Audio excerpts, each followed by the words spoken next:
All right, I've been given the precept of the natural law to go ahead and let things get going.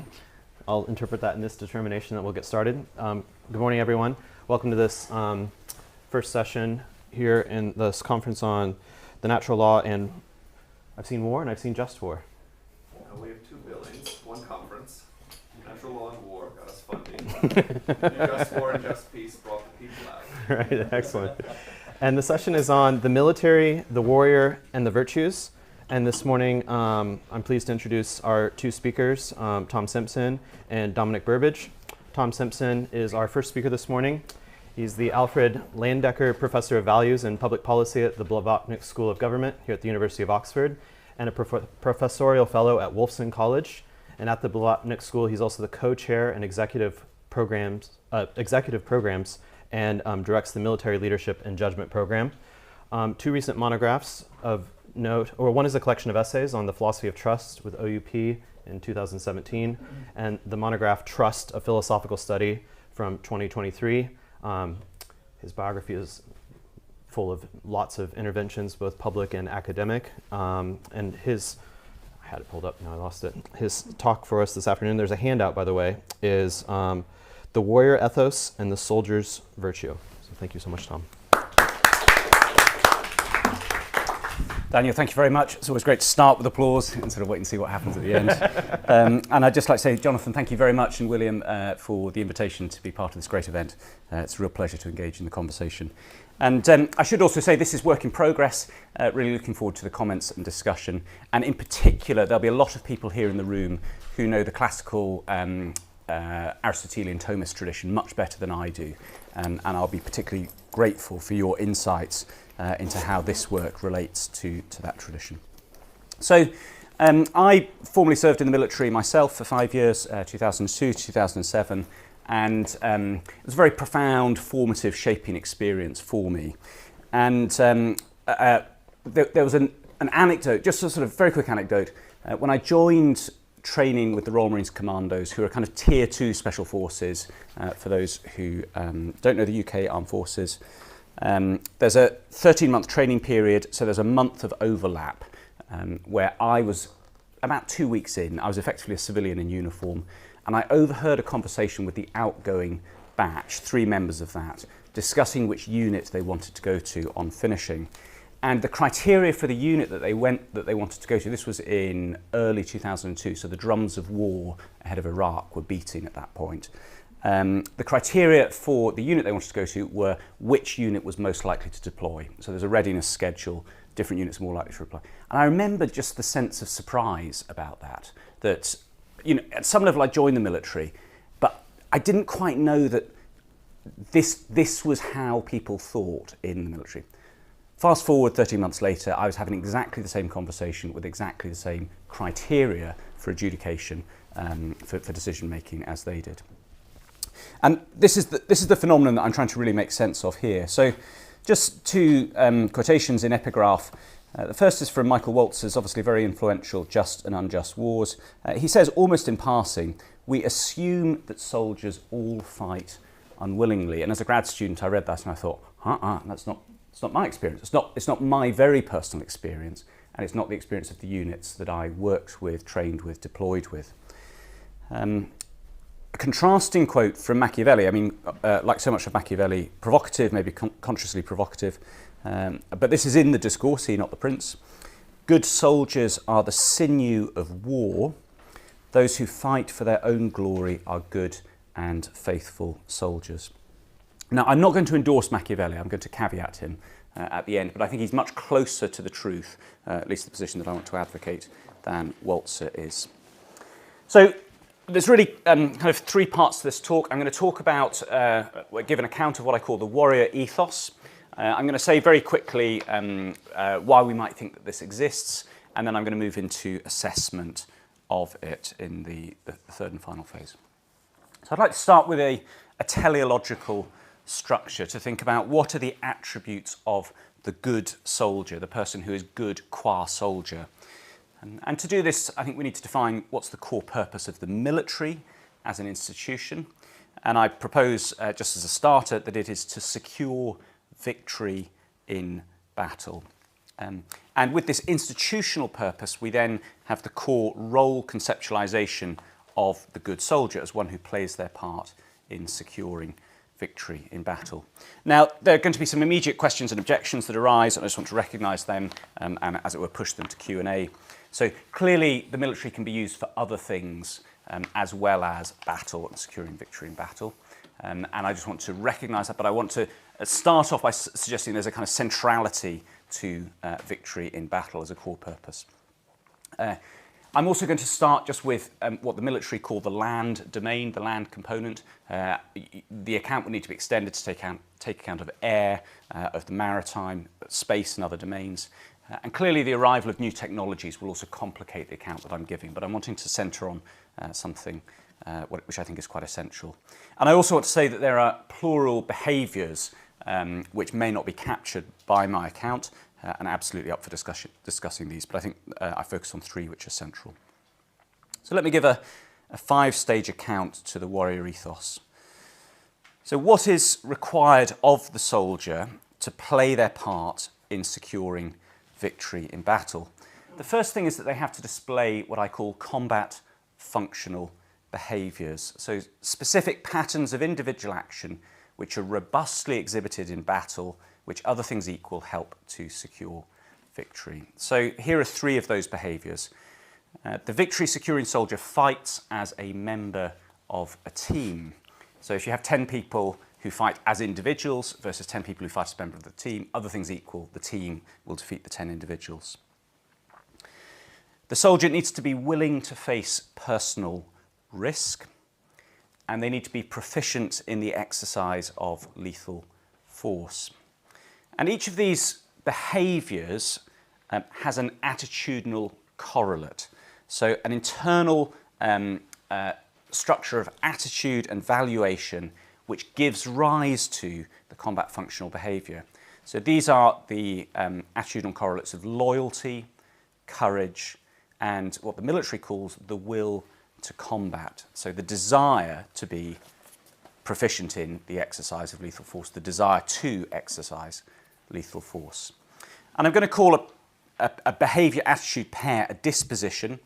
Just for simplicity, I'm going to use the attitudinal term. So I'm just going to talk about loyalty, courage and the will to combat as dispositions encompassing both attitude and behaviour.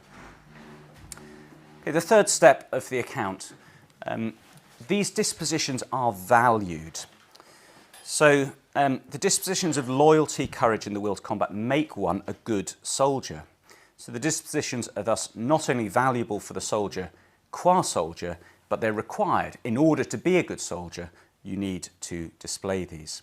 And as a result, those who are soldiers should instantiate these dispositions. They are conditionally mandatory. So why is it conditional? You don't have to be a soldier, or for the sake of argument, I'll presume that you don't need to be a soldier. But insofar as one is a soldier, one should seek to be a good soldier, and so one should value these dispositions accordingly.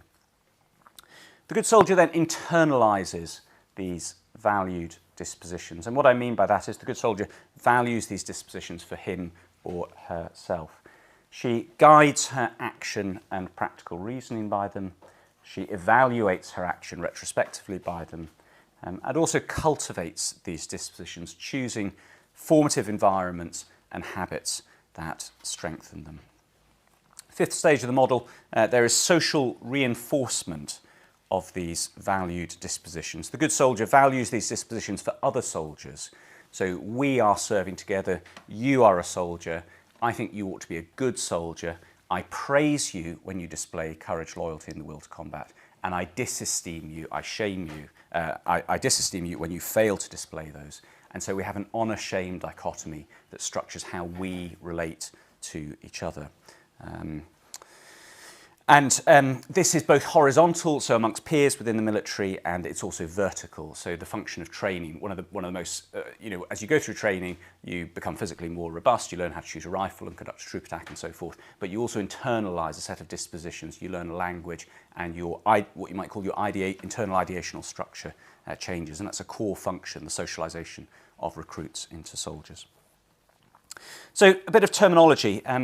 The term soldier is a relatively neutral term. I take it to denote one who occupies the role of a soldier. I want to use the term warrior in quite a specific sense here to refer to one who identifies themselves with the role of the soldier through internalisation and social reinforcement. So it's specifically those latter two phases of the five-stage model that matters for someone to be a warrior as opposed to a soldier. Now, I want to recognise the term warrior has other connotations as well, and so I've been thinking about this for about 25 years.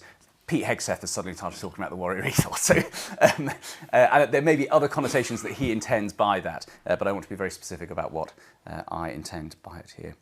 But just as an interesting point, the US military frequently now uses the term warfighter, which is sort of somewhere between these two terms to describe the individual in uniform. Okay, so warrior has this specific sense. Why is it an ethos? Well, I think it's an ethos because it specifies the foundational normative structure which is internal to the military and which is culturally upheld. So it's that cultural reinforcement turns it from, if you like, a set of principles, of moral values, reasons to which one is responsive, to something that's an ethos. And so we can summarise this: good militaries, so militaries which are good qua military, they're good at securing victory in battle, will sustain the warrior ethos because internally motivated individuals robustly display the required individuals. It's modally, this is a modal claim. Given a variety of ways in which the world may go, individuals will display those behaviours across a wide range of those ways that the world might go, whereas they are modally fragile in contingently motivated individuals. So just a book I'm my bedtime reading is a fascinating book about World War I called, the subtitle is The Live and Let Live System. So many people are aware that the story is there was a football match played on Christmas Day in 1914. It turns out this was just the start of maybe half of the trench system in World War I being de facto peace. And the author, and there was clearly convergent interest for infantry soldiers on both sides of the line, effectively just to keep the aggression levels down, because that way you just survive what's going on. And this was recognised as a problem by the High Command at the time. And there was an informal classification amongst infantry instructors into elite battalions who had an aggressive fighting spirit and non-elite battalions who would live and let live on the front. In order to win at the major battles, you needed to put the elite battalions first because they were the ones who would prosecute the war with aggression. Okay, so I've given a functional derivation of the warrior ethos from first principles. If what I'm saying is correct, you'd expect this to show up in reality. What's the evidence for this? So there is a increasingly wide body of evidence, which I'm not going to go through the detail of, from political science, from anthropology, and from history, which explores this normative structure which is internal to the military and the processes of internalisation and social reinforcement, which I have tried to describe. If you just want to turn over to the top of page 2, what I reproduced there is what I think is the most helpful framework for thinking about military motivation. This is from Ilya Berkovich, whose book Motivation in War. He chooses as his case study the so-called old regime armies. So these are the armies that faced the Napoleonic armies in what's that, late 18th, early 19th century. And the old regime armies, the stereotype of them is they were just sustained by brutal discipline, and people were press ganged off the streets, beaten and lashed, and forced into the line and shot if they didn't fight. Okay, and that's the way that combat motivation was sustained. In contrast to the French revolutionary armies, who were motivated by patriotic ideology. And Berkovich finds this is absolutely not the case, that they displayed, these old regime armies, absolutely the same internal structure which I've been seeking to describe. He divides it between initial sustaining and combat phases, so the recruitment, staying in the military when you're not in combat, and then the actual day of battle itself. And on the vertical axis, distinguishes between coercive, negative sanctions, remunerative, positive incentives, and then the normative dimensions. And his summary is that the normative is what held it all together. So I just reproduced the quotation there at 3C. The stated values of bravery and honour demanded that one stick by one's comrades. A soldier who challenged the established norms by exhibiting dishonour, personal cowardice, or by abandoning his peers could incur social death. It was the primacy of normative compliance that prompted the majority of men to fight when ordered. It also helped them to hold their posts long enough. Here lies the collective cause of old regime combat motivation. Okay. Now, there's another category of evidence which doesn't yet exist, but it's out there waiting to be found, and I intend to find it with colleagues, which is a much more serious analytical modelling of combat with game theory or agent-based modelling tools. And there is a very early contribution to this strand of work by Brennan and Tulloch. I think they're profoundly mistaken in their conclusions, but I won't go into that here. But the intuition, I think, is relatively easy to describe, which is that combat is an especially dramatic type of collective action problem. And I think there are principal difficulties involved in trying to solve it by modifying incentives. So many collective action problems we solve by giving negative sanctions if you free ride, or positive sanctions for those who contribute above and beyond the expectation. And I think there are principal difficulties in applying this, basically because the stakes are so high in combat. And analytically, you can see that the larger the forces involved, the greater the temptation to free ride. So if 10 of us are going into battle, my shirking and standing back is immediately visible. If 200 of us are going into battle, well, there's a little bit more flexibility. If 2 million of us are going into battle, okay, it's basically not noticed at that point. So as we move into larger scale combat operations, it becomes more and more important that there be forms of internal reinforcement as opposed to external incentives. And I think this is similarly the case if, as I describe it there, if the benefits of a successful battle or campaign do not distribute to the soldiers. So if we're invading for plunder, you might think all the soldiers get a little bit of the plunder, but if we're engaged in a humanitarian intervention where you have the troops who are being deployed have zero relational forms of solidarity with the people whom they're protecting, and they're being asked to incur personal risk for the sake of that. Just given a plausible kind of standard human motivational set, it's profoundly unexplained why soldiers would willingly go and incur personal risk under this circumstance. And you have to have something like this internal reinforcement mechanism to do it. Okay, so let me move on to the ethics of this.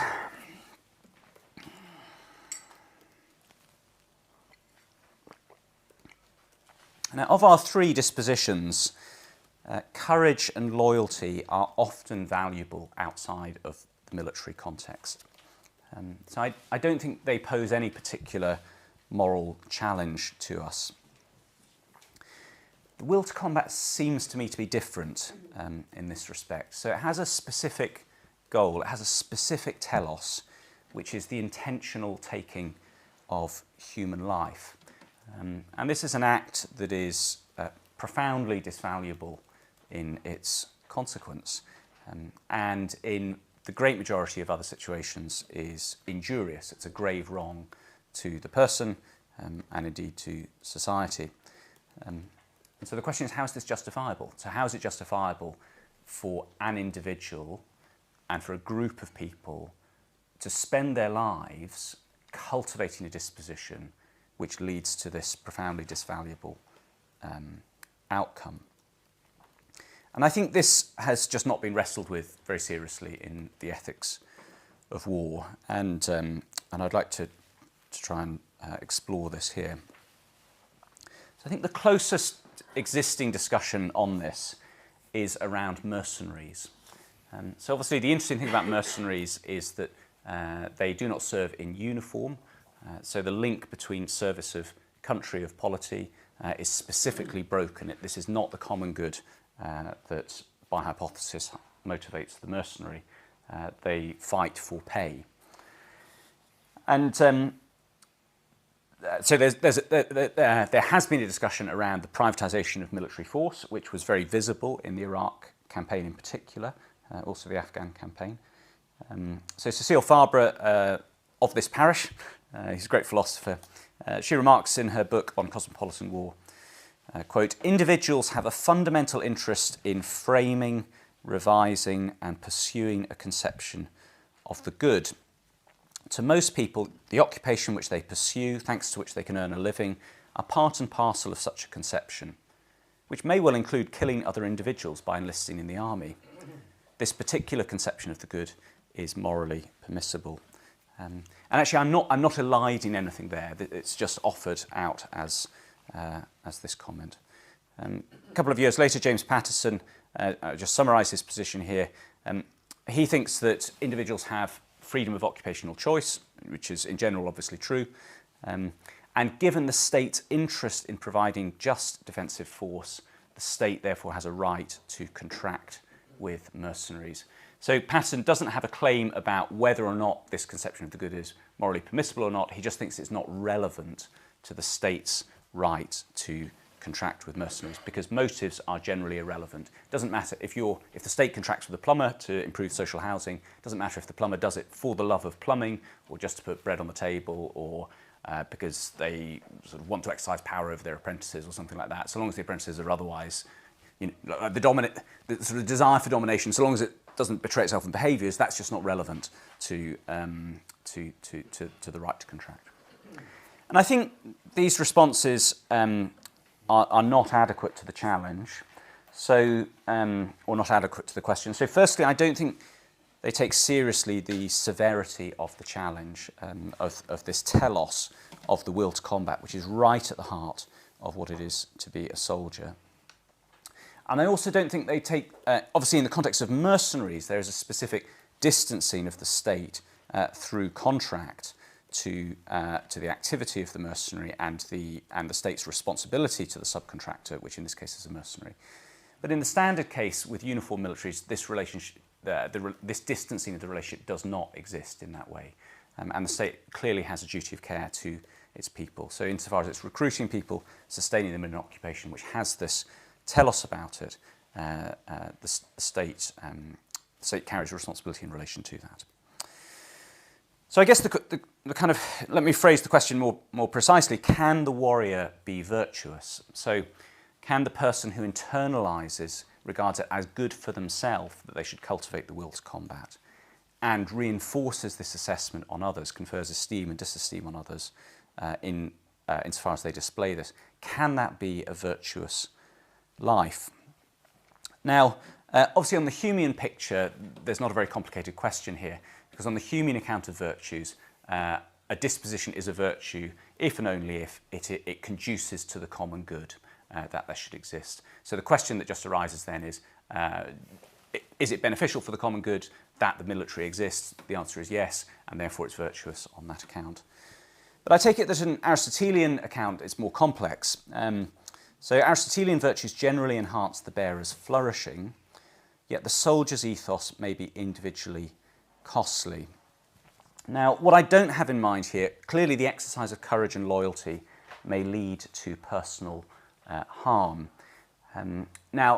But I don't think this is any different to the price of just conduct that virtue otherwise may require us to pay. So sometimes the act of being a whistleblower incurs tremendous personal cost, but the exposing of injustice may be what just conduct requires. And this is just a dramatic example, particularly serious example, of how acting justly may lead to this, may be personally costly. But I think the will to combat may be different here. So the fundamental premise, obviously, that's operating here is that killing, there's a badness to killing. There's something morally disvaluable about people's deaths, even of those who are liable to just defensive force. And so the cultivation of this disposition seems to involve a kind of moral defamation on those who are so formed. So there is a kind of existing proposal in the virtue literature which I think probably applies here. I call it a modest proposal. I don't know if I don't intentionally have any Swiftian echoes, but maybe someone can find it in there. Tessman, sorry, is it Lisa Tessman, describes burden virtues as virtues that arise in non-ideal circumstances as responses to injustice. For their possessor, it would be better not to have those traits because they have a kind of consuming effect on the person. And so her examples are particularly from progressive liberatory struggles, people's sense of anger at injustice, and the kind of moral defamation that can happen from a life which is sustained by anger at injustice. But in the world as it is good that these people do have these traits. So these traits burden their possessors. And I mean, Testament actually specifically disavows, but I think incorrectly, the application of this to those whose lives are shaped by the coercive application of force for just purposes in opposition to injustice. So that's my kind of modest proposal. I'm going to suggest something more ambitious below. So just here are some questions and, well, risks, objections, clarifications, some questions one might ask about the warrior ethos. Does the good soldier seek her own glory? And this is where the Machiavelli quotation comes in. So Machiavelli is explicit. Those who fight for their own glory are good and faithful soldiers. So it is completely compatible with what I've described of the warrior ethos, that the reason one display the traits of courage, loyalty, and the will to combat be in order to win the esteem of one's peers within the military. And indeed, that is, I would suggest that's a social reality. We've seen evidence for it in Berkovich, and those in the military will be sensitive to the fact that this often happens. But I don't think it's necessary for the good soldier to seek one's own glory. Obviously, seeking one's own honour is often disesteemed for very good reasons. But I think we can still recognise the behaviour shaping function of esteem even on people who do not think they are and may not actually be motivated by the desire for esteem. And this is through a mechanism that Jeff Brennan and Philip Pettit describe as virtual control. And the thought is you act in accordance with the principles that within that community confer honour, confer esteem, or avoid disesteem, not in order to win esteem or avoid disesteem, but because of whatever the direct motivation is so to act. But the fact that if you fail to act in accordance with that, you would incur disesteem, modally influences your behaviour. So it's a kind of guardrail to make sure that you keep acting in a way that's consistent with that. And I think something similar is probably true in the military case. Okay. Second question, who talks about honour now? Right. I mean, this sounds profoundly kind of sort of delusionally romantic, or like harking back to a chivalrous age, which is gone. And I suppose I want to say, well, the term may be unfashionable, and maybe there are good reasons for that. I think it nonetheless describes a social reality which is now often implicit. And so one of the staggering things when I'm teaching in executive education contexts with civil servants, the astonishing thing about the military is how cheap the whole thing is. So, I mean, it is actually really expensive, obviously, aircraft carriers and so forth. But the amount that you pay in salary to military people to risk their lives is kind of like tuppence compared to what you're asking people to do. How do you motivate them to do that? Well, hey, look, I got a green beret, right? £7 to the British taxpayer? I worked jolly hard for that. Profound signal of status and esteem. I had a little flash, Royal Marines Commander. People get medals. Right? All of this is like really cheap in material terms, but the status associated with that is a very profound motivator. And I think to fail to recognise that would be to fail to recognise reality in some way. Okay. Thirdly, is this fighting for fighting's sake? That is the worry that it gives rise to. So a quotation from Joanna Burke, a historian, An Intimate History of Killing. She describes, this is looking at World War I diaries, a monstrous and multifarious celebration of violence. So I want to say that this is a pathology that the soldier's ethos, I mean the warrior ethos, is vulnerable to, but it's not inevitable. So it's a pathology in the sense that this is a way that things can characteristically go wrong given the way that humans are. Why is it vulnerable to this pathology? The will to combat is often a derivative disposition, so it may be motivated by some more basic dispositions, and some of these more basic dispositions may be vicious. In particular, the libido dominandi, Augustine's term, suggests that humanity is marked by this desire for domination this willingness to exercise violence, this desire to impose control on other people unjustly. And so insofar as we're marked by those, one will be drawn to the will to combat as a means of exercising these vicious dispositions. And within the military, these lead to social rewards. So that social reward structure means that there is, as it were, you're spraying gasoline on the fire of the libido dominandi, and there's a perpetual kind of fuel that's been added to that. So I think this is just a pathology that the warrior's ethos is vulnerable to. Okay, probably the most sort of complex question, and I don't really have a clear answer on this, and I just offer it out there and welcome reflection. And I put the question in this term: is the warrior ethos moralised or non-moralised? So it seems that, as I've described it, the warrior seeks combat regardless of the moral status of the cause. So the courageous, loyal soldier who's marked by the will to combat, that will to combat seems to have this kind of, as it were, forward drive into combat, irregardless of the moral justification of the cause. Is that conducive to virtue? Well, here's a suggestion that actually maybe we should have a moralised conception of the warrior ethos. And this goes back to the teleological structure that I started with. So I described the purpose of the military, the core purpose of the military, as to secure victory in battle. You might think that's an inadequate description. So you might think that the military's core purpose is to secure victory in battle when authorised and directed to fight. That's part of the point of a uniform military, which is sustained by the state in service to the state. And good militaries, militaries which are good at doing what they're supposed to do, will include responsiveness to legitimacy in their ethos. And just, this is something that I think people actually wrestle with at quite a personal level. So the private security companies are largely staffed by veterans who've served in the uniformed services.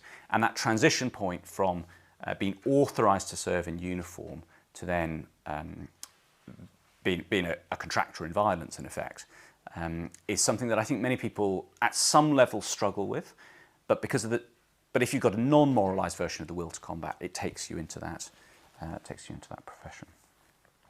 So if this is correct, it seems like love of polity, which may be a valuable disposition, a virtuous one, may thus motivate an appropriately morally sensitive warrior ethos. More foundationally, I suppose the question is, could love of justice motivate the warrior ethos? And Greg Reichberg has a recent book on Aquinas, which I'm still working through, where he identifies this as Thomas's structure. I suppose my initial thoughts here, I think this is certainly possible. It's conceptually possible. But just as a reflection on humanity, it seems to me quite unusual. A relatively small proportion of people are, in fact, motivated by love of justice to the degree that it would lead them into endorsement of the warrior ethos. Most people are insufficiently motivated by love of defensive justice. If so, sustaining the institution of the military involves a kind of moral tragedy, because you are putting a large body of people in uniform, in arms, with this kind of eliciting of morally defamatory aspects of the character. And I won't go into this for reasons of time, but I think the warrior ethos that I've described raises all sorts of complex and important political questions around how the military relates to wider society. Thank you very much. Look forward to the discussion.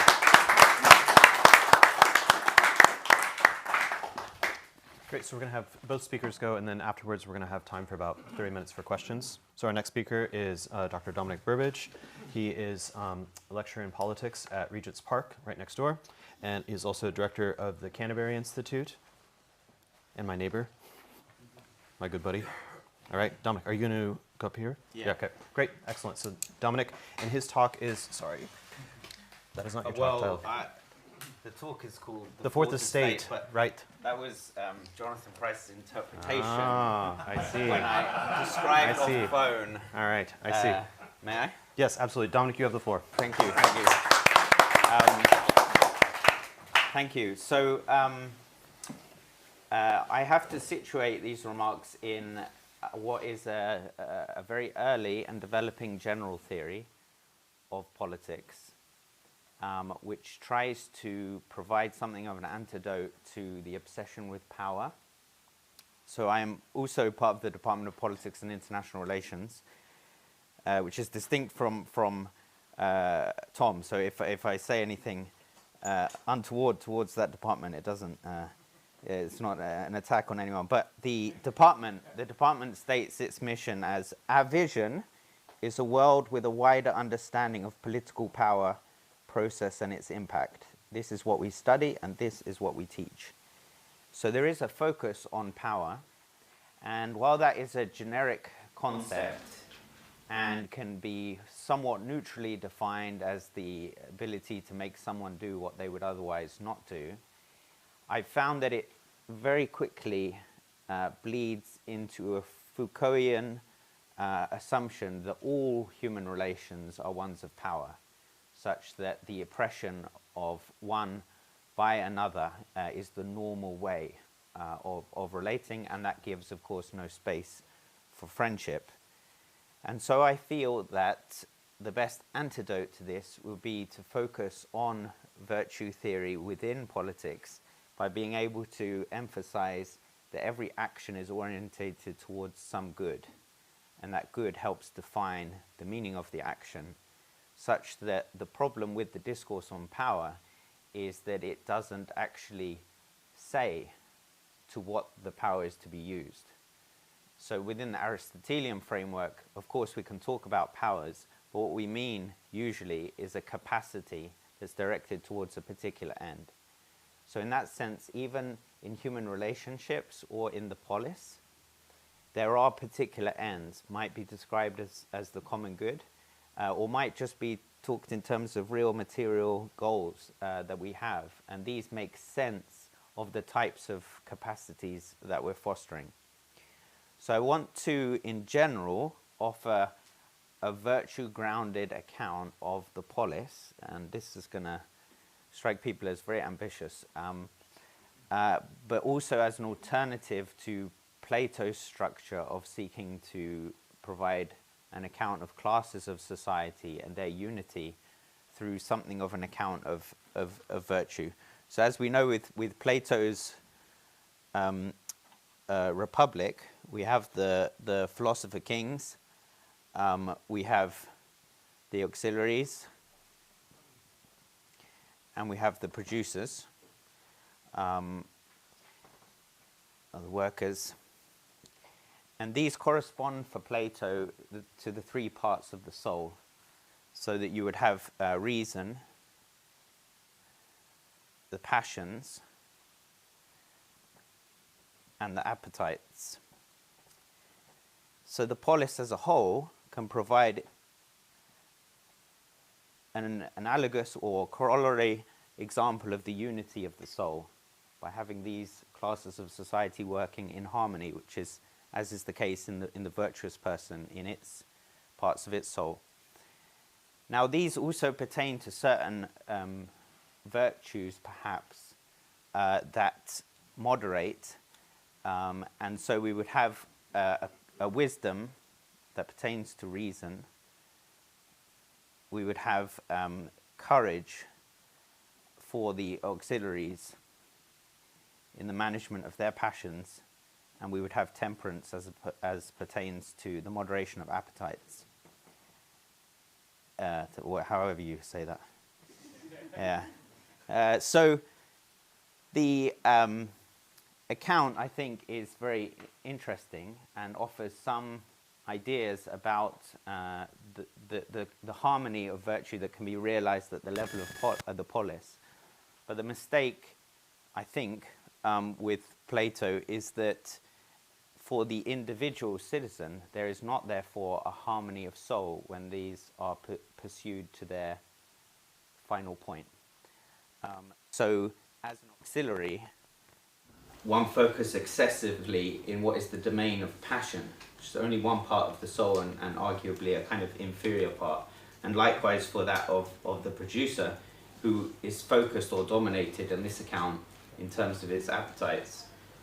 The kind of problem that this exhibits is similar to Rousseau's account, where there's something of a natural extension of the person in the private domain that is brought into a different form of unity in the general will, such that you can almost square the circle in Rousseau's account of being truly yourself according to ideas of how you are in pure nature, and yet something completely in conformity with respect to the general will as you form a submission towards the wider goals and harmony of that structure. So there isn't truly an account of virtue at the individual level that corresponds to the level of the polis. So instead, I want to, in general, work on an Aristotelian account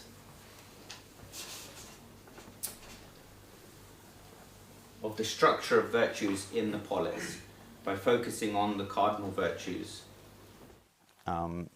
So the cardinal virtues, as we know, are prudence, justice, temperance, and fortitude. So the general context to this argument is that these each pertain to the branches of government, but as primarily account of virtues, not an account of parts of the soul, they are realized in harmony with the other virtues, which is the general claim of virtue theory. And so the virtue of prudence pertains to the executive branch, justice to the legislative branch, temperance to the judiciary, and fortitude to the military. Now, there is a side project as to why the legislature pertains to justice and not the judiciary, which is an argument against judicial activism. In fact, what you do in court as a lawyer is conform to the standards of the court. And this is similar to the virtue of temperance, which pertains to the person themselves, doesn't make a general claim on principles of justice. So even as a lawyer, you want to get to know that particular judge and follow the style that is going to work for them in order to help convince them. This is an internal conformity within the polis, not an external universalism of justice, whereas instead in the legislature, you debate general principles of right and wrong and laws that hopefully are universally applied. But notice here in this account, we include this fourth branch of the military, which is different to the Montesquieu-inspired separations of power, which will focus only on these first three. But this, I think, is better in harmony with an account of the cardinal virtues and includes the military as pertains to the best expression of the polis's pursuit of fortitude, which is also equivalently understood as courage. Part of the motivation for including the military in this way in account of the branches of government is that there is a need for communication, sometimes a focus on power and checks and balances of the branches of government assumes that a carrot and stick applied from one branch to the other will be enough to moderate or create a form of unity. And this is something I just don't believe. So an example of this is that it's quite widely established in the literature in African politics that Francophone countries have a much higher tendency towards coups. This is argued because of the inheritance of a presidential system as opposed to a parliamentary system, whereby the president is more strictly separated from the legislature, and there is a lack of communication between the two. While we might be able to maintain that with enough sort of strong civil society or the habit of free and fair elections, in contexts of early democratization, one finds that the separation provides a similar basis for the military stepping in to the legislature or taking over the lawmaking process when the president is unable to do, and when there's no assumption of a unity or alliance between the executive and the legislature. So I do believe that communication and that wider forms of harmony are needed. But a reason why you might say the military must be separated, and here I think it gets hopefully in dialogue with some of the insights that Tom has offered, is that it could be that the military aims at a sort of volatility, that it is a kind of place for the creation of threats or possible instability on others. So it could have a chaotic internal principle that is really a feature of its strength. This came out not only in the discussions of Hobbes and the extent to which the cultivation of fear or the navigation of fear is that domain of military action, but also came out in Jacob Williams's intriguing paper about the extent to which enemies need to know that it's possible that you go further or you are more aggressive than they are. So a big counter-argument to this approach is to say that under the Aristotelian account of virtue theory, unfortunately, virtues seem to aim at a certain balance. And in that sense, they aim at a kind of predictability. And isn't that the opposite? To be able to take control of the chaos of affairs through a superior strength, a way in which others do not know or can't fully game out what your strategy is going to be. And this, I think, is a real problem.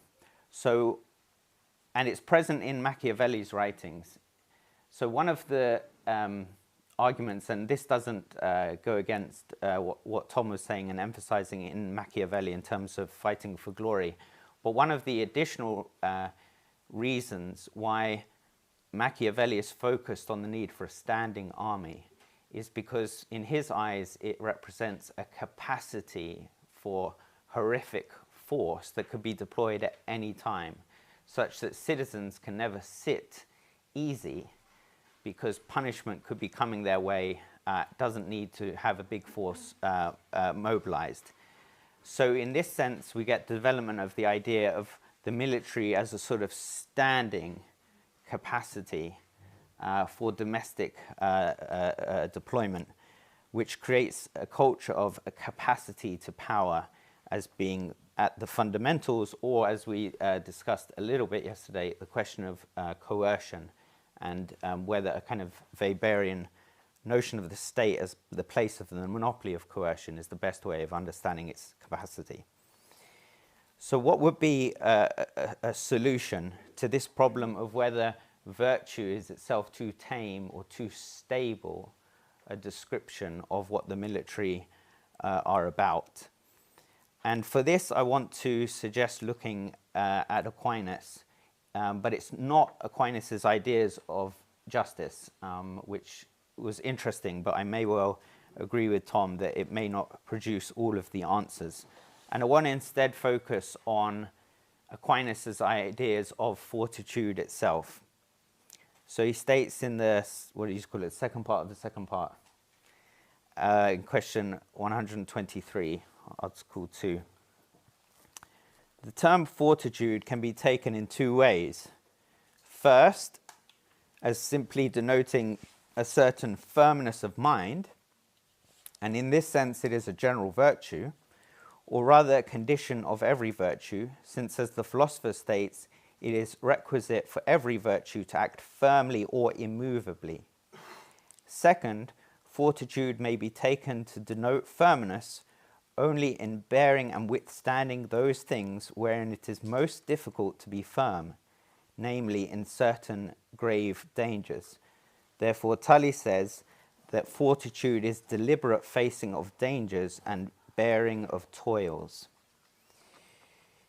We have here a focus on fortitude as sort of the bearing of the chaos of others, rather than a sort of courage in bringing chaos about in other people. And here Aquinas is navigating the way in which there are two possible interpretations of what courage is about, even from a virtue lens. One would be that virtue is this balance between audacious risk-taking and a weakness of will in the fear of consequences.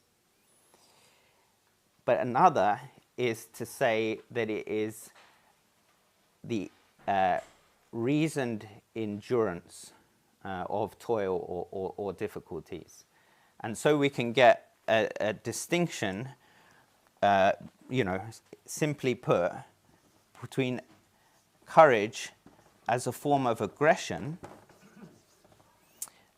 versus courage as a form of endurance.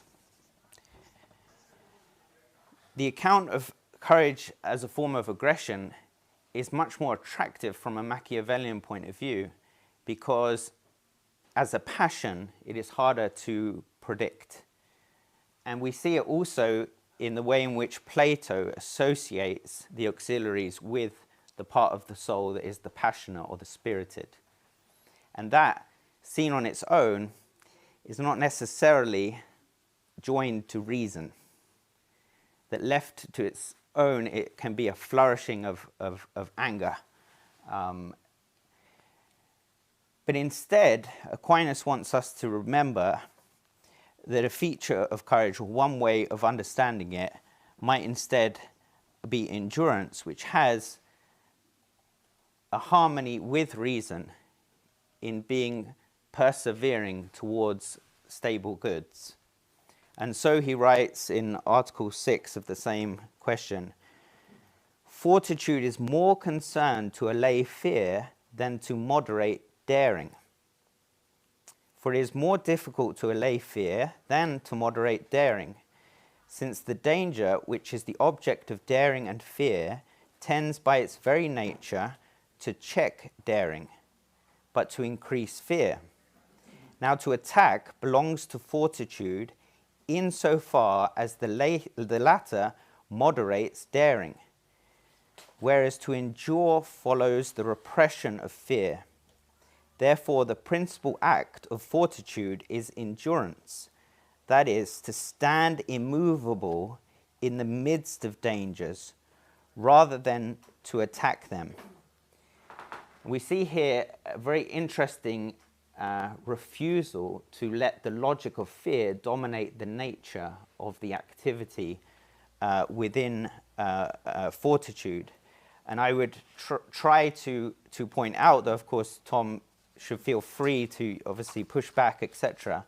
But it's very intriguing to me that in the second section of his handout, when he's describing the warrior ethos, he puts right up there in the top that you fight as a member of the team, and point B is willing to face personal risk. This verb, to face the risk, seems to suggest that you need to treat it as it comes, rather than you unnecessarily generate risk, which might be more attuned to a kind of obsession with aggression, which is likewise in the training of the military. You don't actually seek out risky situations, but rather cultivating an endurance in the face of the volatility that you are going to be inevitably deployed in. So how would Machiavelli look at this? And in this sense, I think there is a fundamental distinction, that the type of virtuous use of courage that Aristotle and certainly Aquinas is going towards is more of a stable force for the rest of society. So in that sense, the military are a backstop for if things fall apart, or if there is, foreign invasion or incursion, but also is the kind of force that can be deployed in extreme circumstances and to stay on mission no matter what comes. And this actually, for Aquinas, is much more similar to the kind of courage that you foster when suffering pain and the retention of reason in the midst of pain. And this seems strange because the military, the warrior spirit, can look like a sort of bravado. It can be the sort of our most fit men, you know, in that sense, our most sort of self-sufficient. But what we are also fostering is a tolerance of pain, which realizes that pain is to come, even to these heroes. And so it's much more similar to the sorts of composure that attunes to one's dignity in the face of serious illness or long-term disability. Which is why I think, this is, sorry, an aside, but why I think the Help for Heroes has been so successful. That the soldier that has suffered a disability in the course of their action truly is a witness to the sorts of endurance that the army as a whole seeks to realize. Whereas you might think this is a form of pity, that we should separate out from the military, like hide the wounded. And so in Article 8, the same question, Aquinas says, the virtue of fortitude prevents the reason from being entirely overcome by bodily pain. And the delight of virtue overcomes spiritual sorrow, inasmuch as a man prefers the good of virtue to the life of the body and to whatever appertains thereto. Hence the philosopher says that it is not necessary for a brave man to delight so as to perceive his delight, but it suffices for him not to be sad. This is very British. He's quoting Aristotle. So Aristotle, as the true British scholar, focuses the mission is just don't be sad, which sums up the British way of life. But it's interesting because we all know that there's a way in which suffering can take control of your mind. And I wouldn't say necessarily you lose your capacity to reason, but there is a way in which you can go mad with pain or be unresponsive like an ordinary human being. So one of the arguments people put for euthanasia is to say, I don't want my family to see me like this in a kind of state of terminal illness. But the person who is able to ally their courage with their reason knows that the illness that they're suffering is not truly them, that their dignity is more than this. And one should have the hope that others can see your dignity too. And even family members who we hope love you so much will be able to see past your frailty and know the true dignity that lies there, no matter the way in which you display things that are humiliating or an example of sorrow or pain. And it's the same with babies, where we look at their good things and what they're going to become, and we ignore the messiness and you know, their bad smell and their lack of speech and these sorts of things, because we're seeing the human dignity in them. And when this other kid comes along and starts, you know, saying your baby is stupid, and we tell them off, and this is a lack of reason of being able to see the true nature, the true person of that child. And so, just as the person struggling with terminal illness truly can have reason that directs towards the good despite the pain, which is a constant challenge. Like pain is mentally tiring.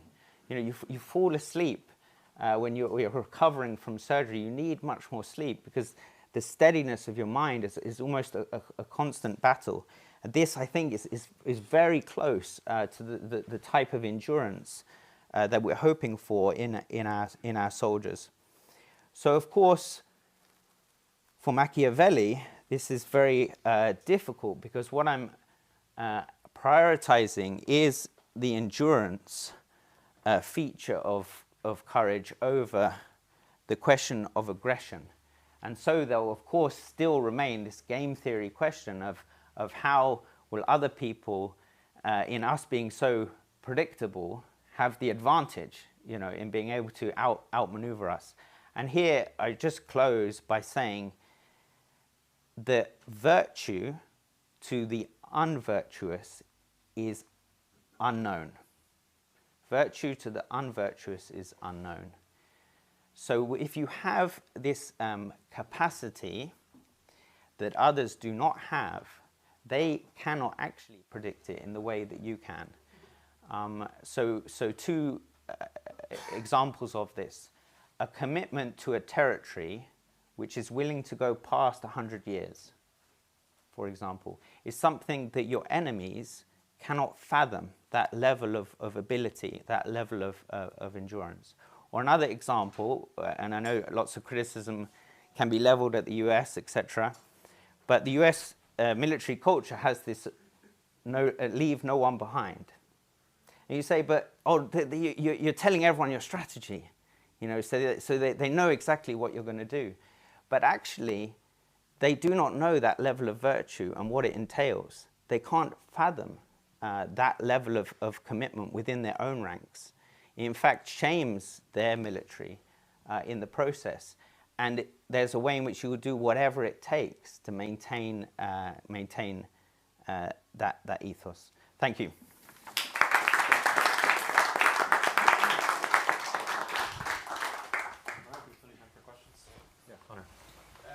Love both. This is a question for you, Tom.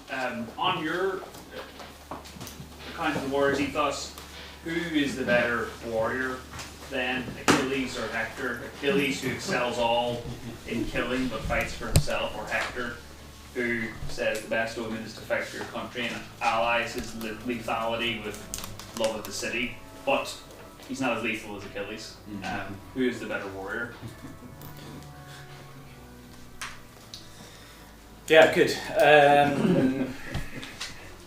I guess better is doing different work in the two cases, and that's very interesting. So there is. Okay,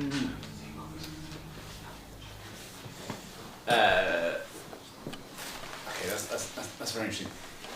So part of me feels drawn to Achilles, right? So he is the consummate professional in violence on the battlefield, and he slays those he fights. I don't know the stories well enough. I don't know whether he accepts quarter. Obviously he ought to, and if he doesn't, that's a deficiency. So, sorry. Not at the end at all. Not at the end. Yeah. Okay. So that is clearly a moral deficiency, and I think so. One of the things I was reflecting on, partly for reasons of time, I just skipped over this, and partly because it's not formulated in my mind. But Dominic, you very helpfully sort of challenged me on these combat functional behaviours. And what's interesting is two of them very clearly have an excessive and a deficient form. So this is very obvious with facing personal risk. So the deficient form of that is cowardice, and the excessive form of that is foolhardiness. And you're absolutely right. I mean, that the military, run through the DNA of the military, is risk management. So what is the risk that has to be taken to achieve the mission, and how do we mitigate that to the greatest extent possible? Fighting as a member of a team seems to have an excessive and deficient form as well. So the deficient form would be disloyalty, and the excessive form would be a kind of blind loyalty. I don't think we have a single word for it, but we can sort of recognise the concept. The exercise of lethal force, so there's a deficient form of that, which is, but that's more like incompetence of being lethal. Now, I guess there is a form of there's an excessive form of that, which is being lethal to those to whom one should not be lethal. I guess that's the deficiency. So in that sense, it's failing to recognise, so the excessive form of loyalty is failing to recognise when loyalty is something morally trumped by other considerations. And so there is so I suppose that pushes towards a moralised conception. But that is part of what the phenomenon that I'm trying to get my hand on and trying to describe here, which is we have the individual soldier's virtue, and then we have what the state, what the polity requires. And the polity needs kind of lots of people like Achilles. You're better off if they're like Hector, willing to fight for the right thing. But if you don't have enough Hectors, we'll take a lot of Achilles as well. Thank you, that's a really fruitful contrast. Thanks. Yeah, I really enjoyed both papers, and the questions for Tom again. So there's two parts to this question. Firstly, I wonder if the burdened virtue idea from Tessman might concede too much to the critic of the military ethos, insofar as, so a soldier with the will to combat, they, as you say, may not be motivated by justice, but rather by honour, but perhaps they can still be conditionally, or their motivations can be conditioned by justice. So they, allowing for due kind of role deference, etc. Their will to combat might still be absent to some degree in an obviously nakedly aggressive war with egregious disregard for civilian casualties. And if that's the case, why should we concede that this kind of soldier would be better off without that virtue, or without that will to combat?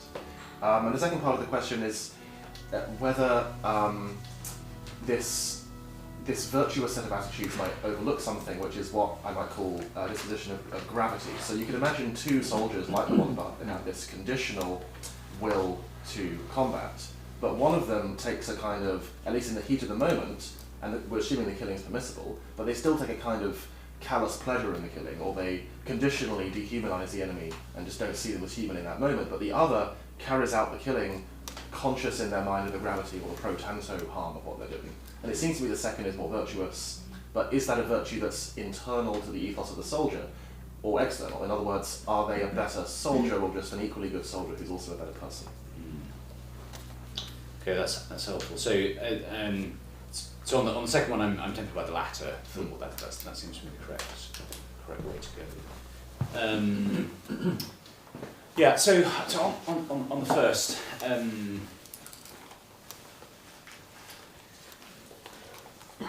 I mean, maybe the starting point is, maybe what I'm wrestling with here is the discrepancy between kind of the world as it is and the world as it should be. Maybe that's just all there is to say. So in the world as it is, but I think there are probably structural reasons for this.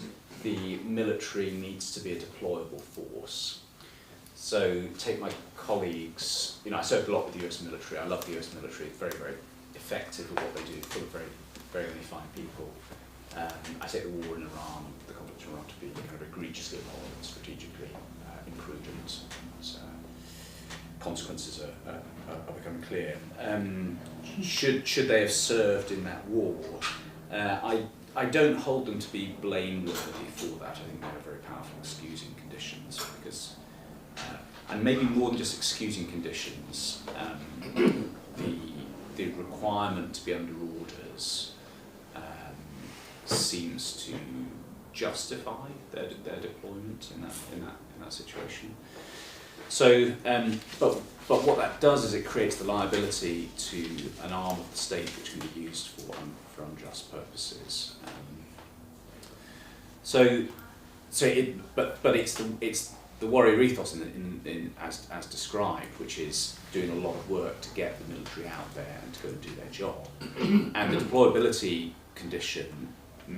There are many morally relevant contexts where you absolutely need that deployability in other circumstances. So I guess part of what I'm thinking is that as it were, there are just kind of moral trade-offs that arise. So there's this internal normative structure to the military. I haven't defended, but I have a very strong prior baseline confidence that there's a kind of practical necessity to military sustainingness within the units that exercise force at the discretion of the government. And the moral trade-off that comes with that is you can use that very powerfully for right conduct, and therefore it's a powerful tool and can be used for wrong conduct as well. So it's possible that some individual soldiers would not, as Tessman says, be better off without the will to combat. But at a structural level, you're going to have some bad will to combat. Yes, yeah. What I haven't really got clear on myself here as well is what the kind of how much of this is driven by contingent features of our moral psychology. So Augustine has a line where he says something like the picture that you're describing, where the good soldier kind of regrets in his heart the enemy that he kills because he loves that enemy, consistent with Jesus' love command.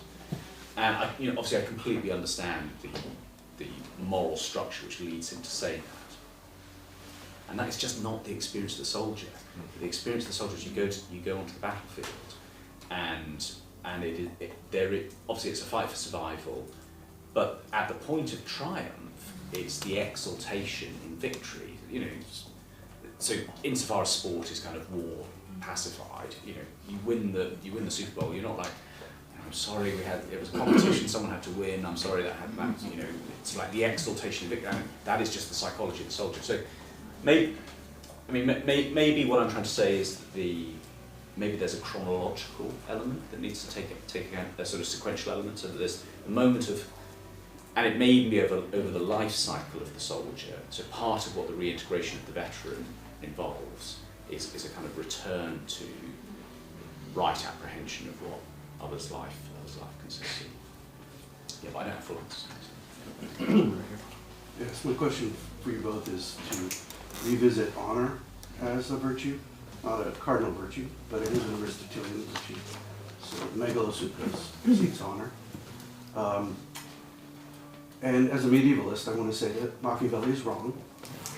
Wrong in his own prescriptions, but also wrong in his reading of Livy and his classical sources, I think. And I would suggest that the medieval period does have answers to this dilemma about honor as a good, but a need to moderate thumos. And that is what the chivalric code does in many ways, imperfectly, but tries to do. C.S. Lewis wrote an essay called The Necessity of Chivalry, in which he says, if you don't have this moderating force, you have a world of wolves and sheep. So Achilles is clearly a killing machine. He's a wolf in Lewis's example. And I think Mr. Hegseth wants an army of wolves. I'm not sure what a war fighter is, why there's a necessity for that linguistic addition. But Lewis praises the RAF officers that he worked with. Of course, he nearly died in World War I. And he says honor is not an outmoded thing, but it is a necessity for a moderating force in a world becoming more and more lethal. That was a long question, but if you could address the kind of necessity for a right kind of honor. Yeah, I mean, I think it dovetails quite closely with Tom's comments about Greenberry and the awards and things like that. And so the question also involves whether one can accurately observe heroism and this collective action problem that you mentioned, of where as you go to a bigger scale, it's easier to sort of be a coward and not be noticed. There's also the tiny micro scale where you're on your own and you're expected to do heroic deeds isolated from your team, and people may not see the good that you've done, and that may not be honored, so to speak. And I think that we've struggled a bit with a Humean assertion that you do virtues in order to look good to others, and that has meant an overreaction of saying that true virtue doesn't look good to others and isn't noticed. And I've had conversations with people in the British military about whether you should be honoured like the American military are in airports and different things like that. So in America you let veterans go on the plane first for some reason, or there's like a veterans lounge, this sort of stuff. We had a little bit of it when it was sort of during COVID. We said NHS workers have a discount sort of in the pub or whatever. But there's this resistance, and I think it's in reaction to the Humean, which is why I tried to mention the Help for Heroes point, that we're a bit nervous about the way in which we exalt what has happened, and we don't believe it's truly good to do it for the sake of the honours. So we don't want to go that sort of Roman. And it's more a charitable sympathy with those who are victims of war, being able to find community and continuity. We might have the same, for example, sympathy with people who have post-traumatic stress disorder. But that comes in the form of a sympathy, so it's not a true public sort of honouring. But I think it kind of should be, because endurance truly is the feature of courage that we're seeking to foster and exalt. And so the endurance of the soldier who has a disability following conflict through the rest of his life is a witness to the sort of strength, moral strength, that we want in the military writ large. Yeah, that's very interesting. And I mean, those they are kind of bifurcated attitudes towards that. So the Help for Heroes is there's a sort of ambiguous relation within the military, I would say about that, precisely for the reasons that you identified, that it can look like it's in a society where there's a lot of attention to victims, much of it very rightly, and in a way that kind of sucks attention away from other more important considerations sometimes. It looks like there's an not appropriation, a kind of plugging into those cultural narratives and using that to raise the military, whereas the whole point about the military internal is to be in a position of strength. And so it looks like you're construing soldiers as victims rather than as strong individuals. But I found your, as it were, re-description very powerful and helpful, and no one in the military would obviously anything other of the disabled veterans. So what good honouring looks like. I mean, there's got to be a role for good honouring. That's absolutely right. And then what's the deficient form of honouring? Machiavelli's words are kind of consciously provoking, I think, on that. He's trying to overturn the medical assumption. But I don't quite know what marks the distinction between good honouring and deficient honouring.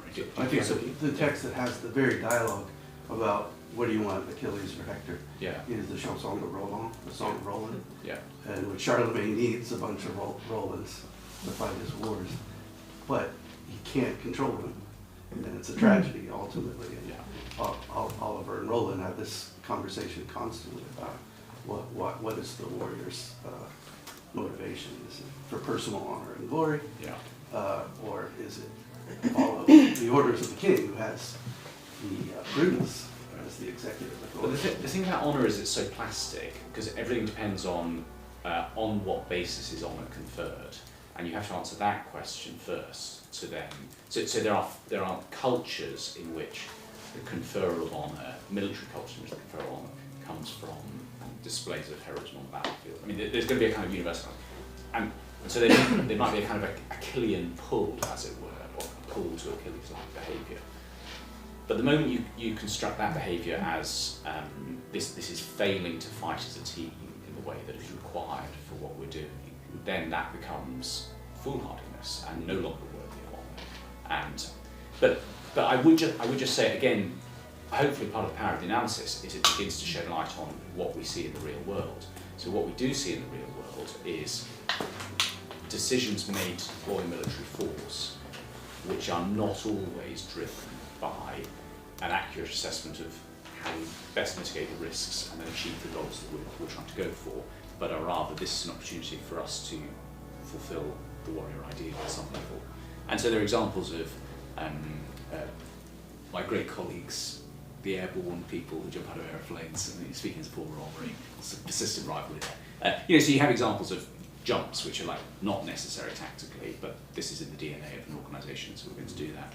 You have raids which are kind of, this is in the DNA of our organisation, we're going to do this, even if that's not quite the right choice, or definitely not the right choice in that situation. And that worry, I think, repeats at a cultural level. So I think there's anthropological evidence on keeping the warriors out of decisions to go to war in the council, because the warriors just want to go to war. That's just what it is to be a warrior.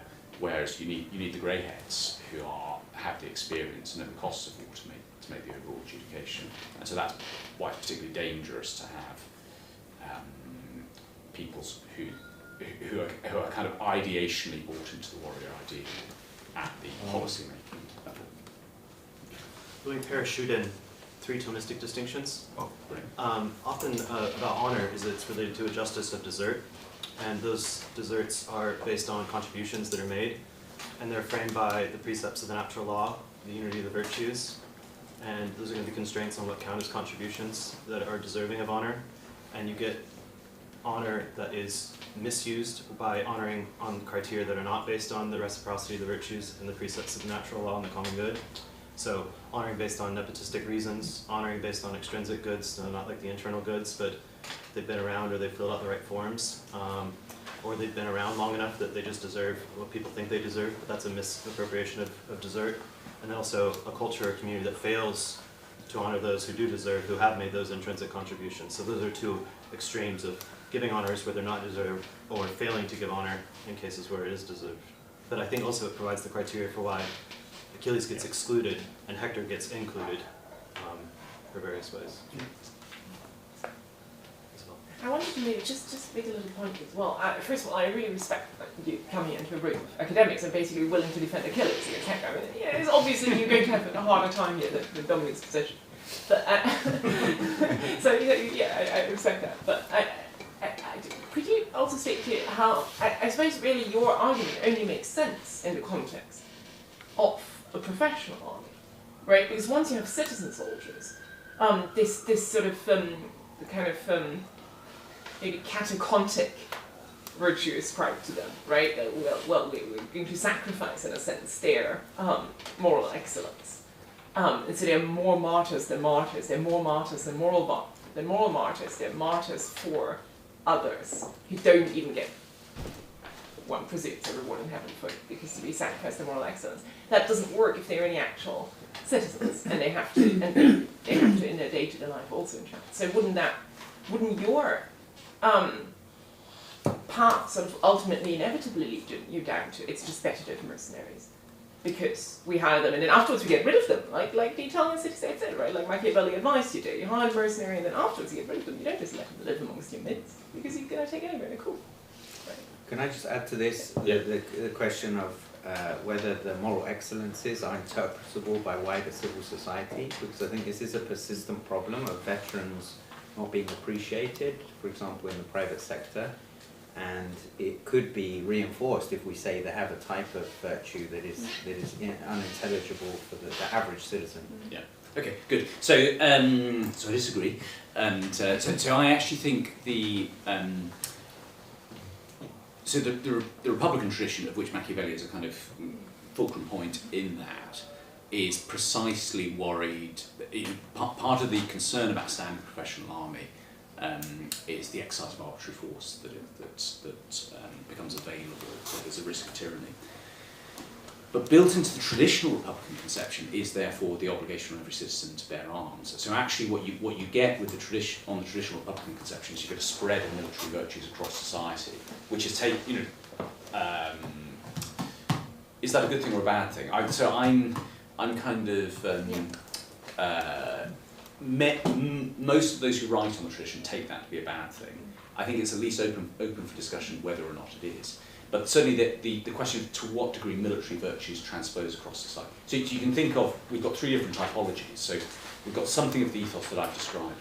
Sparta, at least as per the film 300, I don't know what the version is, is a society constructed on a military ethos in order to sustain the military. So the civil society is subordinate to military. Conceptually, you can have the alternative pole, which is the civilianization of the military. So that the military is pervaded by civilian norms, which structure the rest of society. And then you have, and that's a society which at some level will lack the means to defend itself, because you need to have a powerful military to do so. But there is what I think is the really interesting mediating position, which is where you have a military which does have a distinctive ethos about it, set within a wider civil society which has in the proper terms, a liberal and humane value structure. And the discordance between the two is actually essential for both to do their job. That you can't subordinate civil society to the military, but equally the military has to have its discipline. So the moment you move from a professional standing army to a conscript army, what you're building to the structure of your polity is the transfusion of military virtue through society. And that there's a wider moral judgment as to what's going on. But I think Switzerland's actually a case in that. So, Switzerland, oh, how neutral, like land of cheese and watches and stuff like that. But there's the dispersal of M16s under people's beds is like far in excess, even more so than America, I think. So like there is a, it's not a Pacific country. Can I get Sorry, we have to go. Last question, Ron. Yes, I hope Tom helped me with the debate I'm engaged in with people in the new natural law, Finnis and Grisey and so on. So they take the position that it's always wrong to take life intentionally of a human being, any human being, but they're not pacifists. So they argue that soldiers ought to intend to disable the enemy soldier, even by using lethal force, but they must not kill in order to disable. They must intend only to disable with the death as a byproduct. There's technical questions about what intentionality consists in that we don't need to get into, but I'm just wondering, psychologically, is that plausible at all? Could any soldier actually be trained not to kill the enemy, but just to disable him through lethal force in certain cases? Yeah, I mean, just as a contingent psychological matter, it feels almost impossible to do so. And a kind of key book to read here, if you're interested in it, is called On Killing by Dave Grossman. So what he charts in that, so very interesting finding from early studies, so World War II, even slightly earlier, into the incidence of infantry engagement in combat. So very influential study by someone called S.L.A. Marshall, Men Under Fire, found that, if I remember rightly, the figure is something like 1 in 10 soldiers in infantry companies in the Normandy campaign fired their weapon in the course of combat. So you have, is it the bocage, like this quite intense period of combat, strategically fulcrum in World War II, and 1 in 10 people are actually firing their weapons. Yeah. And there's other convergent evidence on this. So Battle of Gettysburg, I can't remember the name. There's a particular point where the action was really decided. After the battle, they recovered it, and they found like a significant number of the rifles had like 15 or 16 cartridges in them. So you had a situation where the command was given, fire, load, you do everything, but they just weren't firing; they were just reloading. So Grossman's hypothesis, I don't know how this has been sort of validated, is humans actually have this kind of disinclination to kill at some level. We don't like doing it, and part of the success of military training of the last 50 to 70 years is operant conditioning techniques which teach soldiers how to kill in some sense automatically. So he appeals to, rather than having like a round target for bow and arrow style stuff, we have little what are called figure 11s and figure 10s, so we have an image of a savage Russian basically running at us, and we get used to it. Popped up, bang, down, popped up, bang, down, and so there's an automaticity about it. Sorry, I'm throwing out a few references. So Randall Collins, I don't know if you've come across him, as a sociologist, and he's very interested in the kind of exchange of emotional energy and interactions. So he's got an account as to how the kind of the forward. So what's well attested is the kind of contagious nature of fear. So the greatest casualties arise when an army breaks in the face of the enemy, and fear is contagious. But the forward drive, which I'm calling the will to combat, the kind of the lust for domination has its own forward momentum as well, and you can see the kind of the uncontrolled expression of that can often lead to backwards atrocity, melee, and so forth. So I think at some psychological level that has to be. Great. Let's thank our speakers.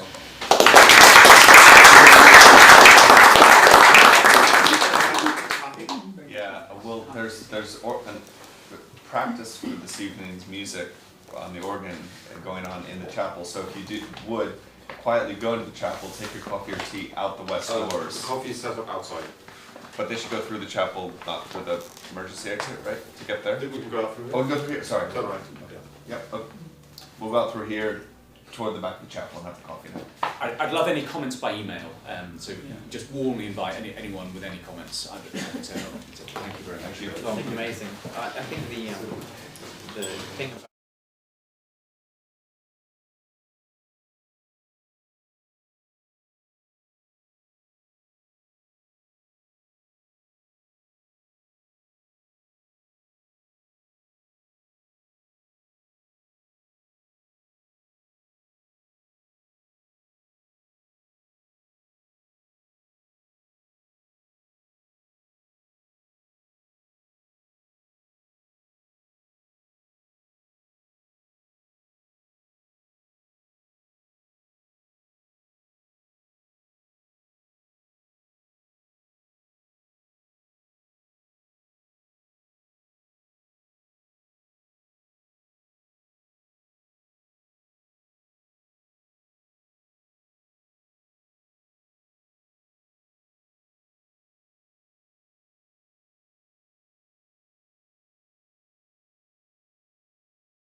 For those of you who don't know me, my name is Andrew Cusack. I'm Deputy Editor of the Catholic Herald and here at the invitation of Jonathan and the team. So I'm just going to introduce all three of our speakers in this panel, and of course we'll have a Q&A at the end as per usual. So first up will be the Reverend Dr. Liz Carmichael, who brings a unique experience, originally a medical doctor who had trained in Newfoundland and practiced in Newfoundland and South Africa and various other places as well, and then studied theology, came back to Oxford to do a BA through to a doctorate, yep. And was ordained to the Anglican priesthood in Johannesburg, 1992, and has been at various points a chaplain, fellow, and tutor in theology at St. John's College here, as well as co-convener of the Oxford Network of Peace Studies, better known as OxPeace, for those of you who know it. She will be followed by Dr. Conor Casey, who is the Senior Lecturer in Public Law and Legal Theory at the University of Surrey. He was an undergraduate at Trinity College Dublin, followed by an LLM from Yale, and then back to Trinity for a doctorate. He specialises in administrative and constitutional law, fields to which he's already made a significant contribution. And I mean, he's given evidence before parliamentary committees, and in Ireland his expert contribution has been cited by the Supreme Court, the Court of Appeal and the High Court. So he brings another wealth of experience and insight as well. And then third we will have Professor Sir Malcolm Evans, who is the principal of Regent's Park College next door. He read law there before returning to do his DPhil, also at Regent's Park. His work is focused on international protection of human rights, prevention of torture, freedom of religion. Was previously Professor of International Law at Bristol, where he was also the Dean of the Faculty of Social Sciences and Law. And for 9 years, he also chaired the United Nations Subcommittee on the Prevention of Torture. So we're very grateful to hear from these three scholars, not just thinkers, but also in many ways doers of the word. And first, I would like to invite Dr. Liz Carmichael to speak on 3 examples of peacemaking in South Africa, 1991 to 1994.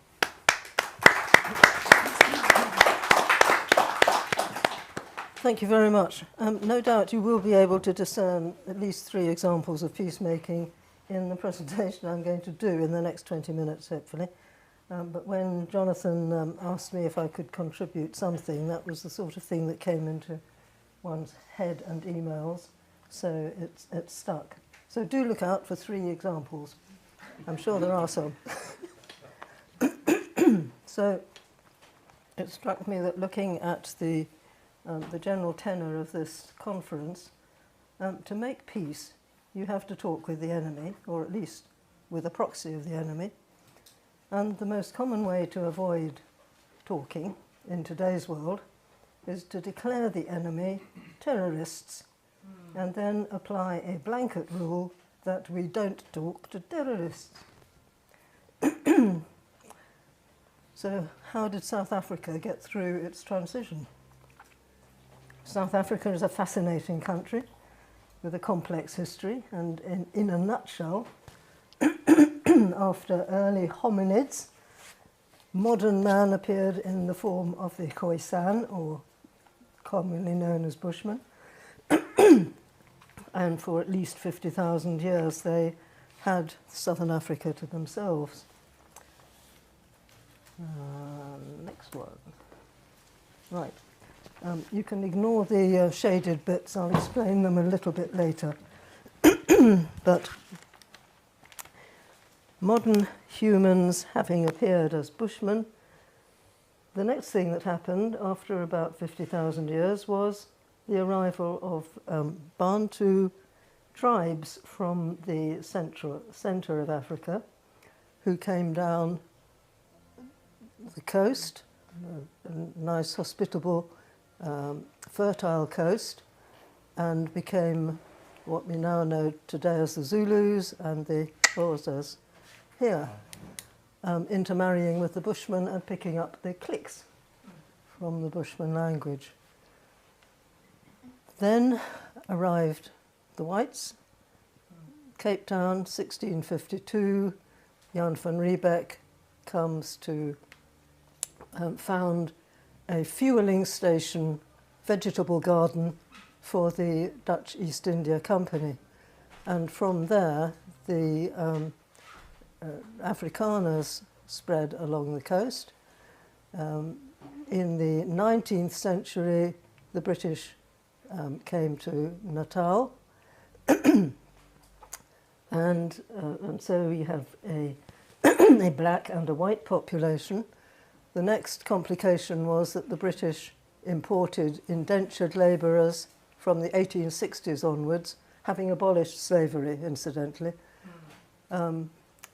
brought indentured labourers from India to Natal, where there is still the bulk of the Indian population of South Africa. And meanwhile, the coloured population, numbering 3 million or so, grew up from the mixed population of the Cape, where the Dutch government brought in slaves from all around the Indian Ocean, as far as Indonesia, and from Angola, and from East Africa, and so on. So quite a mixed population. In the South African War of 1899 to 1902, the British took over the whole place, and negotiations after that between the whites, in which Britain was falling over backwards to be nice to the defeated Afrikaners, the Union of South Africa emerged.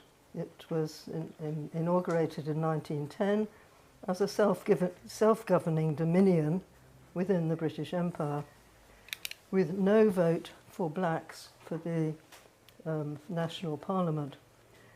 The Cape Colony had, before that, a colour-blind British constitution, which worked by qualification. The franchise worked on mainly property ownership, and that was preserved to some degree in the Cape, but it was not spread to the rest of the country under the Constitution of 1910. So the black population basically was at the mercy of the white population who had the vote. Mahatma Gandhi spent 20 years, mainly in the Durban area, fighting for the rights of the Indians, not of anybody else. In 1912, the black population, some of whom had become very well educated, particularly through college degrees in the States, began organising and founded the African National Congress.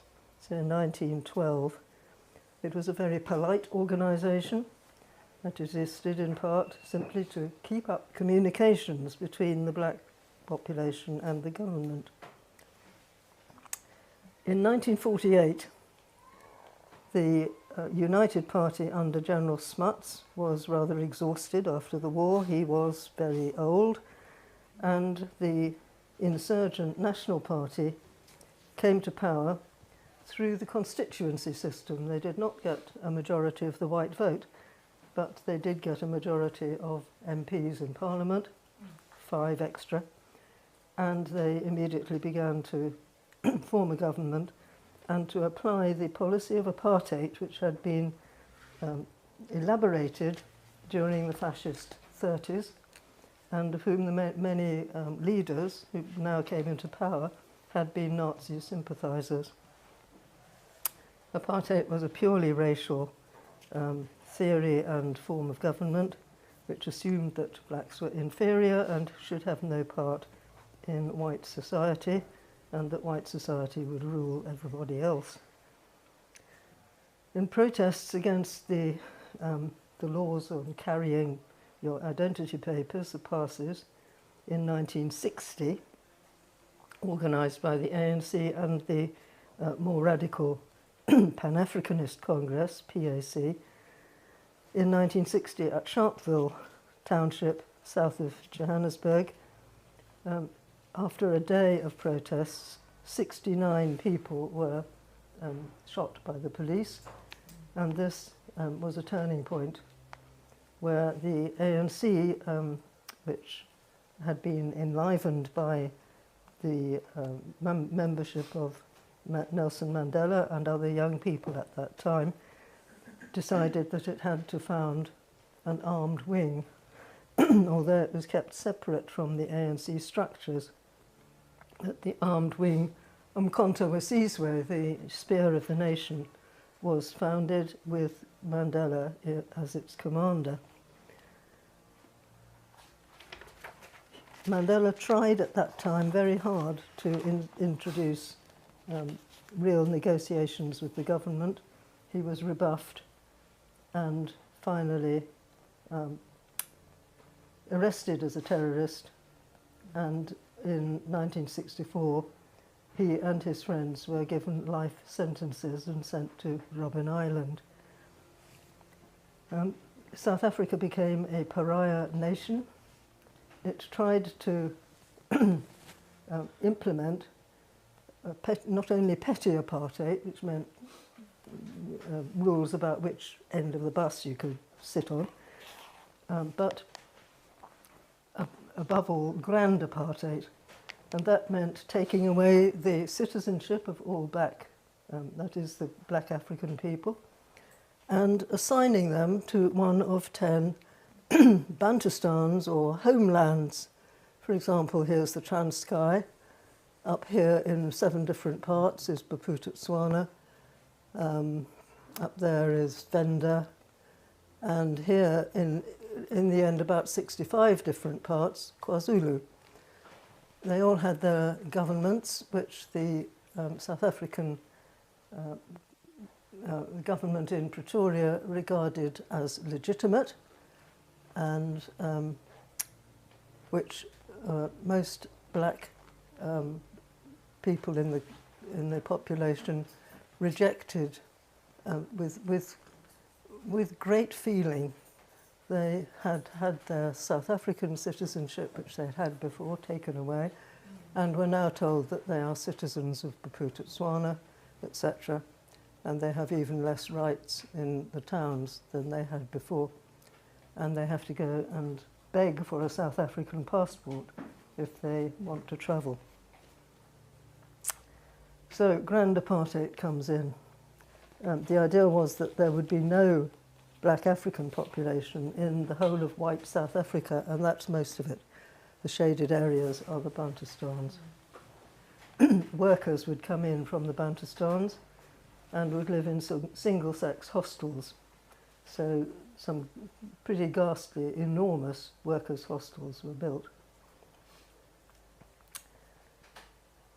The ANC, the PAC, and various other liberation movements, smaller ones, regarded the white government as illegitimate, and of course they were in turn regarded as illegitimate as far as leadership of the blacks is concerned by the government.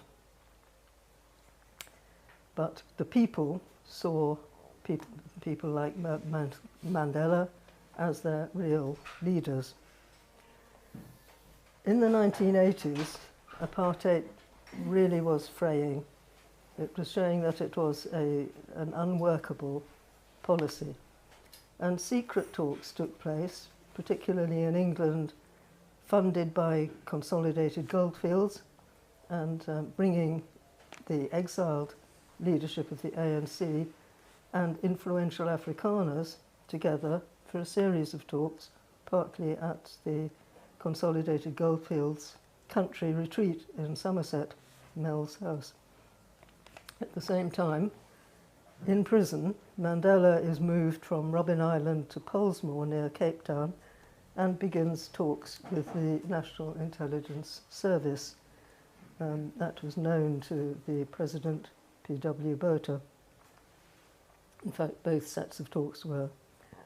Meanwhile, sanctions are beginning to bite, particularly financial sanctions on loans to the South African government, and sport sanctions, which people noticed.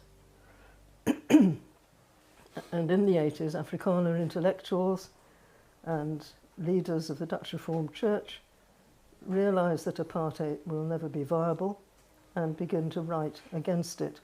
taking up many of the arguments, of course, if they're writing from a Christian point of view, that have been used for the decades that apartheid has been in existence by other church leaders. The leaders of business realised that they needed to know who the real leaders in the black community were, and they set out to find them, to talk to them, and to form a thing called the Consultative Business Movement in 1988-9. So business had a structure through which it could play a progressive part in the transition which everybody saw was going to come. The President P.W. Botha was intransigent, repeatedly offered to free Mandela provided that he would renounce the armed struggle, which was an offer that Mandela repeatedly refused. Botha finally succumbed to illness in 1989, and F.W. de Klerk became president and proved a pragmatist. He gave Mandela unconditional release and unbanned all the liberation movements in his speech opening Parliament on the 2nd of February 1989. Sorry, 1990, we're in 1990 now. So he recognises the liberation movements. Now, pragmatically, the ANC and to some degree the PAC recognise the government simply in order to talk to it and to get towards the future. The PAC took a policy that they would talk. They were for peace, but they would not sign any document that the apartheid government signed, because that would be recognising it a bit too much.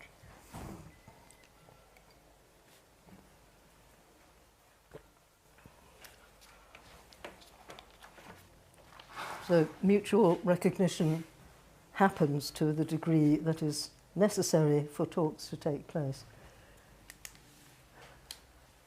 Now, why the National Peace Accord? Mandela was released early in February, 11th of February, I think, 1990. And there were two expectations. First of all, there would be peace at grassroots level, where people had, since the mid-1980s, been engaged, particularly in KwaZulu-Natal, in a politically based battle between the more progressive forces of the ANC, often the youth, and the conservative cultural movement of the Zulus, which became a political party, the Inkatha Freedom Party. This was a bloody battle both in the rural and urban areas of KwaZulu-Natal. It was expected that Mandela would speak to Buthelezi, Chief Buthelezi, the political head of the Inkatha movement. And they knew each other from the past. Buthelezi had been in the ANC Youth League. But the hawks in the ANC made sure that for a whole year, Mandela and Buthelezi did not meet.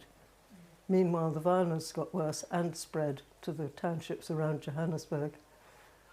And there was no peace after Mandela was released. It got worse. The other thing was that multi-party talks were expected to take place to talk about a new constitution under which a first democratic election could be held, and nothing happened.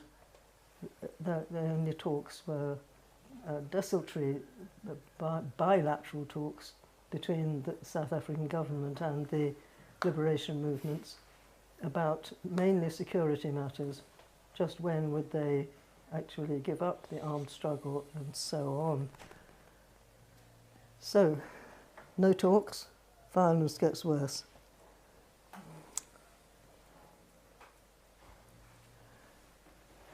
A crisis is looming in April and May of 1991, when the ANC threatened to pull out of all talks. And there is a real possibility that South Africa will slip backwards.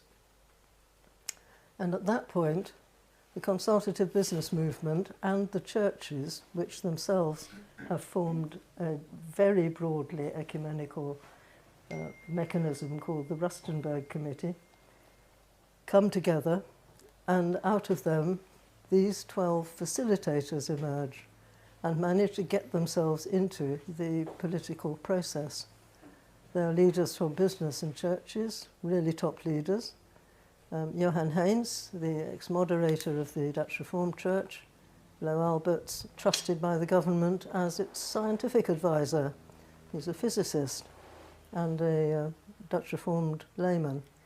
John Hall, director of Barlow Rand, Frank Chikane, the Secretary General of the South African Council of Churches, which for many years has been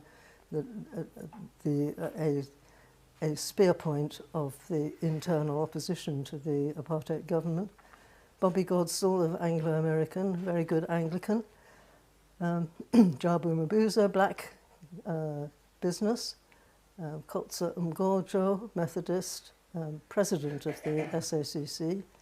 Pastor Ray Macaulay, quite a wheeler and dealer, charismatic leader.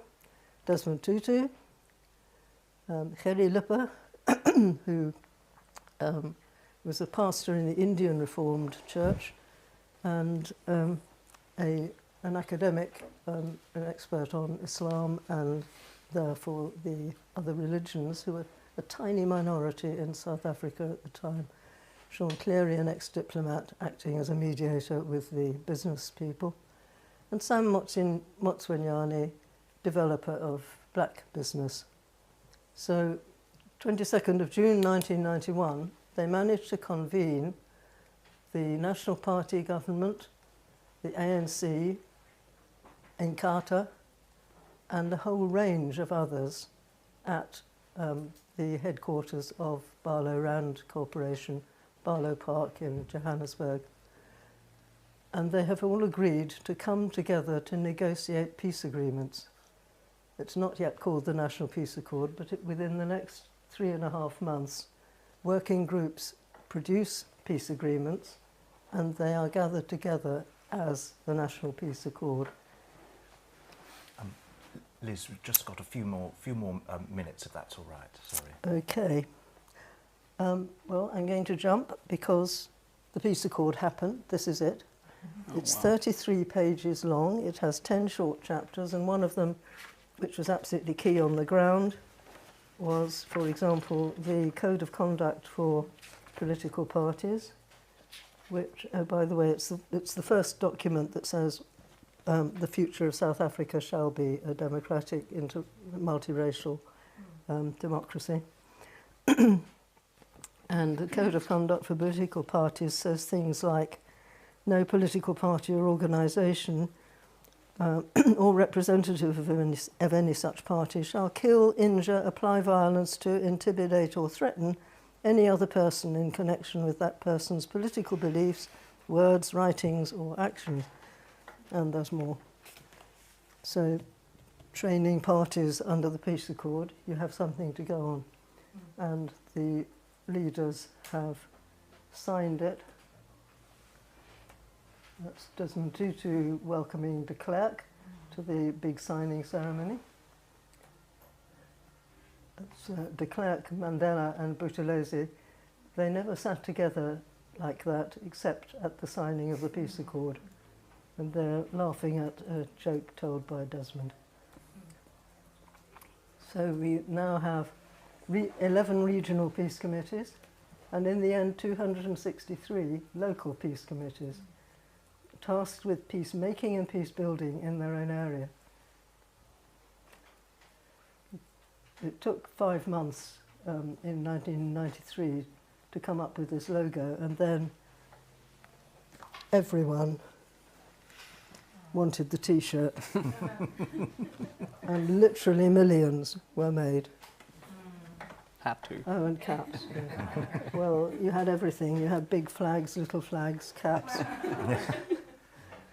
And something that wasn't envisaged in the peace accord, but became very important, was kind of roving peace committees at big rallies or in a disturbed area, acting as peace monitors, implementing the accord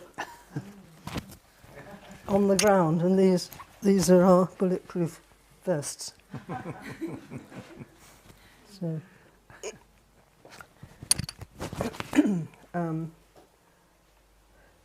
in 1993, there was a terrific peace campaign throughout the country, a peace day on the 2nd of September, and I'm going to show you a little clip in a moment. This is monitoring at the election in '94, when the peace structures fielded 20,000 internal peace monitors, as well as all the international monitors who were around as well. There's a peace pipe Now, too. This we want to, we just want to get to this video, which was made by the South African Broadcasting Corporation about the committee in Alexandra in 1993 for Peace Day. Okay. Yeah. Of thunder activity. Because of the development of that thunder activity.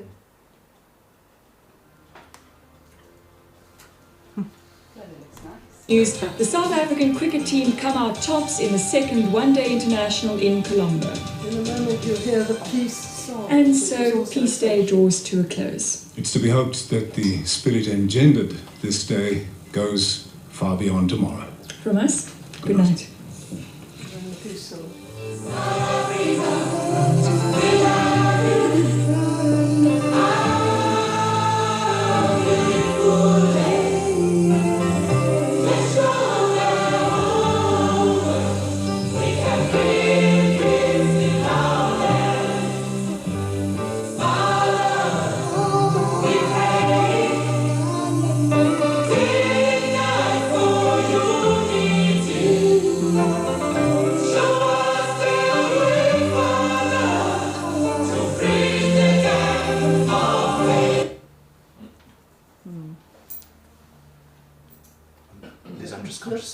I'm just conscious of time for okay, to a get couple on of to the minutes next of this. presentation. Sorry. Yeah. For the whole country to uphold the 5-minute standstill and to reach out to one another. Peace Day, the 2nd of September. It's in our hands.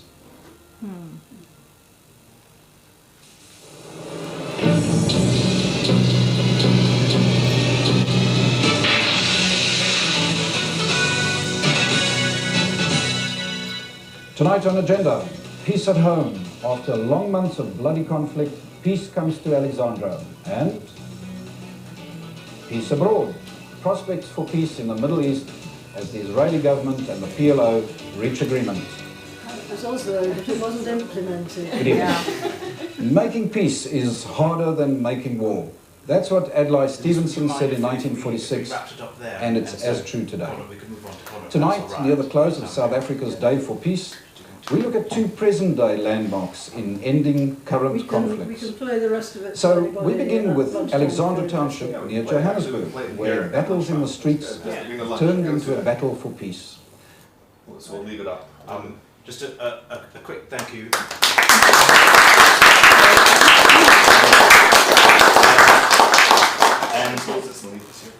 And next we will have Dr. Connor Casey, who will be speaking to us on the what's the title? I forgot. Sorry. Oh, sorry. On Connor will speak to us on the natural law tradition and amnesties for grievous crimes, and he'll give us a reflection on that. So thank you, it is, and introducing Dr. Connor Casey.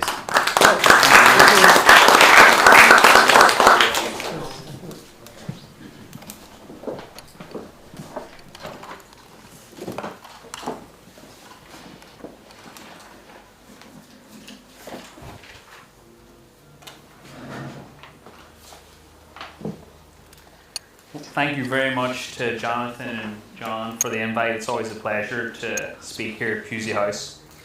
On the 4th of March, 1865, President Abraham Lincoln gave his second inaugural address, a speech which offered his audience a remarkable meditation on divine providence, justice, and political reconciliation. The speech begins with Lincoln contemplating the terrible bloodshed of the American Civil War, the deadliest conflict in the nation's history before or since. He wonders whether the suffering visited upon North and South was, in some measure, a divine judgment upon a people who tolerated the evil of slavery for far too long and failed to resolve it by peaceful means. He observed that while all would wish for the war to speedily pass away, if God will that it continue until every drop of blood drawn with the lash shall be paid by another drawn with the sword, then he and his fellow citizens must accept that the judgments of the Lord are true and righteous altogether. Yet perhaps the most famous portion of the speech came at the close. By 1865, Union victory was effectively assured. Confederate sympathizers might therefore have expected a victor's triumphalism, a catalogue of punishments and woe to come for the rebels, and a stern recitation of the demands of justice upon those who had rebelled against the lawful government of the United States. Instead, famously, Lincoln called for a post-conflict policy characterized by malice toward none, with charity for all, that would achieve a just and lasting peace, bind up the nation's wounds, and care for those who had borne the battle.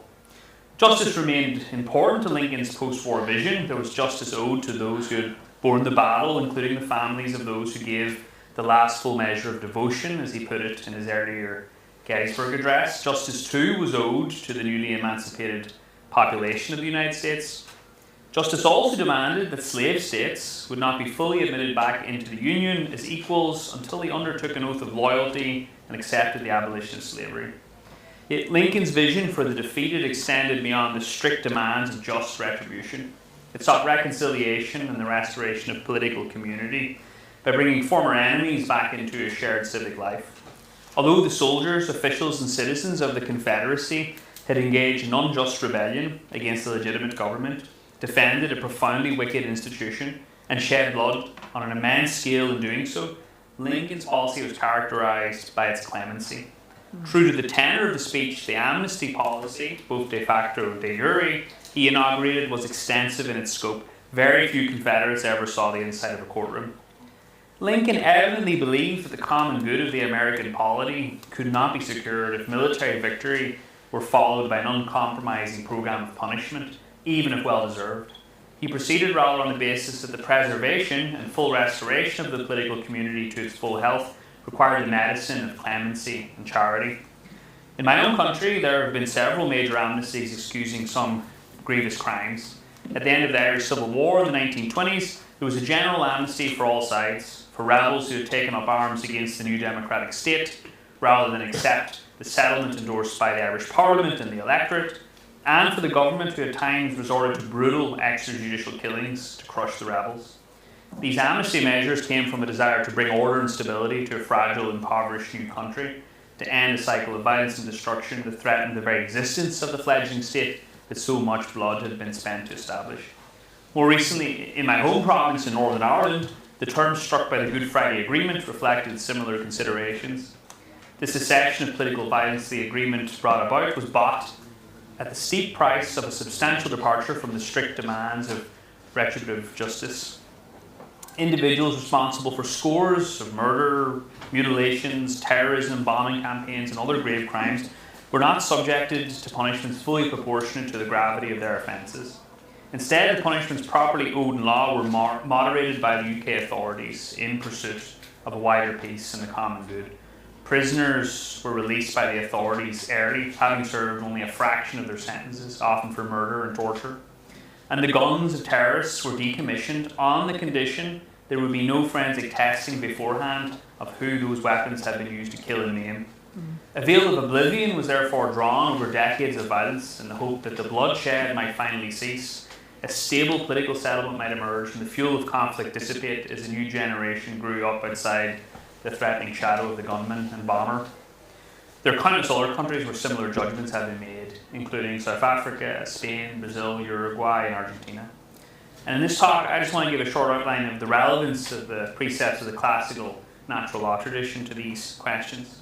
I don't think the principles of the tradition speak with one voice on when amnesties may properly be extended to those responsible for grave wrongdoing, or when the demands of strict retributive justice might be relaxed. But I do think the tradition offers some rich prudential principles and rules of thumb that might help us reason through some of these difficult questions. I think it's an opportune time to consider these questions too, given recent trends in international law.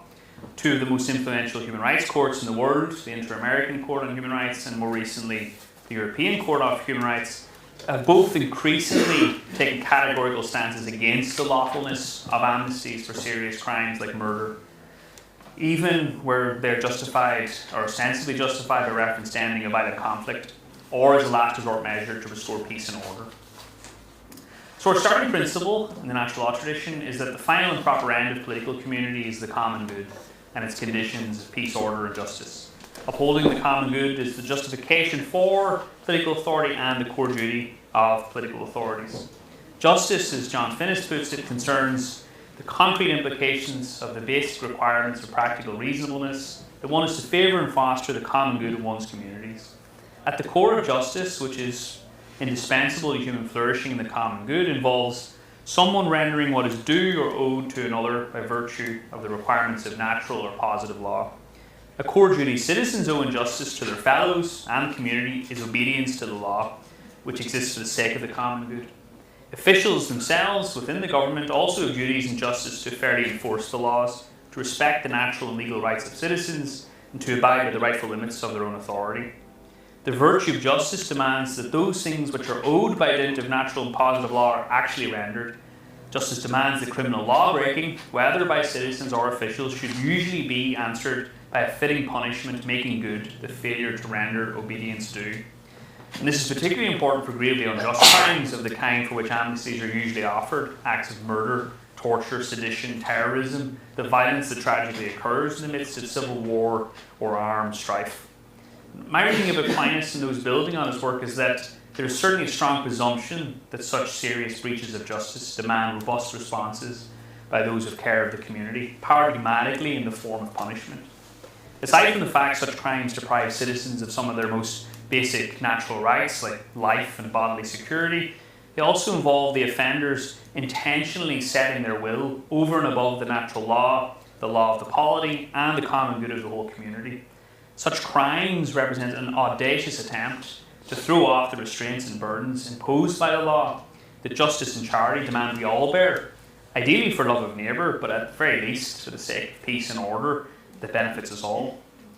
These kind of crimes are an example of what Aquinas calls a great perversity of will. The formative aim of punishment in the natural law tradition is retribution. It is the thing that makes punishment punishment, rather than a deterrent or means of reformation, which are valuable secondary objects. While deterrence and reformation are important aims, the main object of punishment is to ensure moral and political balance is restored to the community, and that offenders are deprived of any benefit gained by having set themselves and their will above the common good of all their fellows, usually by a proportionate restraining of their will. The failure by the authorities to punish egregious crimes risks allowing a disturbing imbalance in the political community to stand, and deliberate harms to the common good to remain unchecked. Might withholding due punishment also encourage a sense of impunity amongst the wicked and act as the midwife to future outrages? Does pardon in these circumstances to invoke Aeschylus and measure for measure risk becoming the nurse of second woe? All this is to say that amnesties seem in need of serious justification. Can any be offered? Each of the amnesties I've already mentioned was immensely controversial at the time it was introduced. Indeed, many remain so decades after the fact, centuries perhaps. Many regard them at the time as fundamentally unjust and too tolerant of wickedness. Lincoln's amnesty policy appalled many radical Republicans who insisted on a more severe approach. Some later argued that the failure of Reconstruction was partly a result of a failure to humble the pride of the Confederates and the slaveholders through the rigours of law.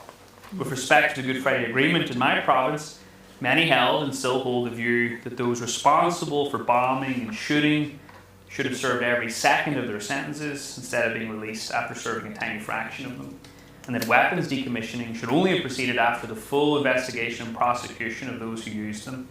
Many understandably find the sight of former paramilitaries occupying high political office in Northern Ireland as deeply offensive. None of this is surprising. Given the subject matter, amnesties will always spur the strongest of feelings, I wager there are Englishmen in this room who still see that the audacity of the Act of Oblivion enacted by the Restoration Parliament, which excused the vast majority of those treasonous men who rebelled against the Crown and shed blood during the English Civil War. Given their seemingly deep tension with the demands of justice, does the natural law tradition then stamp these kinds of amnesties as intrinsically illegitimate and wicked? I think the answer is no. What is common to all the examples of amnesties I have mentioned in the United States, in South Africa, and Northern Ireland is that political leaders, often backed by citizens speaking through the ballot box, concluded that an uncompromising insistence upon the full demands of the punishments otherwise prescribed by law might itself damage the common good, the ultimate end that justice serves. While we might agree that love of justice and love of the common good will usually require retribution and require that what is owed by lawbreakers be paid back to the community in full, sometimes the common good itself can require a prudential act of statesmanship to waive or dispense with the punishments of the law and to extend an act of clemency.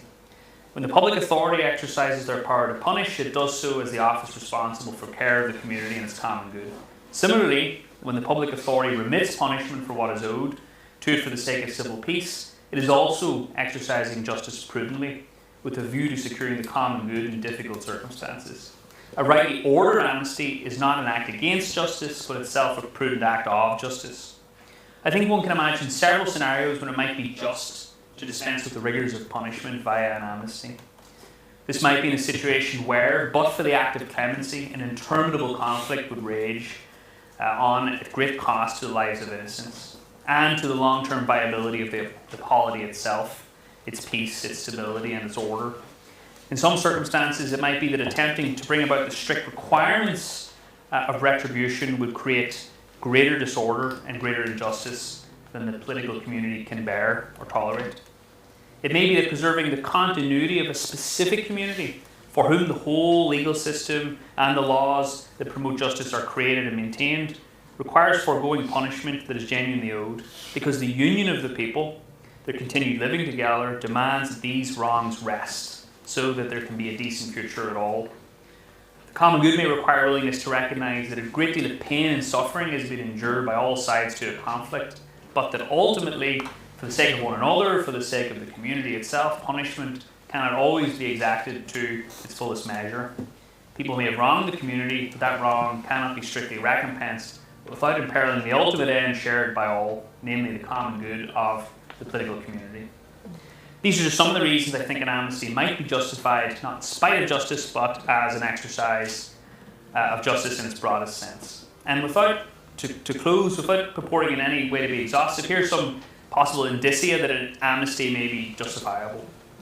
First, as Augustine reminds us, the spirit in which one person spares another makes a great difference. Sometimes it is mercy that prompts punishment and cruelty that prompts leniency.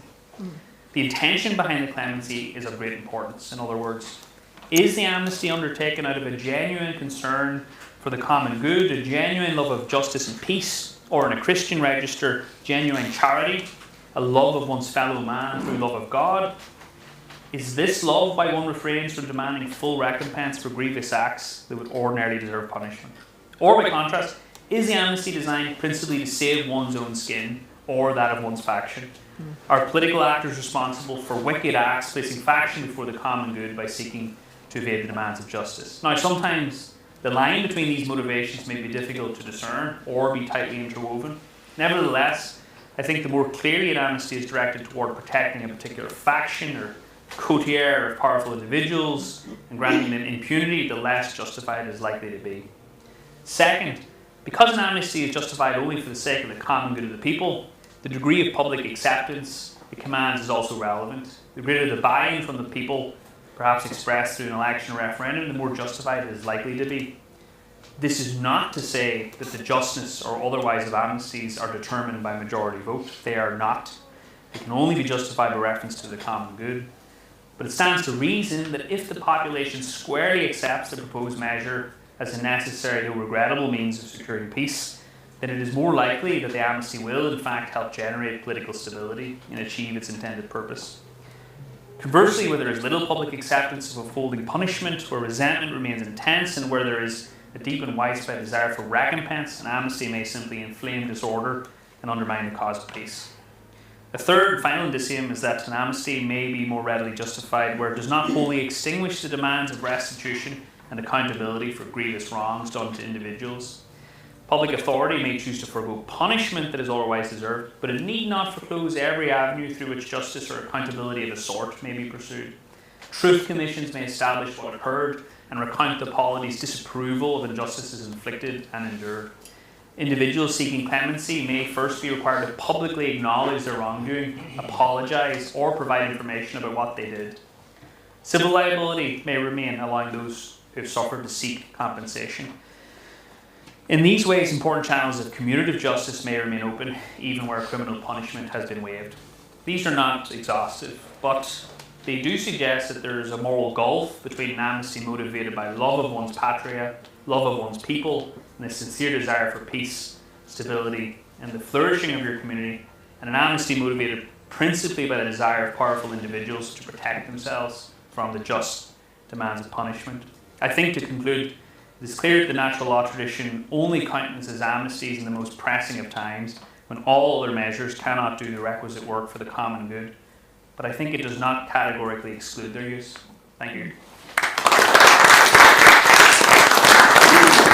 Thank you, Connor. And Professor Evans, if you'd like to take the floor. Professor Evans will be speaking on why is international law not restraining war. So thank you, Connor, and welcome, Professor Evans. Get rid of the advert for Barco. There should be a remote here somewhere. It's hiding. Okay, I'm sorry. We have to affirm Barco along with the troubles. Well, thank you very much. And I approached this with a degree of nervousness. I put together a few thoughts and then just sent it over to be printed off. And I've been a bit of a rush this morning, and it came to over. I suddenly realised I haven't checked that all the pages of this are here, which if it was going on too long may be an advantage. On the other hand, I am minded of the story, which I believe isn't apocryphal, but even if it is, it shouldn't be, of a rather unpleasant political master whose speechwriter he was rather aggressive to and always complained that it wasn't good enough and just used to pick them up and read them. And did the same once, and after about two or three pages in, it was all blank and he just said, "You're on your own, I resign."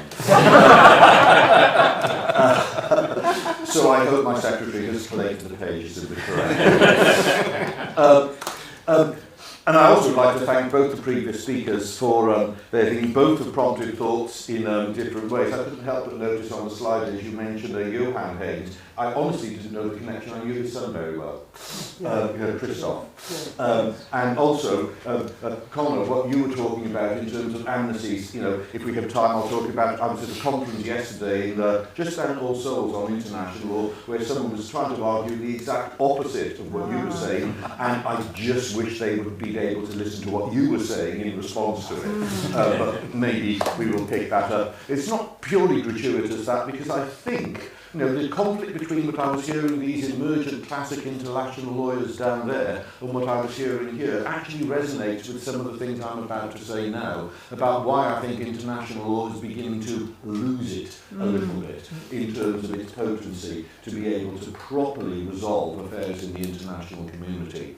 And we may be able to pick up on that a little bit later. Well, the title I was asked to riff against was, why is international law not restraining war? So the opening line is, well, it is. It is restraining war. However, the law relating to the use of force in war, i.e. what is classically referred to as the laws of armed conflict, what is sometimes called international humanitarian law, basically how you conduct the business of war, who you can shoot, who you can kill, how you can do it. Actually, there is plenty of evidence that is actually restraining the methods of hostilities, probably more effective than than any time previously. So at one level, if we are looking about on is international law restraining war, at that particular level, the answer is absolutely yes. If we look, for example, at the current, the cautious international lawyer would call me conflict, but let's use the real word, war, between US and Iran at the moment, that is to me because also I work particularly in the area of the law of the sea as well, everything that is taking place, despite what anybody else might tell you, concerning blockades, etc., is being done meticulously in accordance with the laws of naval warfare. Now, there's much to object to about the content of the law of naval warfare, but the idea that that isn't exercising a very real constraint and guidance on what is or isn't being done is simply untrue. And so if you want a living example of how, and that isn't a critique of whether the law is good or bad, but it is an example of the way in which the current body of international law restrains the conduct of war. And it's also worth saying that accountability for breaches of international humanitarian law, the laws of war in that sense, the conduct of war, are probably more powerful and potent than ever before, as witnessed by the number of prosecutions that were often brought in response of people who were accused of committing war crimes, understood in this language as serious violations of the laws and customs of war in terms of the conduct of hostilities. And so in all these ways, the interface between law and war in some ways is stronger and more potent than ever. So why is it that when we posit a title such as "Why is international law not restraining war?" we automatically think, yeah, that resonates. And that's because, of course, we're talking about the other bit of the classic engagement of international law with war, not the law relating to the conduct of hostilities, but the law concerning the resort to force, whether or not it is possible, whether the legitimacy, let us call the jus ad bellum rather than the jus in bello. And I think it's fairly clear that you don't need to be any great expert to look around the world today to see that that is, how can one put it, not doing so well. It seems clear that things are not so good when it comes to international law restraining the use of force between states rather than the conduct of hostilities. And doubtless there are multiple reasons for this.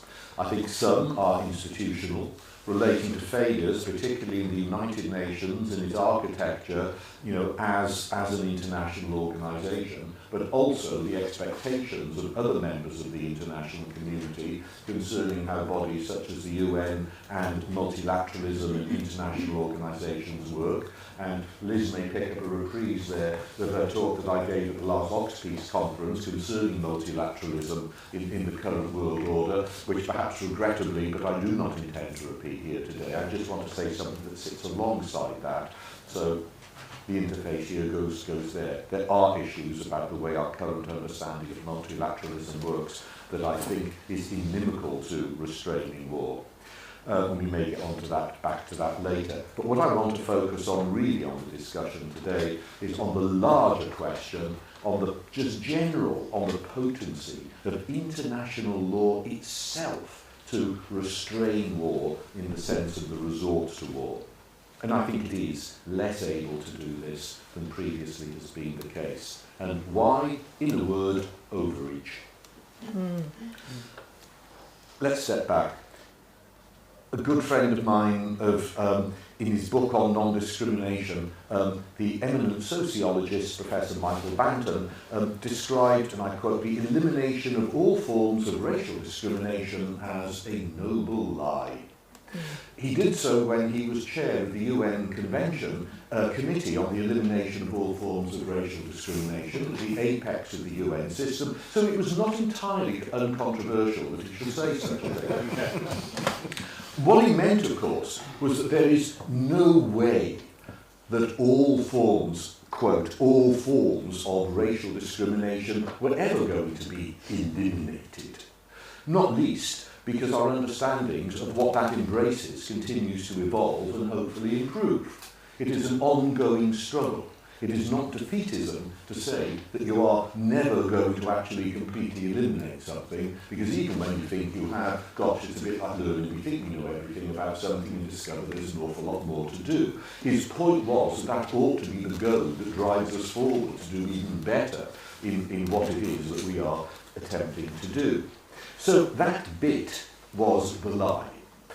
The noble bit was that we wanted to try. And the UN Convention, let it be said, and indeed everything that Michael said, who I think was a really great man, was calibrated to that end. The enterprise was noble, even if it was, in a sense, inevitably a bit of a lie.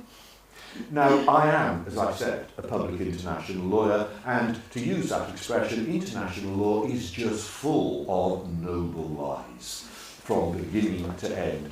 You know, just as the famous Vienna Declaration and Programme of Action on Human Rights said of human rights back in 1993, when it said that all human rights were universal, indivisible, interdependent and interrelated, so are all the lies that create the formative web of international law. The entire thing is a tissue of lies in many ways, of assumptions and things that we all know are not true, but somehow combine to create what we have, which is the sort of thing that makes the world go round. You might want some examples. The equality of states, for example, since when?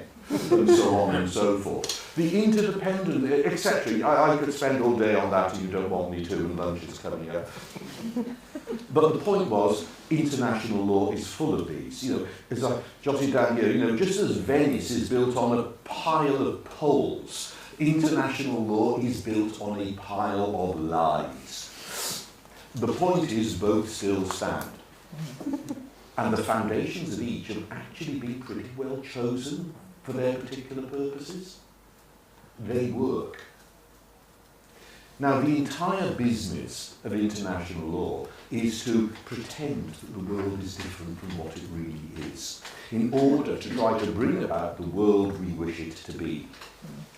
History is littered, for example, with treaties of legally binding treaties of perpetual friendship, which were routinely broken in new rounds of wars within weeks, months, and certainly within years of there being conclusion. Practical example, when in 1991 Iran took the United States of America to the International Court of Justice over an attack on an oil platform, it was based, the jurisdiction of the court was based on a 1955 treaty on, and I quote, amity, economics and consular relations, Article 1 of which says, quote, there shall be firm and enduring peace and sincere friendship between the United States of America and Iran.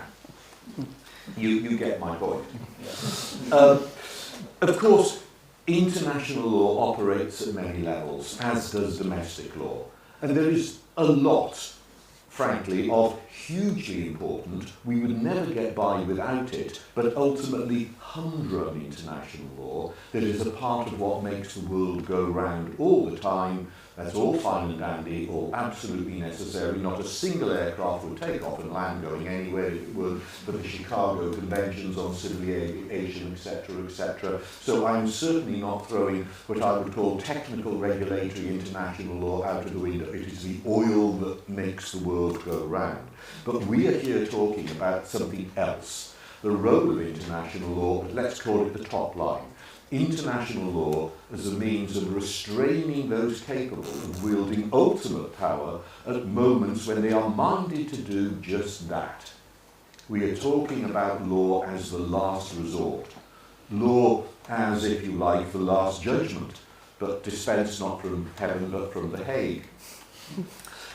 And there's like little doubt that fear of the wrath of heaven, I have to tell you, is probably a far more potent restraint on law than it is the judgments of the Hague.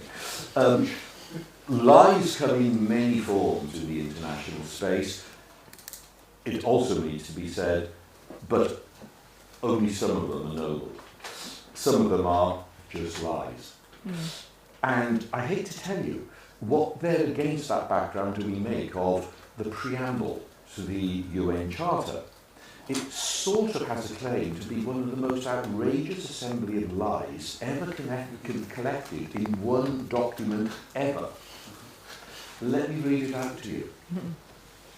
We, the peoples of the United Nations, the 20 or 30 nations who happen to be there, including Jan Smuts, of course, who was one of the key architects, We the peoples of the United Nations, well, decode that to how many lives there are in that, determined, 1, to save succeeding generations from the scourge of war, which twice in our lifetime has brought untold sorrow to mankind, yeah, we'll take that one, and reaffirm faith in fundamental human rights, in the dignity and worth of the human person, in the equal right of all men and women, and of nations large and small. Who is going to object to any of this? And to establish conditions under which justice and respect for the obligations arising from treaties and other sources of international law can be maintained, and to promote social progress and better standards of life in larger freedom. Great. And for these ends, to practice tolerance and live together in peace with one another as good neighbours, and to unite our strength to maintain international peace and security, and to ensure by the acceptance of principles and institutions of methods that armed force shall not be used, save in the common interest, and to employ international machinery for the promotion of the economic and social advancement of all peoples. We have resolved to combine our efforts to accomplish these aims. Yeah, exactly. As the drafting history of the Charter shows, not to mention, obviously, their subsequent practice, in truth, just about none of the states involved in drafting the Charter really believed a word of any of this. Seriously, they didn't. But honestly, that did not and does not matter. That was not and is not the point.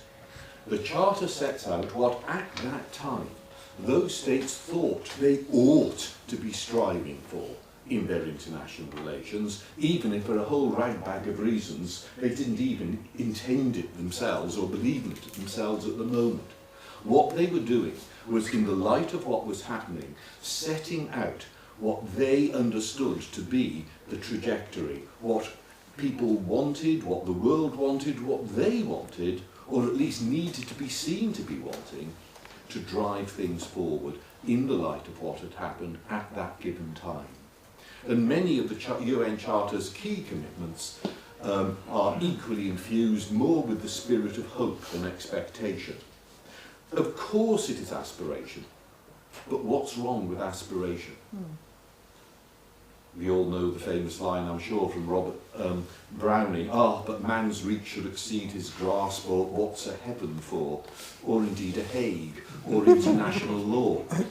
That's sort of the point here. Take the UN Declaration on Human Rights. Adopted in 1948, just as the Cold War commenced and the Iron Curtain descended, it didn't even purport to be a legal document.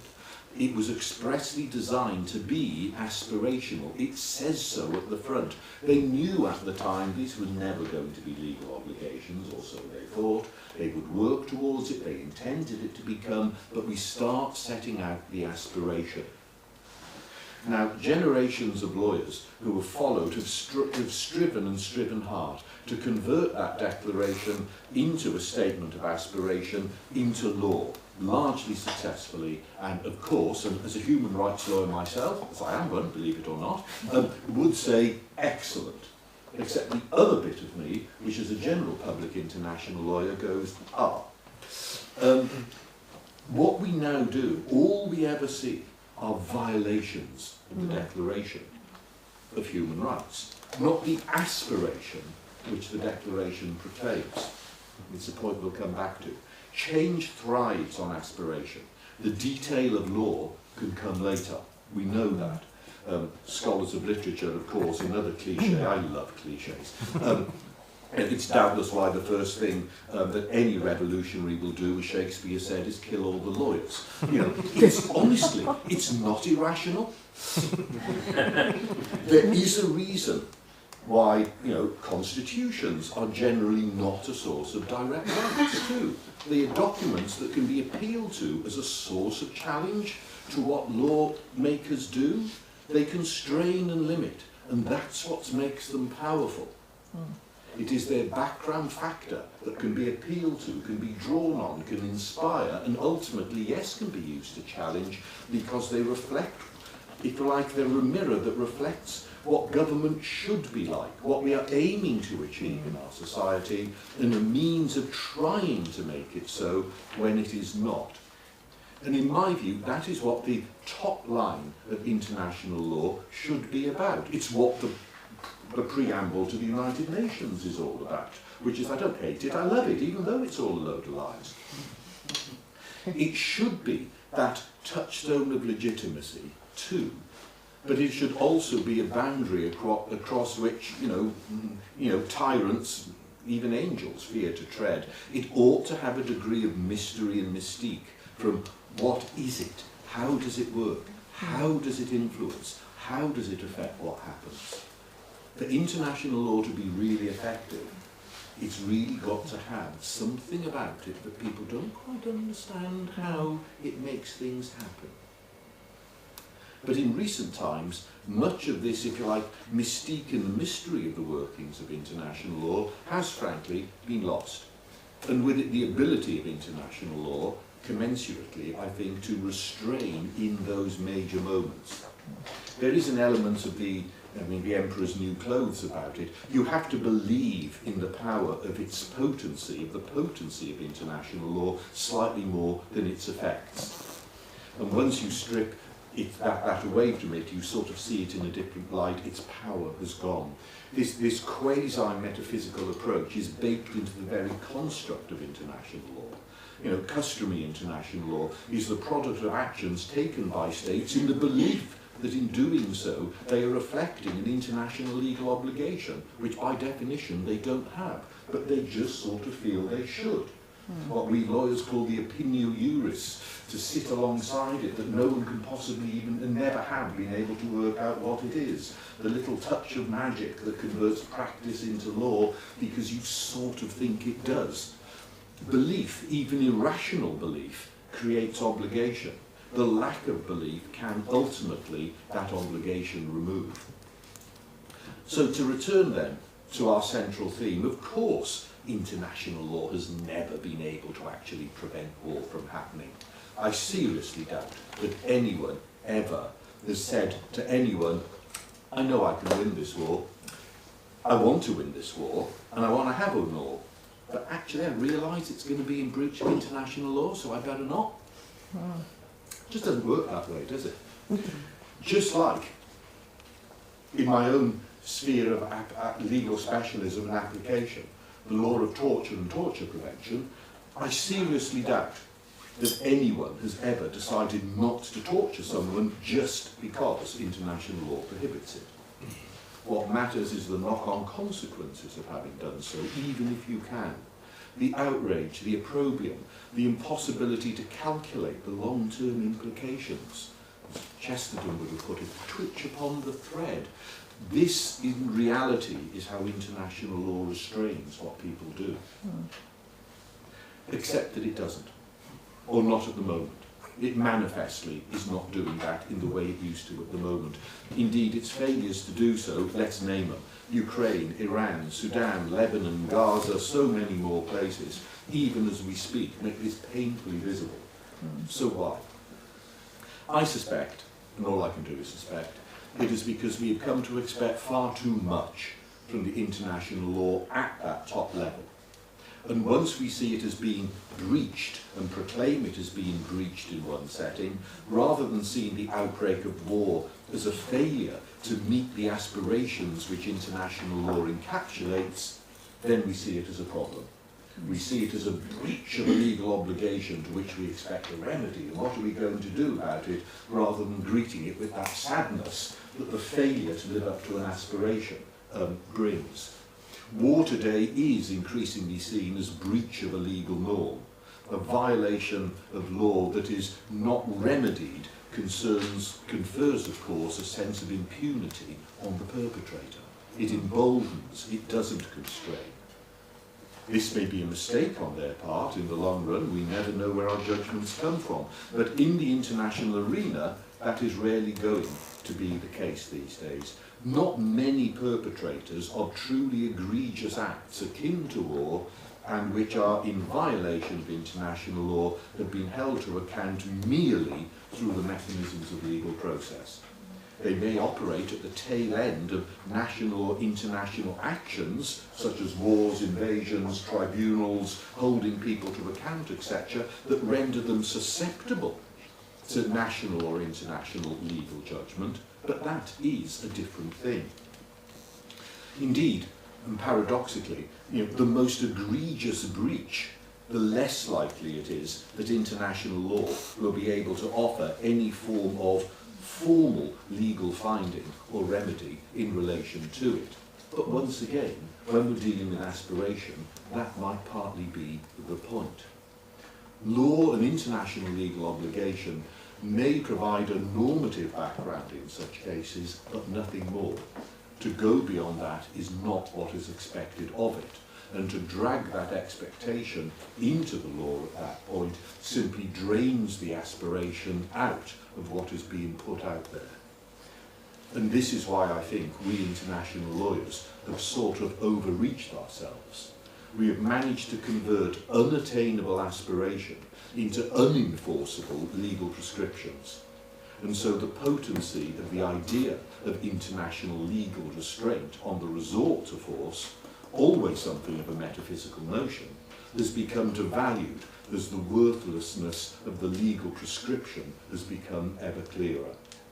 So in conclusion, perhaps what we need is less international regulation and more international aspiration couched in the language of law. But that is not what we currently have, and it's not where we're actually going. And as a result, I increasingly think that we are going to see international law diminish as a restraint on conflict rather than the opposite. Thank you. Thank you.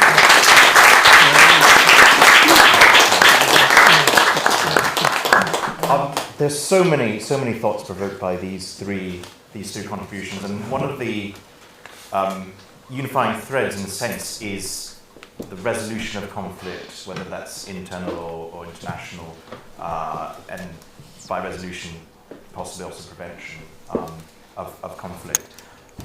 One of the things that you raised, Conor, was, basically your entire talk was raised the question of, if we are trying to solve a conflict, let's say a dictator, do you find that now there is a threat to, we saw the example of the negotiated solution in South Africa, which was a result of compromise, of people coming together and saying, this isn't exactly what I want, this isn't exactly what you want, but we have found a modus vivendi, a way that we can possibly work together and ideally put violence aside and find a constitutional way of moving forward. You have now people trying to, as you point out, trying to undermine previous amnesties. And one can think of, for example, Pinochet in Chile and the attempts to prosecute him. The greater tendency seems to be moving in this, veering towards justice rather than peace, so to speak, although obviously they're interrelated. Dictators now surely must look at these and say, I'm going to fight to the end, even if I don't necessarily want to, because the alternative is I'm going to be, instead of getting a nice comfortable retirement in Paraguay or more likely Moscow now, I'm just going to really have a 10-year civil conflict that I might win and I might lose, rather than a 2-year civil conflict that could have a negotiated solution. Do you have thoughts on the effect that is going to have on the behaviour of tyrants, dictators, and strongmen, so to speak? I think that a categorical legal ban will just narrow the suite of policy options available to the political authorities, and I don't think that's a prudent thing to do. It narrows what you can do to sort of get out of an impasse with a dictator who might be clinging on. But if you actually, what I find more troubling is that it also applies to situations like conflicts like South Africa or Northern Ireland, or Ireland in the Civil War, or the American War. If you took the standards applied to the Inter-American Court and increasingly the European Court, what they demand for accountability for breaches of human rights in terms of prosecution, if you apply the standards now to the Good Friday Agreement, to the South African thing, they wouldn't pass muster. None of the amnesties would survive. And so, and these are held up as the gold-plated peace agreements for time for navigating out of complex conflicts. So if your law is developing to the extent that those don't pass muster, amnesties are off the table, could those conflicts have been brought to an end without the prisoner releases or the truth and reconciliation apologies in exchange for clemency? Or in the United States, if Lincoln had to follow some international court who said, well, you have to prosecute every single one of those slavers who spilled blood, could America have continued as America? Probably not. So I just think it's imprudent to narrow your suite of policy options, which this is not a very pleasant. It's potentially taking a very useful tool off the table, Yeah. and which could result in further violence and conflict. Yeah, it is maximalising concern for one aspect of the common good, which is retribution for wicked acts. That's very important, and that's the presumption is that will happen. But you're putting all your focus on that, and you're losing the ultimate goal, which is concern for the common good, which may actually require not demanding full punishment. Is there a danger, I think, picking up on part of what you were saying, Malcolm, of things like the Inter-American Court possibly just becoming irrelevant if judgments like this are seen as being overbearing and on the resolution of conflict? Well, absolutely, and there's a number of things that he said when he talks about judgments of international courts on this. It's equally interesting to do any work about how many judgments of international courts are ever implemented. The answer to that is relatively few. In the European space, it's a bit different.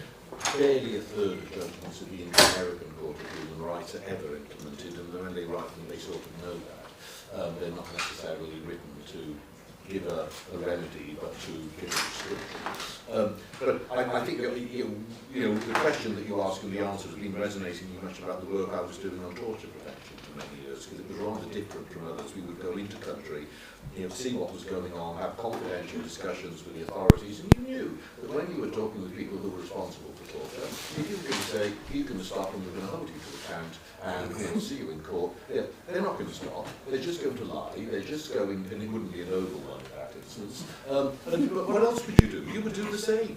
Everyone in the room would do the same. And anyone who tells me different is not probably being honest. You've got to use the modern parlance an off-ramp in those circumstances, and it depends on what your priority is. If your priority is holding people to account for the wrongs that they have done, that is one thing.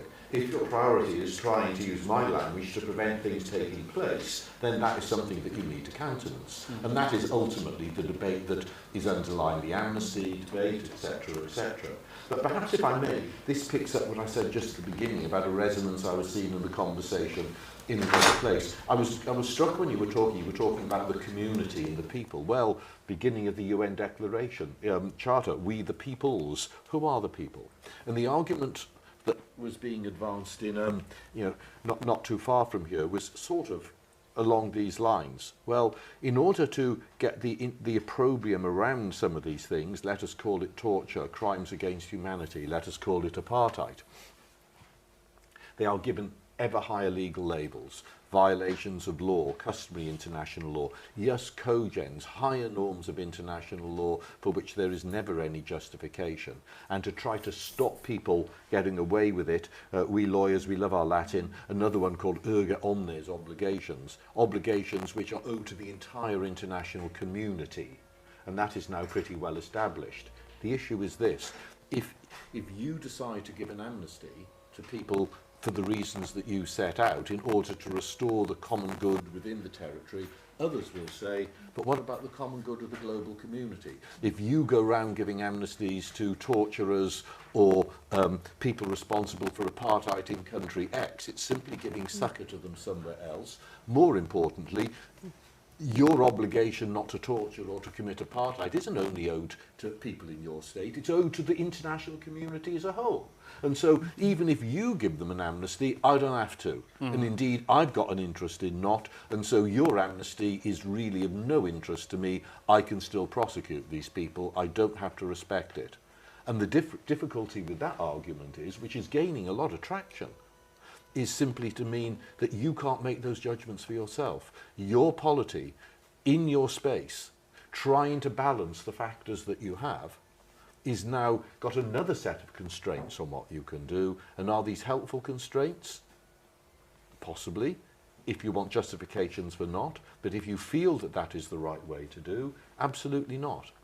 And once again, it is that, I would say, this, let us call it this over-judicialization and this move towards seeking a more remedy-based culture means that other people can determine the answer to your problems rather than the people themselves who are affected by those problems determine what the right way forward for them is.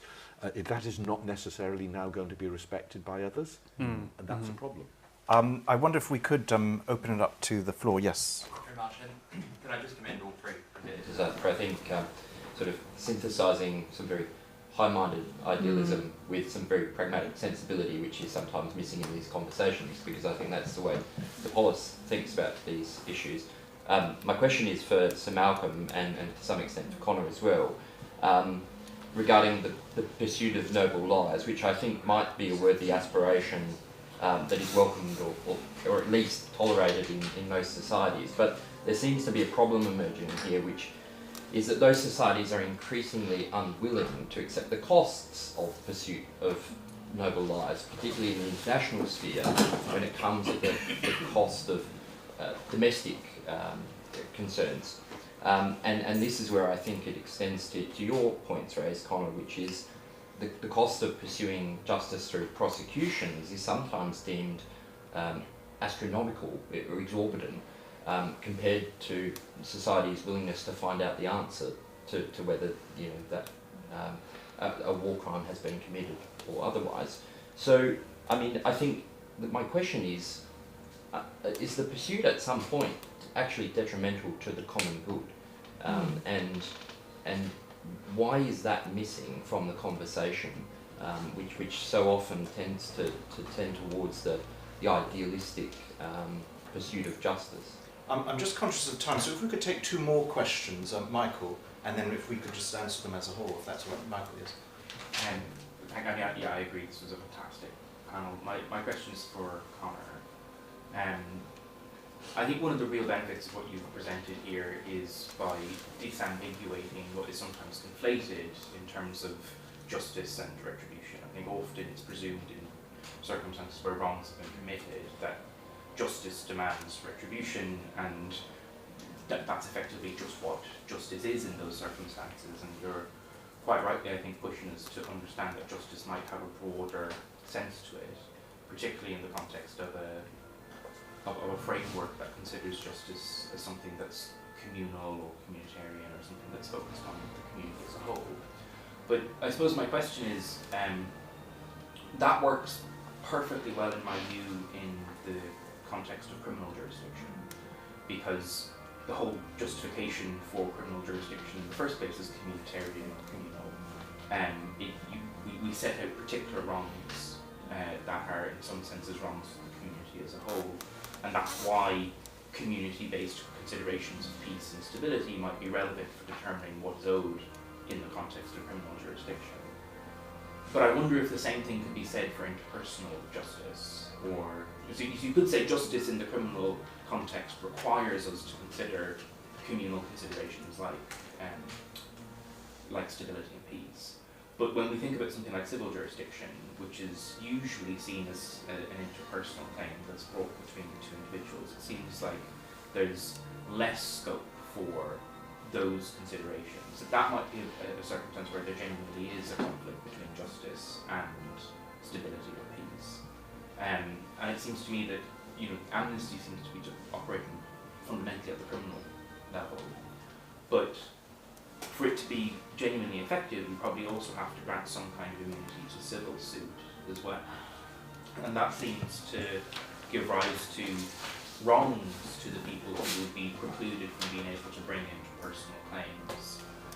So one thing to maybe add into the analysis here is to think whether or not a wrong has been done to them in removing the possibility for them to be able to pursue civil wrongs, and whether genuine amnesty would require some kind of retribution or some kind of compensation be given to them.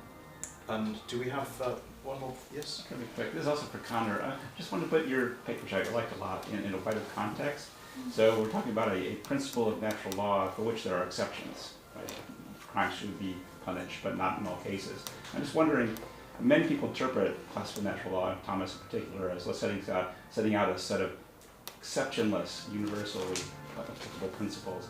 I'm wondering, I suspect that that's a faulty assumption about Thomas's view across the board. I wonder if you think that, or if you think there's a special reason why this particular principle admits exceptions, whereas others don't.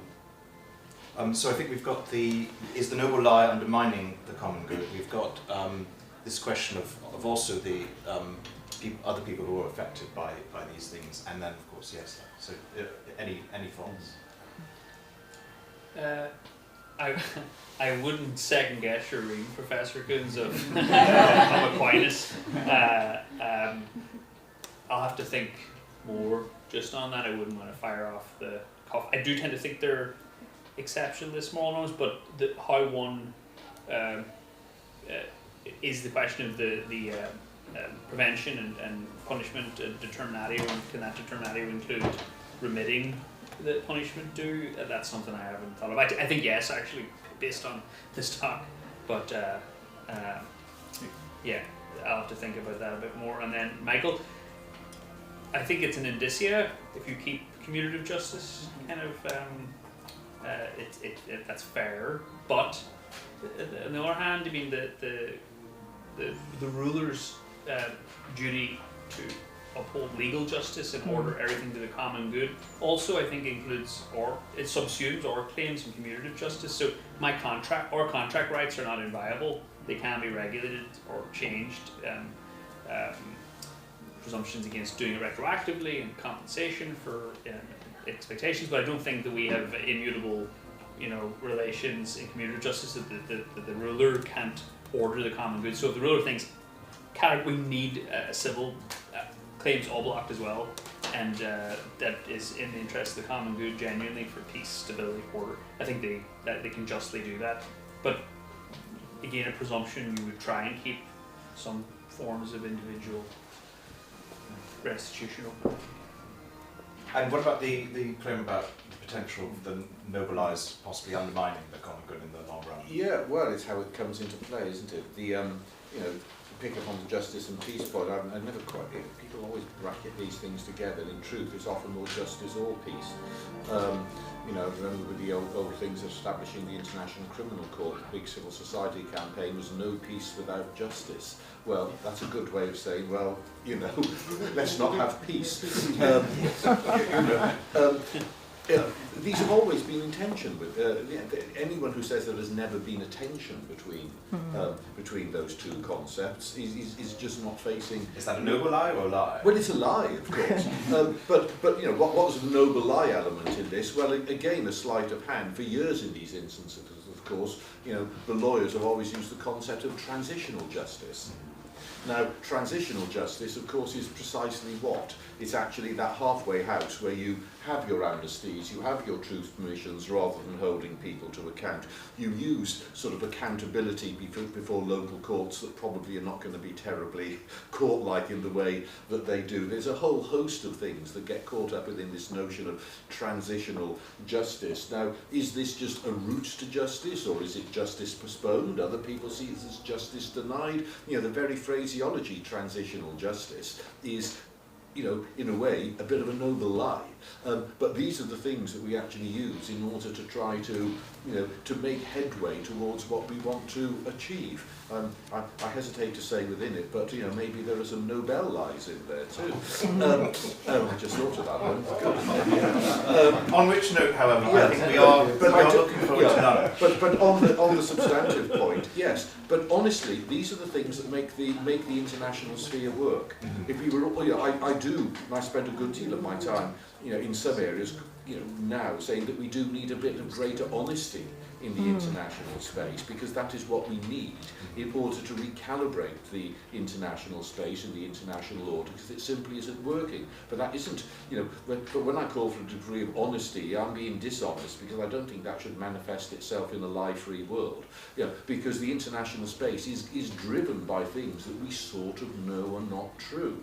And we need, however, to use those fictions. Other people use the word legal fictions, of course, to use less dramatic language, and some legal fictions are good and some legal fictions are bad. And we need to work with those fictions that actually facilitate what we want to achieve, rather than those that negate them. And knowing which is which, ultimately, to go to your question, Trent, is the issue. Can we just thank our three?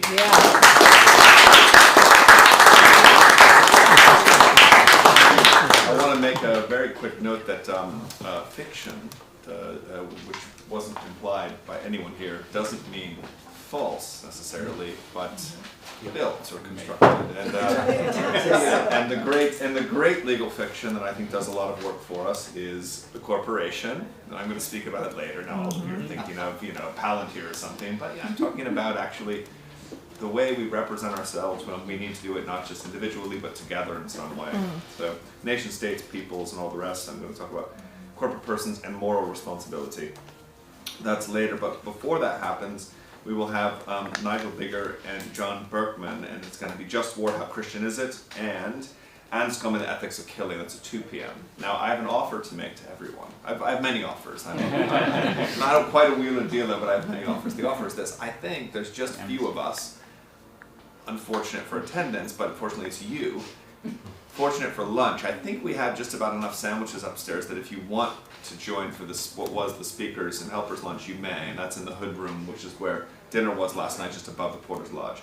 Secondly, there is a musical programming and drinks tonight, but let me tell you how it works. There's Evensong, which you're welcome to come to, but again, you are the voice and you are the song, so it's a self-sung Evensong, but we did all right last night. There's benediction afterwards. That's where the Eucharist is displayed and there's prayers, so that's Evensong is a more open service. Benediction is very much more devotional service, so you can leave after Evensong if you don't want to stay for benediction.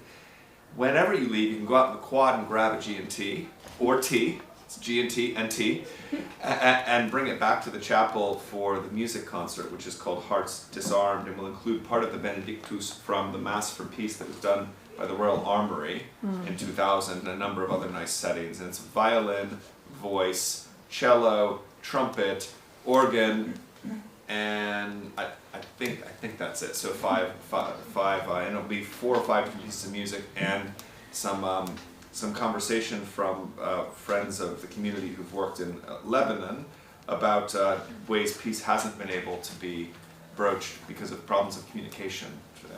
Is that right? Is that right? Yes, more close or less. enough. More or less, close enough. Okay, we'll come out and see what he gets much closer than I will. They get much closer than I will. Now, finally, if you want to see the South African video, we can put that up. Videos, we can put that up right now. Is that? Okay. Yeah. Now or 10 minutes or whatever. Okay, well, we can put that up. So lunch upstairs, if you want, we'll start at 2:05. And Taylor's is up the street, and Najjar's across the street if you want British food. If you want the full South African story, never fully told before. Available at all respectable books. Yes, the unabrogated version. I've got flyers about it and I've got books. Okay, thank you everyone.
Good afternoon, everyone. I'm Emma Trimble, previously Emma Webb, and I will be honoured to moderate this session.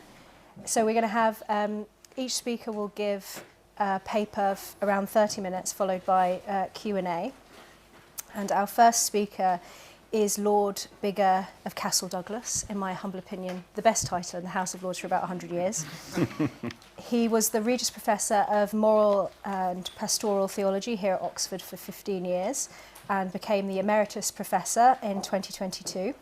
He was appointed a CBE in the 2021 Birthday Honours for his services to higher education and was introduced to the House of Lords as a Conservative peer in 2025.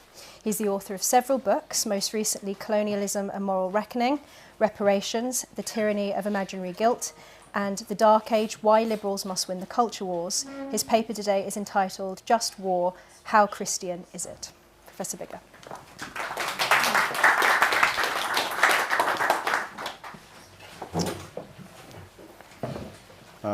Thank you, Emma, for the introduction. Just also to say that 13 years ago I published a book on the ethics of war called In Defence of War, 2013, and my thinking hasn't changed a whole lot since then. The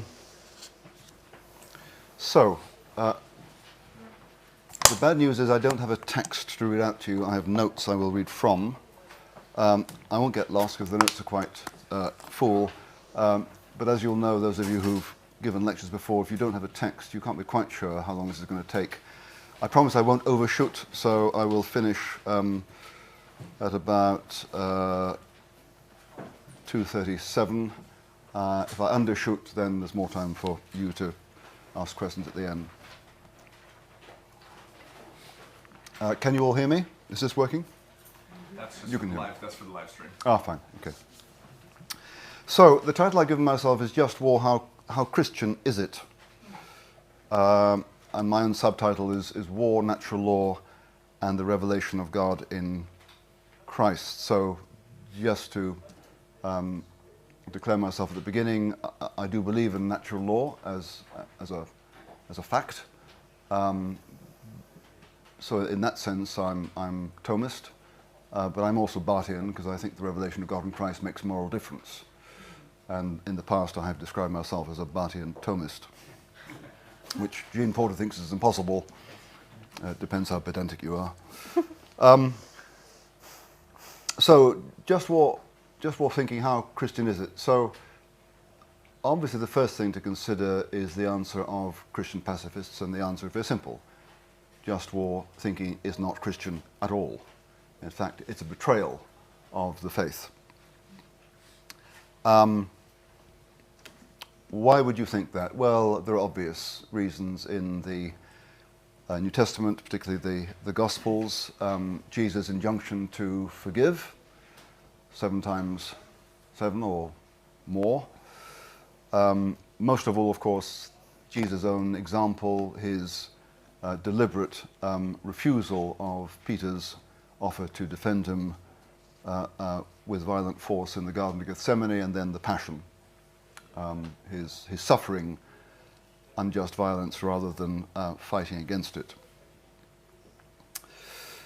So, without a doubt, there are reasons in the New Testament for Christians to think that perhaps those who follow Jesus should eschew all violence everywhere.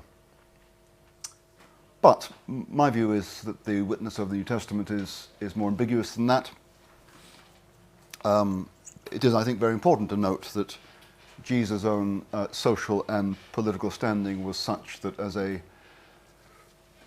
as a provincial carpenter in first century Palestine, he was nowhere near the responsibility of government. That point is often made, but it's true. I also think it's important, and I've argued this in my book on war, to put Jesus' posture with regard to violence in context. In his context, the main option that would have involved the use of violence was that of religious nationalist revolt, the Zealots, and their sometimes violent opposition to Roman rule. And I've argued that we should understand Jesus as rejecting that, not as an absolute rejection of violence in all circumstances, but that was the main option that he had, and as we know, according to the Gospel of John, he refused to let them make him king. He wasn't that kind of king. Then, as St. Augustine points out, and Thomas Aquinas follows him, in the Gospels and the Acts of the Apostles, there are 3 occasions when Jesus or the Apostles encounter centurions, Roman centurions. On every occasion, I think, the Roman centurion is presented as a model of faith. On no occasion is the centurion encouraged to abandon his profession. That is, if you like, it's a trope of Christian justification of thinking about the possibly justified use of violence. And then, of course, you have St. Paul in Romans 13, verses 1 to 7, affirming that the use of the sword by public authorities to curb the wicked is ordained by God. So there is, I think, at least ambiguity in the New Testament, and then there's actually ambiguity in the early Christian church. The story told by Christian pacifists such as John Howard Yoder is that up until the Edict of Milan in 313 AD by the Emperor Constantine, which meant that henceforth Christianity would be tolerated in the empire. Up until that point, the Christian church was pacifist, and therefore the Constantinian turn was a fall from grace. Because after 313, Christians become involved in government and necessarily therefore involved in the use of violent force. That story, I think, is too simple. For example, in AD 201, roughly, the North African theologian Tertullian publishes his treatise De Corona, let's just say on the military crown or laurel, in which he argues that Christians should not participate in the Roman military, but the reason he wrote that was precisely because Christians were participating in the military. So we can infer from that in the Christian church there was disagreement about how far Christians should eschew the military. And according to one article I read 20 plus years ago, at least from the end of the 2nd century, Christian opinion and practice was divided. Right. So that's my view of the my response to the Christian pacifist answer to my question: is just war Christian? Not at all. My response is, well, that's not clear. So now let me talk about the origins of an ethic of just war and Christianity. First of all, I do believe in natural law. I do believe there are moral principles available to all human beings, regardless of time or place or religion or non-religion. I do believe there are universal forms of human flourishing with their component goods and the moral rules that defend and promote those goods. That's to say, natural law. And the development of Christian just war thinking really endorses that view because, of course, St. Augustine was not the first to come up with the idea of rules or criteria for justified war. He drew from, among others, Cicero, and there were classical non-Christian sources that the Christian tradition has absorbed. 20 years ago, my friend and colleague John Kelsey, in the wake of 6 years after 9/11, published a book with, I think, Harvard or Yale, called Arguing the Just War in Islam. So John studied Islamic sources, classical sources, and more recent sources, and discovered that you can find not dissimilar views about the justification of war outside the Christian tradition in Islam. 13 years ago, I went to Hong Kong to attend a conference on War and Peace, East and West, where I, you will understand this, I'm not a terribly good conference attendee, so when one paper was being read, I decided to read articles on medieval Confucian views of just war, ancient and medieval Confucian views of just war. And again, you can find points of similarity. In this case, between an ethic of just war brought up, developed in a Chinese Confucian tradition, completely separate from the Christian Latin West. And then, in my recent explorations of colonial history, I came across an incident in the northeast of North America in 1636, when the English and their Native American allies attacked a Pequot village at Mystic River in New England, and there they slaughtered the Pequots to the last woman and child, at which, according to the witness of Captain John Underhill, the Indian allies of the English protested, quote, "Match it, match it. That is, it is not, it is not, it is too furious. It kills too many men." It doesn't require the revelation of God and Jesus Christ for people to recognize when violence is disproportionate or indiscriminate. Right, so Christian Just War incorporates, builds on, and qualifies moral intuitions that are widely available. In Christian Just War thinking, the decisive turn was Augustine's. In the early 400s, there's Augustine, Bishop of Hippo, North Africa, and he's approached by two military tribunes, Marcellinus and Boniface, who ask him, as their pastor, "Here we are, Christians, we're followers of Jesus Christ, and yet our public responsibilities require us to use the sword to curb the wicked. How do we make sense of this?"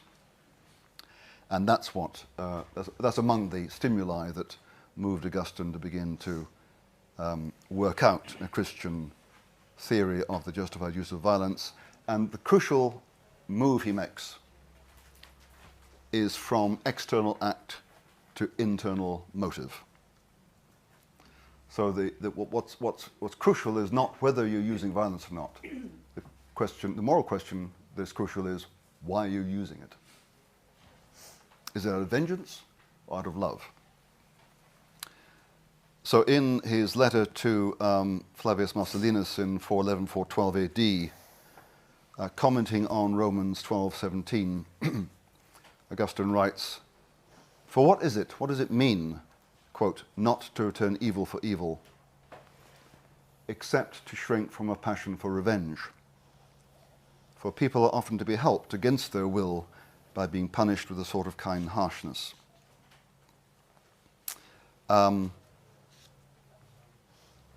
What's crucial is the motive.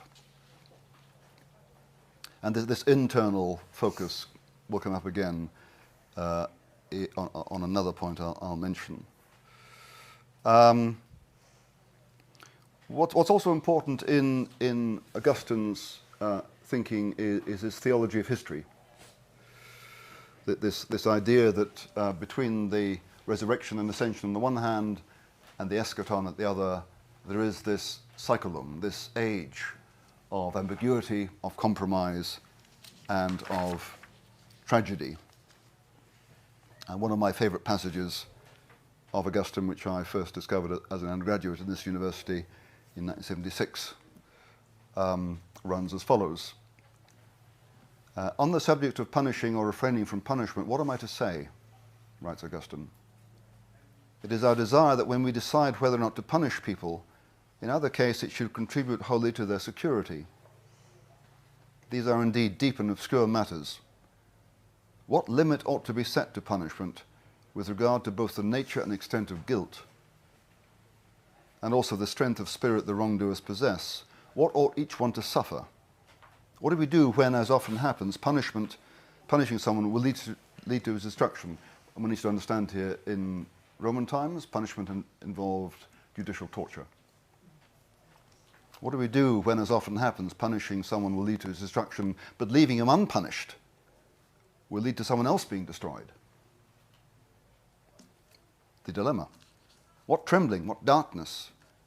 And he quotes from Psalm 55, "Trembling and fear have come upon me, and darkness has covered me. And I said, who will give me wings like a dove's?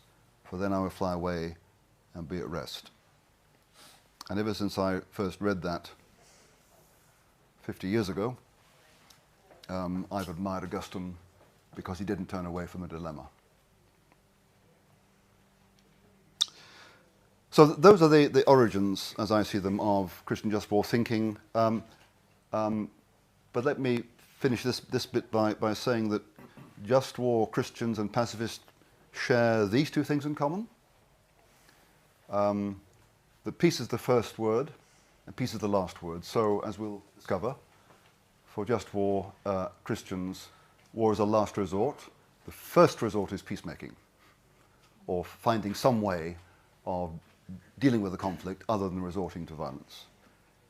And then, as we'll see, even in the use of violence, the end of a just peace is what should govern all use of violence.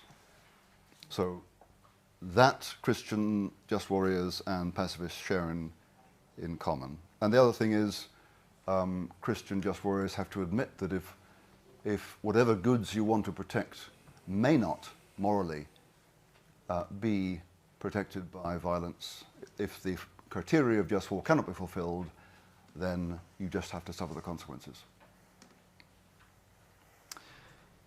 So what I want to do now, in most of what remains, is to go through the main criteria of just war as the Christian tradition has developed them over the last 1600 years, and think about how Christian are these criteria. And I'm going to be looking for how distinctive they are, not how characteristic. My view is Christians should care about being characteristically Christian. We should have Christian integrity. The question of how distinctive we are is not important, because it's all relative. But I'm concerned here to hunt out what might be distinctive about Christian just war thinking. And here, being distinctive can be absolute. No one else is like this. This is unique. Or it can be relatively distinctive. So, as you will all know, there are at least five criteria governing the choice of whether to go to war or not, and 2 governing the waging of it. So, starting with the first criterion, for war to be justified, it has to be authorized by illegitimate authority. And this means that those who authorize it have to be those who are responsible for the public good. You can't have private bodies or private armies or warlords authorizing war. It has to be those responsible for the public good. And the context, of course, is Italy in the 1200s, when they, among the many different parties vying with one another, were mercenary bodies of mercenaries. Is this distinctive? Is this distinctive in requiring limiting the authorization of justified war to those responsible for public good? Is that distinctive? Well, relative to mercenaries and warlords, it is. Not everyone thought that was that was necessary. So it is relatively distinctive. just cause is the next criterion. And here there's a very important difference, as I see it, between current international law and the Christian tradition. According to international law, under the UN Charter of 1945, 5, UN Charter, thereabouts, post-war, yeah. The paradigm of justified war is self-defense. So the only kind of war a state is permitted to wage without reference to the Security Council is self-defense. That's the paradigm. And you'll see moral philosophers, I think starting with Michael Walzer and since, who have taken up the Christian just war theory and developed it in philosophical directions. They take their cue from post-war international law. Self-defense is the paradigm. According to the Christian just war theory thinking, that is not the paradigm. The paradigm is the rescue of the innocent. Could be your innocent or someone else's, but the rescue of the innocent. It is not simply self-defense. And in fact, I think, if I'm not mistaken, Augustine at one point says that a Christian, certainly in terms of Christian use of violence on his own behalf, may not use it for self-defense. And in the wake of the Rwanda genocide in 1994, and then the ethnic cleansing in the Balkans in 1998-99, you have the development by Canadians such as Michael Ignatieff and others of the doctrine of the responsibility to protect, which sought to get the blessing of the General Assembly of the UN in 2005 and failed. But R2P, as it's called, responsibility to protect, that is much more Christian, because the focus is on rescuing the innocent from a grave injustice. We can discuss when injustice is grave enough to warrant it, and Christians have discussed that, but that's the principle. And I think relative to a lot of contemporary just war talk, particularly in philosophy, the Christian tradition is quite distinctive in that. Right intention is the next requirement. And the point here is that if you guys are being, on my left, are being subject to atrocious or genocidal violence, and you guys on my right intervene to stop the violence, it's important that your motive for intervening is to save them, not to get at the oil on which they're standing. Right? So intention matters. You've got to intend to rescue, not to use their distress as a pretext. Now here again, I mentioned earlier the Augustinian turn from act to motive, and here we're talking about intention. And John, of course, will have much more to say about intention shortly. And this, as I understand Christian ethics, intention is a decisive moral consideration, not primarily effects or consequences. And this brings us to the principle of double effect that Thomas Aquinas adumbrated, and which I think makes very good sense. It's very helpful in making moral discriminations. The example I like to give to illustrate the principle comes from one of my favorite movies, Master and Commander. For those of you who've had the misfortune not to see it, it's set in the early 1800s, the war against Napoleon. The focus is on a Royal Navy ship in the South Atlantic, captained by Russell Crowe.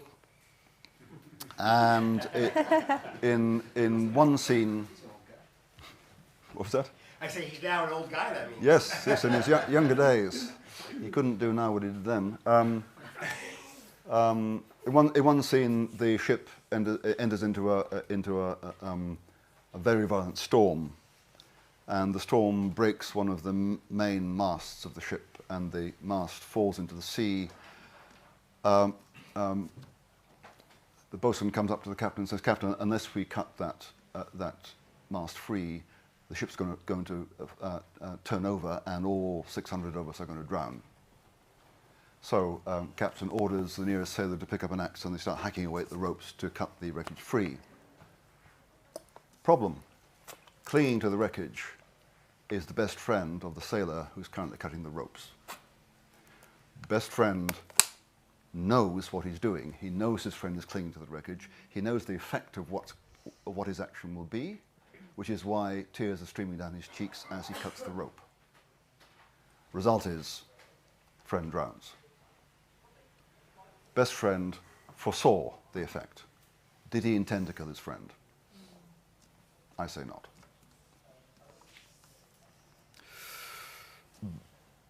But I can explain that in terms of double effect. But again, notice here, in Christian analysis of these things, intention, the internal consideration, intention matters, and this, of course, is distinctive in relation to very widespread and popular consequentialism. It's not just the external effects, it's the internal effects.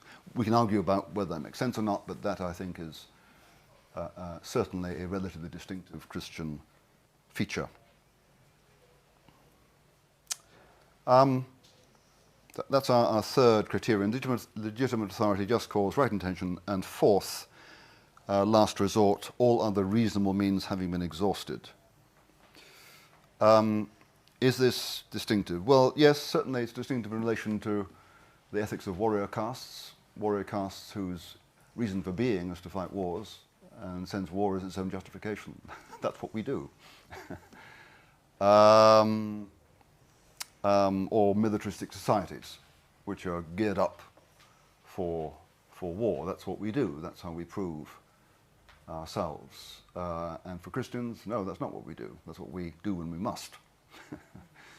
So yes, last resort is relatively distinctive. And as I said, before last resort, trying to resolve conflicts by peaceful means is obligatory. Then the last criterion governing whether or not we go to war at all is proportionality. This is a concept that requires some thinking about, because there are different ways of conceiving it. There is one way, which is very popular because it's straightforward and simple: cost-benefit. Don't go to war unless you can be sure that the benefits will outweigh the costs. To which the answer is, you cannot possibly be sure. And here I bring in a bit of theology. Why? Because we're not gods. We're creatures. We have limited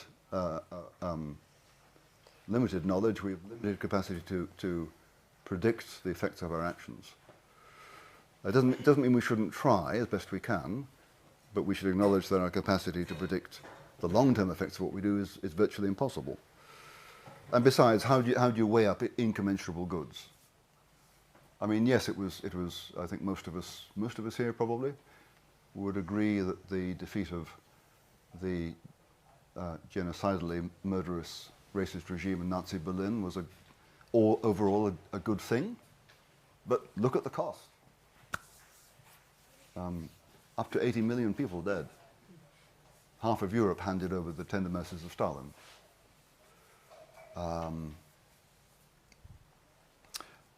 There's quite a moving documentary, BBC documentary made from a memoir by a Battle of Britain fighter pilot called Geoffrey Wellham.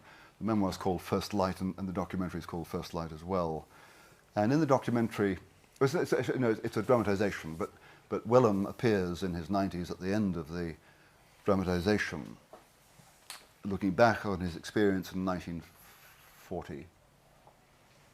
And he says, you know, thinking of all those young men who lost their lives, was it worth it? Was it worth it? I can't say. And I think he's right not to say, because you can't... the loss of a life is an absolute loss. Nothing compensates. So we're not dealing with weighing up quantities here. So I think the cost-benefit analysis, the cost-benefit notion of proportionality doesn't really make very good sense. It's not practicable. I think a better concept is that of counterproductivity. So the Soviets invade Hungary in 1956. Will the Allies intervene as the Hungarian insurgents are begging? No, the Allies will not intervene because of the risk of escalation to all-out nuclear war, which would destroy half the planet, probably most of Hungary, in which case it would have been entirely counterproductive, and in that sense disproportionate. But the way in which I prefer to understand proportionality simply is that violence is proportionate insofar as it is carefully calibrated toward the end of peace. So if you're in Afghanistan, and part of what you need to do to create a just peace at the end of the conflict with the Taliban is not to alienate the local people, then there are certain forms of warfare against the Taliban you may not use because it would be disproportionate. It would undercut the whole point. And that was, I think, the doctrine imposed on US and, I guess, coalition troops in Afghanistan of courageous restraint. You know, for the sake of the peace, there are certain ways of getting at the Taliban you could use, you may not, was a Christian doctrine. Distinctive, yes. Yes, it's distinctive in relation to utilitarians. Finally, almost finally, I must stop in a minute or so. With regard to the two criteria of the just waging of war, again, we have the criterion of proportionality. I've just explained that. And then the second criterion of discrimination. Well, in the tradition it's called discrimination. In international law it's called distinction. The idea here being is that you may not intend to kill civilians. And international law is ambiguous on this. It often says you can't target civilians. Well, a Christian just warrior would say, well, if that's a really important military objective over there, and if there are civilians, as it were, who are likely to be killed, if I aim to hit the target, the military target, in a sense, the civilians are incidentally also my target. But it's not the targeting that matters; it's what I intend. So I don't intend to kill civilians. And here's perhaps a point directed at Anscombe. I don't intend to kill civilians. That's not enough, of course. An internal mental resolution is not enough to discharge responsibility. Your intention has to take the form of taking all measures possible to avoid killing civilians and using the minimally destructive munitions. So your intention has to take practical form. It's not enough just to will it. Is this distinctive? Well, we're back to the importance of intention and the contrast with consequentialist thinking. So the final point is this about Christian just war thinking. A Christian just war is not a holy war. It's not a righteous war. It is war that is, all things considered, morally justified. It's not pure. And I first became aware of this when talking with German colleagues 25 years ago, and realized for Germans, the German equivalent of just war is gerechter Krieg. In German, gerechter means righteous, in the sense of pure. What can mean that?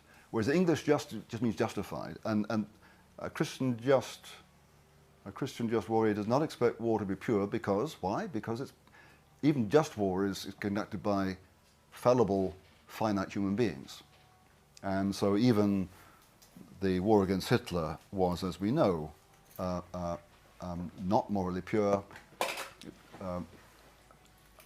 It seems to me that President Roosevelt lied to the American people twice to persuade them to enter this Second World War and to support Britain. We know all about the carpet bombing of German cities, and we all know about the, was it 2 million German women were raped by the Soviets, so it wasn't pure. But again, I think this is a distinctively Christian view. It is not perfectionist. It reckons with human reality, and yet it grasps the dilemma. Thanks very much.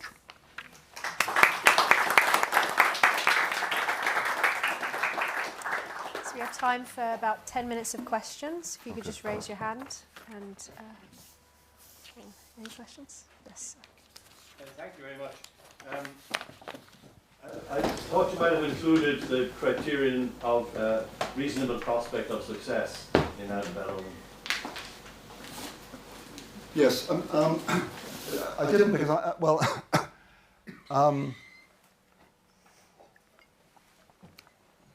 I guess maybe you can correct me. I'm just not sure how well established that is, and I also have reservations about it because seems to me they're often, again, partly because we can't predict the future. We don't know how reasonable the prospects are, and sometimes the evil we're fighting against is so great, in the sense that the greater the evil, the greater the permissible risks. And so in May 1940, France has fallen. Halifax is urging the British cabinet to come to terms with Hitler.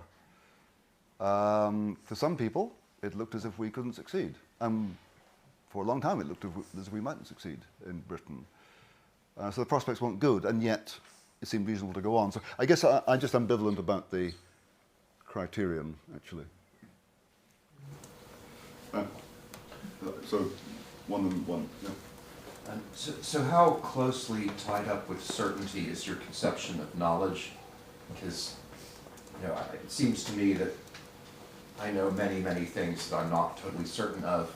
It's possible my family has gone on a secret vacation, and they're not in Texas. There's a 99.99 whatever % chance that they're in Texas. And it seems like in ordinary English, I'd say, yeah, I know they're in Texas.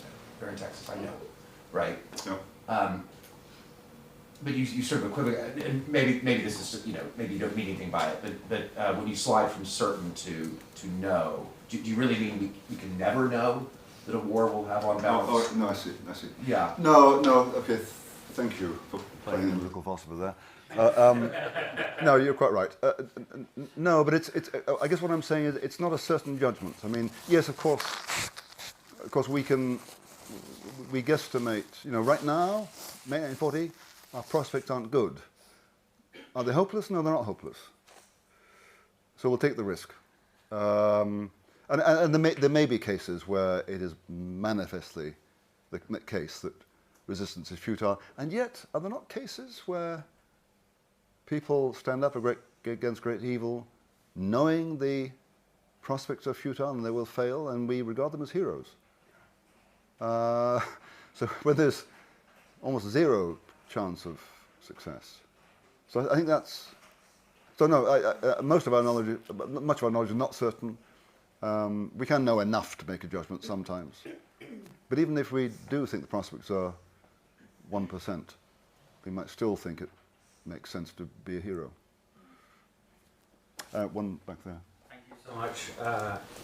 On this point about there's no pure war, but just war, I was wondering if we could push back on the idea that it's because we're fallen in nature, in that would you also say there's no pure love, or no pure friendship? Or is it rather, so it's possible for us to truly sacrifice, for example, or possible for us to truly love? Could it be that there's an additional dimension, which is the activity of war itself is somewhat beneath us, or somewhat a compromise, or something unnatural to it as a practice? So negotiation diplomacy is using speech and reason and argument and a form of friendship that might be more proper to us than the bestiality of war. I'm not sure I agree with that, partly because I think, talking about us, we in comfortable, cosy 21st century Western Europe, violence is pretty alien to us. Not so alien to people in the past, partly out of necessity. But given given the nature of violence, given what it takes to engage in it, given the passions that are aroused, I think it is a practical certainty that not only will honest mistakes be made, but violence can become a drug. Things can go really bad. So there's that, but also the pressure of necessity. Got to win this war, and the weakening of moral constraints over time. So I don't think it's necessarily because violence is beneath us, because for most of history it's not been beneath us because we couldn't afford to let it be beneath us. It does the as it were the morally imperfect, sometimes corrupt nature of even a justified war does raise the question as to when the imperfection or corruption is so great that the whole thing is compromised. But I don't think, I guess, I don't think that something needs to be pure in order to be justifiable. You know, I think my question relates to that. So I talked actually yesterday about intention, and Nathan and I had an exchange about this. So suppose that the leaders or the process, the state, by the process of coming to the decision to go to war, has wrongful intentions, but objectively the war is justified, and it would in fact rescue the innocent. Can I, as an individual common soldier or military commander, innocently participate in the war, or does the wrongfulness, so to speak, trickle down to everyone who participate? That's a good question. Off the top of my head, I guess I'm wondering. I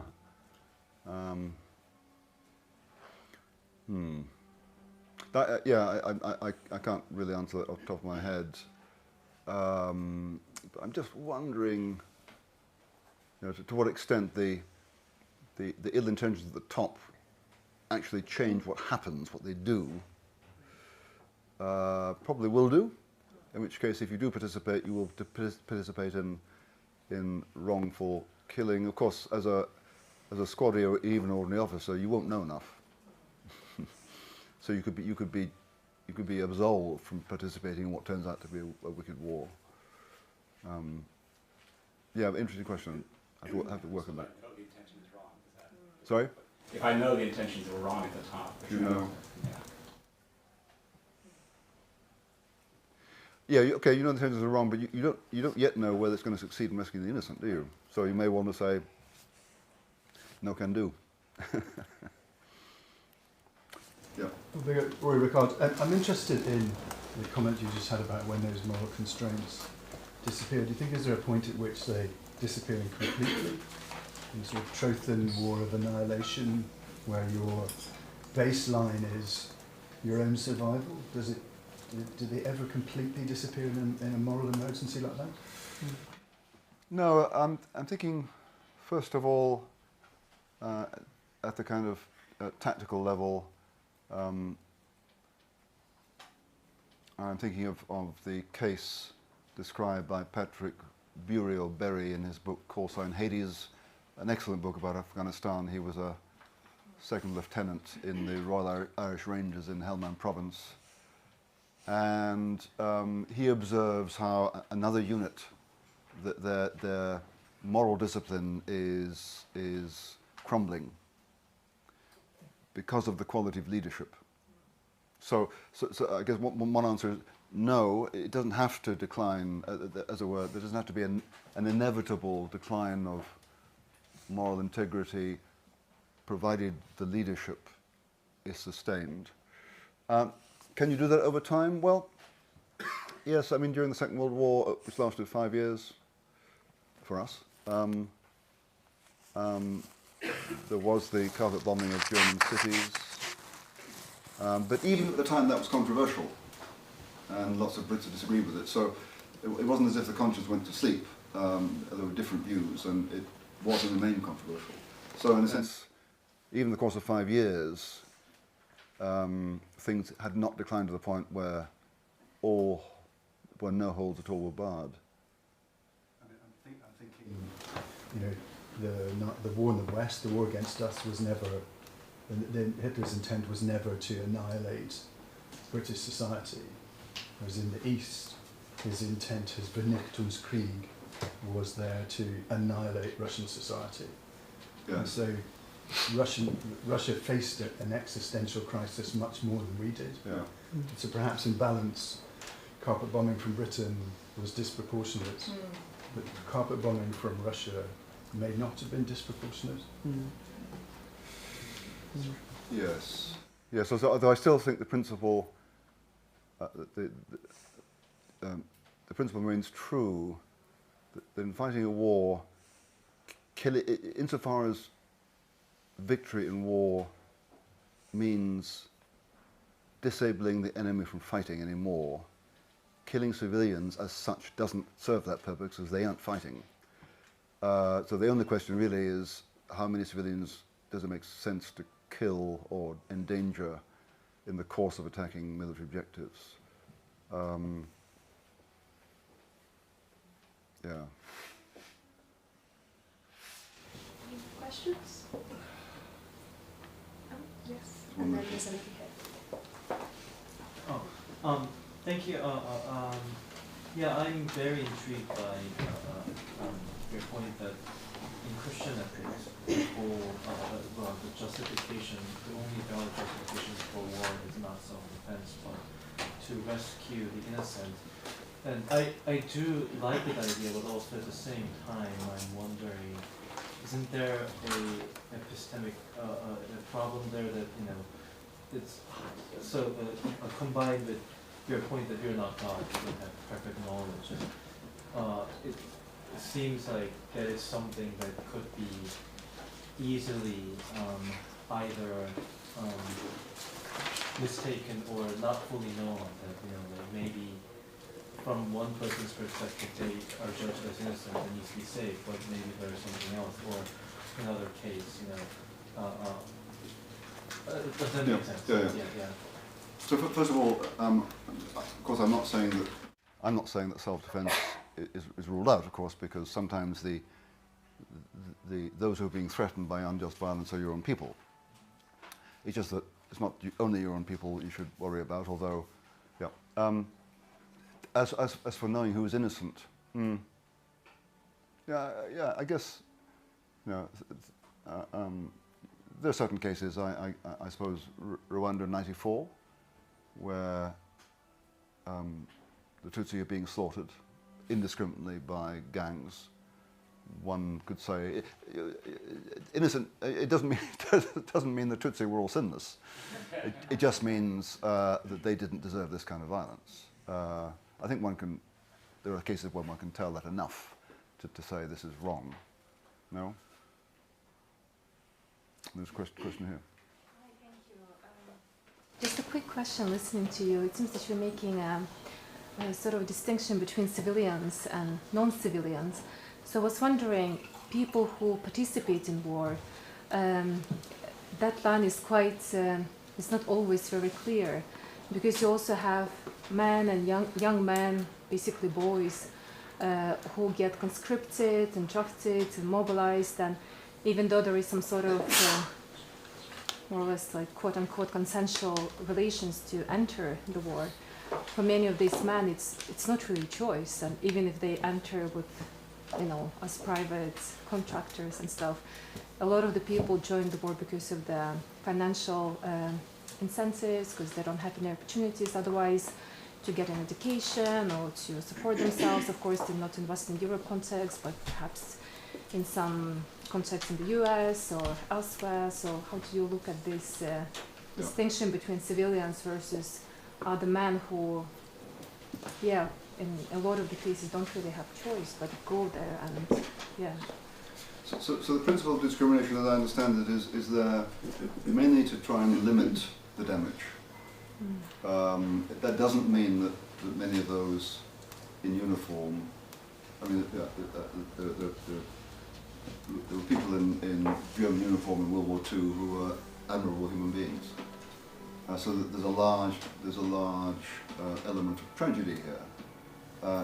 But in terms of what one may do in relation to such people, the determining factor is, for whatever reason, they're fighting in uniform on behalf of an unjust cause, and for the sake of the innocent, they have to be stopped.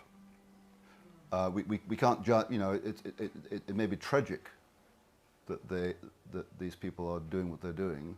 We can't take responsibility for that. I remember visiting a German military cemetery in Crete, where the German parachute troopers landed in May 1941, I think.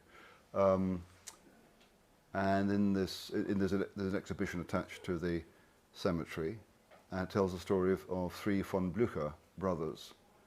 The eldest had joined this elite parachute regiment, and the two younger brothers, as younger brothers do, so admired him, they joined too. All three were killed on the same day. And you know, one can sympathise, and you know, what a tragedy for the family. And the two youngsters just did what young boys do. But the fact is, they were dropping down onto a foreign country with arms, and those at the ground had to respond. So it was tragic. Yeah. I'm afraid unfortunately we're out of time, but you might want to hold on to your question, and perhaps if there's time at the end, you might be able to put it to either of both our speakers. Thank you so much, Professor Bigger. So our next speaker is Professor John Berkman, who is a Professor of Moral Theology at Regis College at the University of Toronto, and is an Associate Fellow in Moral Theology at Campion Hall here at Oxford. He's been the Visiting Professor at Duke University, Christ Church College and Blackfriars Hall, also here in Oxford. He's taught and written broadly on several areas of bioethics and is currently researching the life of the philosopher Elizabeth Anscombe, and his paper is entitled Anscombe and the Ethics of Killing. Thank you.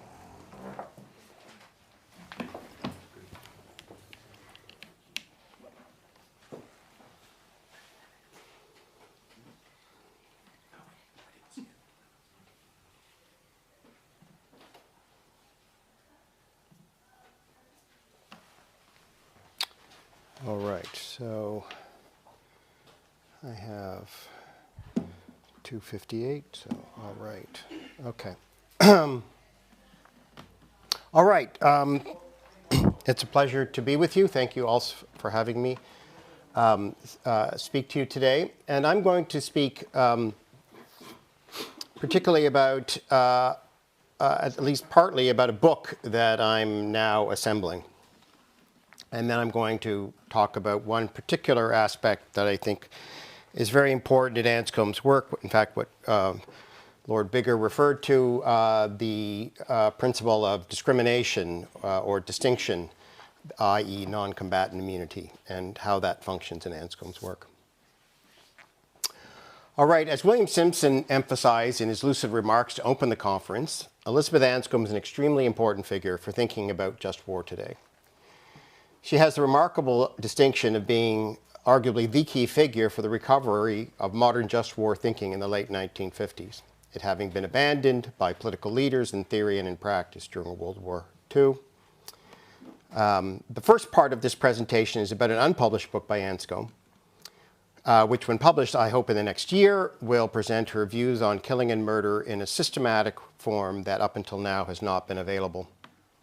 Up until now, Anscombe's writing on these topics are occasional and widely scattered.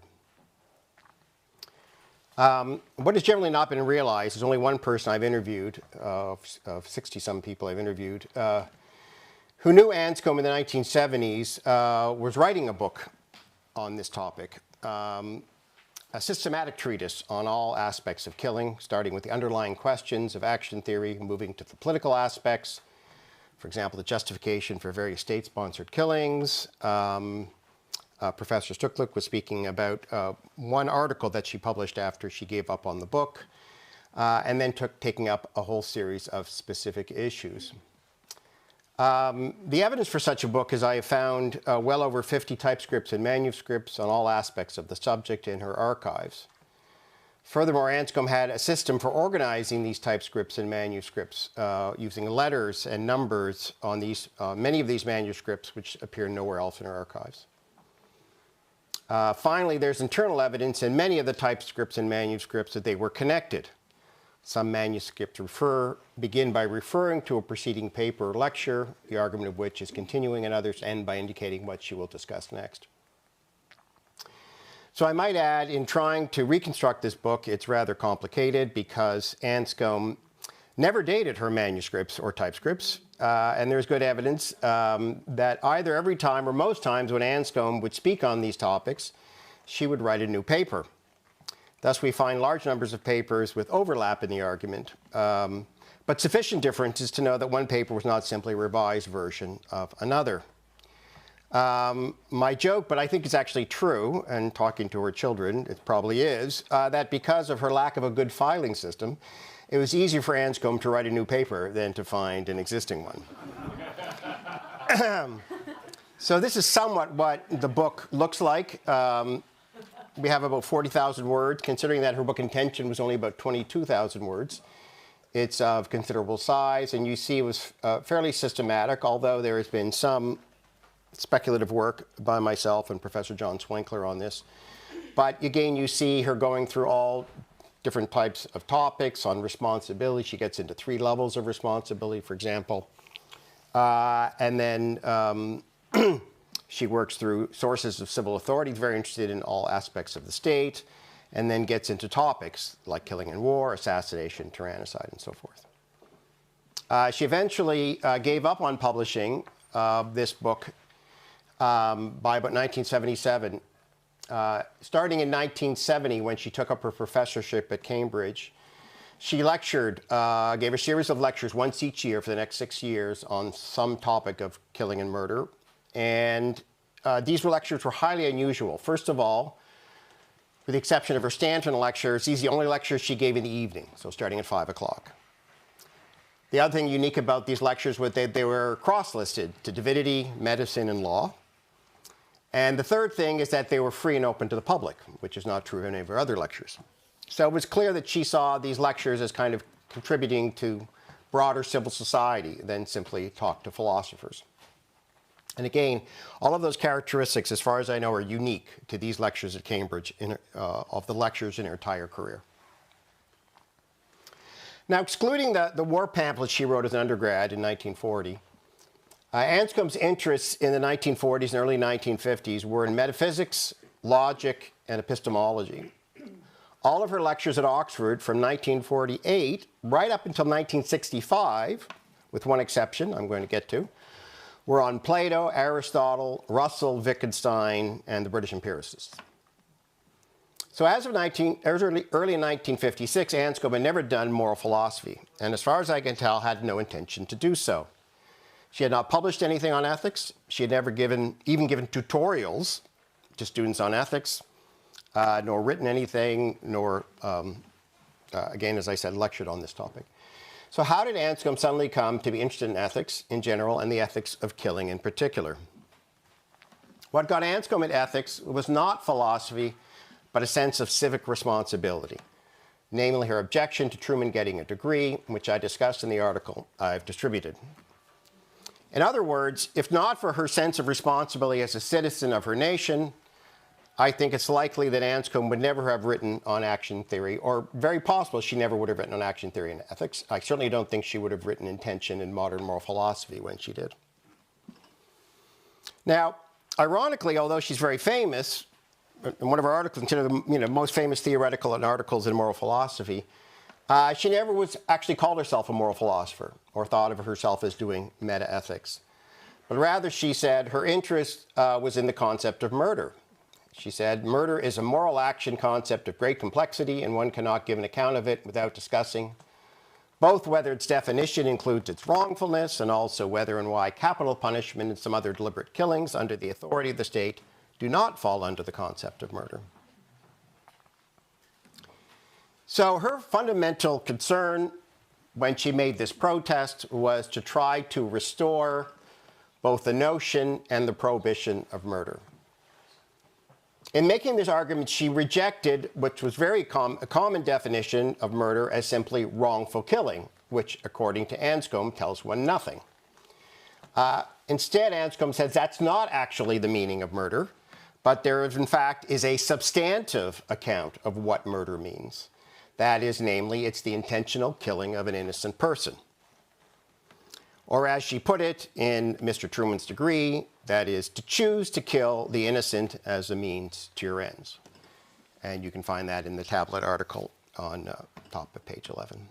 So, but in order, she thought, to recover, this is clearly an important point,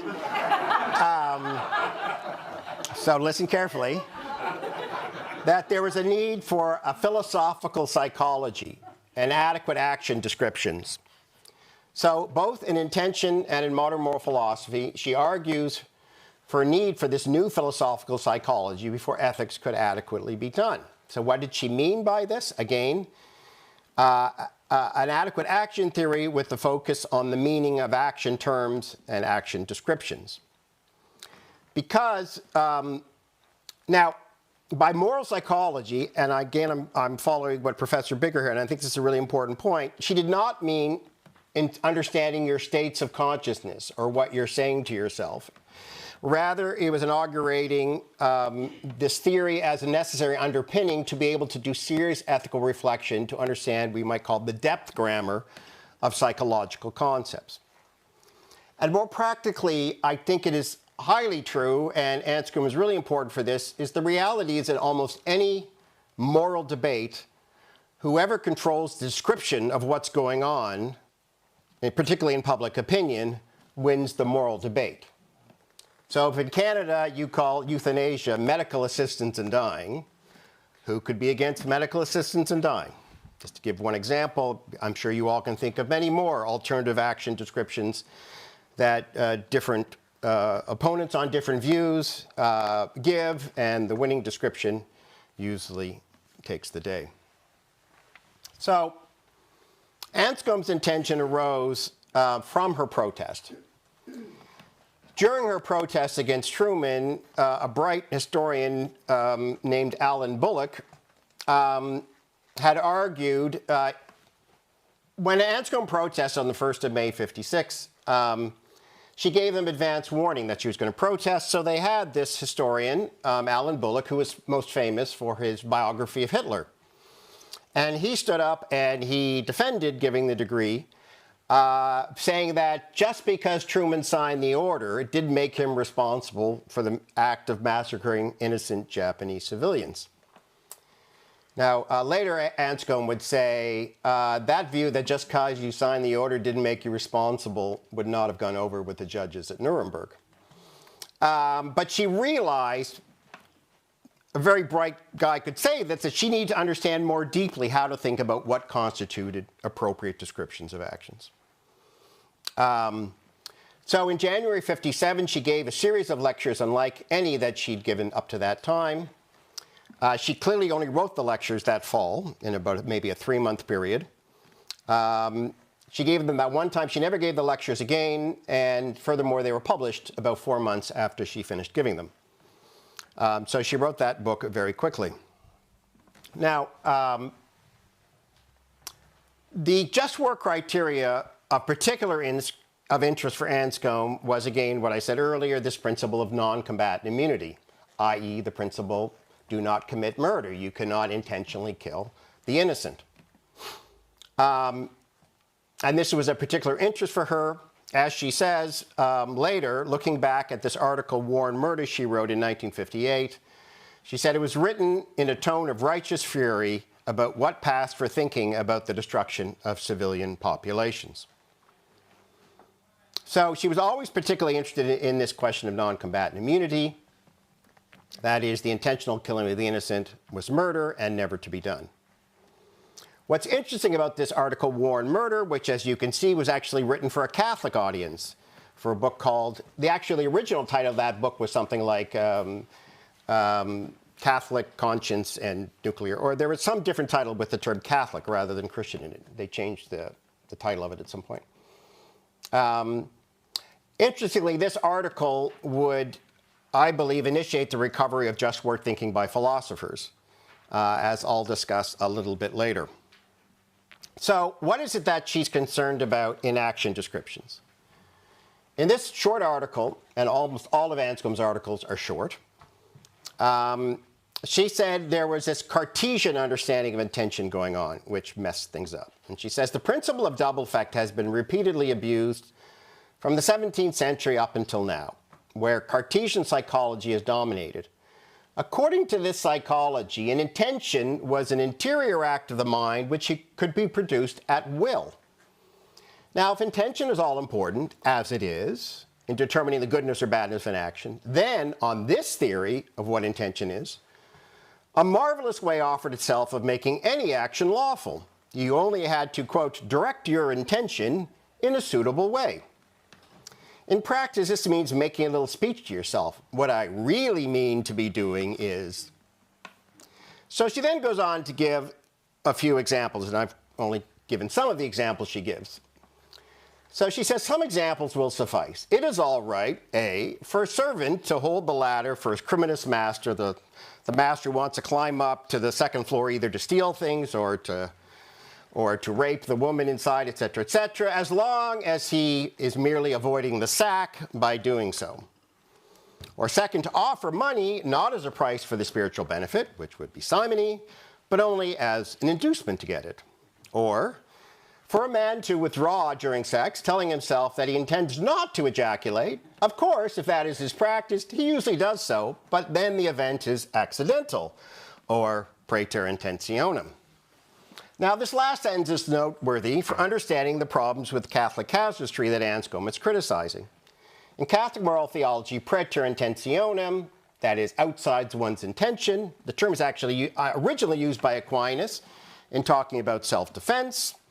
One cannot intend to kill one's aggressor, but it must be praeter intentionem, describes a foreseen but unintended outcome, while per accidens, i.e. incidental, although it would often then get oddly translated accidental, is the reason why that unintended outcome does not change the character of the action. The relationship between the two terms is logical. An effect is treated as praeter intentionem because, morally speaking, it is merely per accidens. It's merely incidental. It's not key to what you're trying to do. So the application to just war thinking, I think, is fairly straightforward. She certainly did. As she says in the same article, the same false understanding of intention is used to prevent any doubts about the obliteration bombing of a city. The devout Catholic bomber secures by a direction of intention that any shedding of innocent blood that occurs is accidental. I know a Catholic boy who was puzzled being told by his priest schoolmaster that it was an accident that the people of Hiroshima and Nagasaki were there to be killed. In fact, however absurd it seems, such thoughts are common among priests who know that they are forbidden by the divine law to justify the direct killing of the innocent. So, since it seems people are all saying it's okay, well, it was somehow not intended to kill such people. So Anscombe then is trying to recover, well, how do we think about how to properly describe an action? Is there one true or correct description of one's action? No, there is not one true or correct description. There are many true descriptions of one's actions. And one is responsible for all the morally significant true descriptions of one's action. So where she takes this up most extensively in a very long example in her book Intention. It's probably about 20% of the book, where she talks about a man who is pumping water into a tank to replenish a house's supply. Now, in doing so, she says he's acting under description. So he says, well, we might only observe a man moving his arm up and down, This one physical movement is intentional under many different descriptions at once. He's operating a pump. He's replenishing the water supply. He's poisoning the inhabitants if the water is in fact contaminated. And what Anscombe is interested in to understand an intention is you have to give an answer to the relevant sense of the question why. Why is this man doing what he's doing? Why is he moving his arm? Why is he operating a pump? Why is he replenishing the water supply? Why is he poisoning the inhabitants if he's in fact doing so? And she used the example to trace a means-end chain by asking again this question, why? And you see a series of answers that generally tend to get closer to the heart of what the person is doing, until there is really no other particularly good answer to the question why. You have a pretty good sense that you've come to the answer of most significantly what that person is doing. But again, every description of the action that is of moral significance, the person is responsible. So you can't just say, well, what I'm really doing is this, and I'm not doing that, even though that's also a true description of what you're doing. Okay? So you can't just say if you're, to go back, a very old example, the famous Michigan death doctor, Jack Kevorkian, he, when he went to trial, he would only say, well, I was relieving suffering. He refused the description, you're also killing these people. But they're both true descriptions. But you're responsible for both. Okay. So where should we be suspicious of claims about people's intentions or how they're describing what's going on more generally? So when an author, or say in this Jack Kevorkian, leaves out or downplays true and relevant descriptions of what they're doing. A typical sign of this obfuscation is when an author uses the passive voice for descriptions of those they like and active descriptions, right, for those you wish to condemn, right? Like you'll hear in the news, on September 1, 1939, Germany invaded Poland, right? But then you'll hear, on August 7th, 1945, the atomic bomb was dropped. Listen, I guarantee you hear this kind of thing all the time, and you can tell what the commentator thinks or what they've been told to think by whether they choose active or passive constructions of sentences.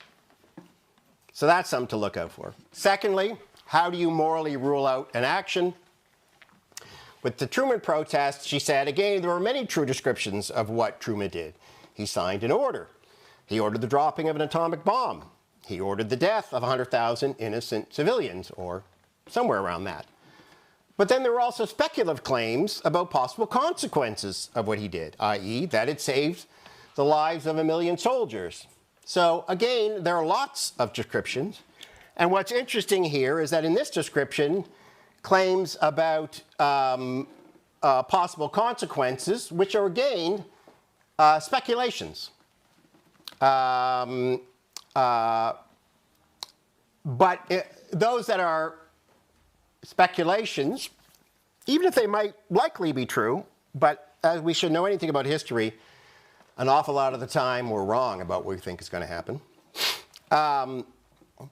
But since one true description of what's going on was murder, mass murder, the action therefore must be ruled out. All right. So I want to, so that's just one aspect of how she's thinking particularly of this one particular condition of non-combatant immunity. So I want to go back to now say a bit more about this book, which will discuss this topic as well as many others on the morality of killing.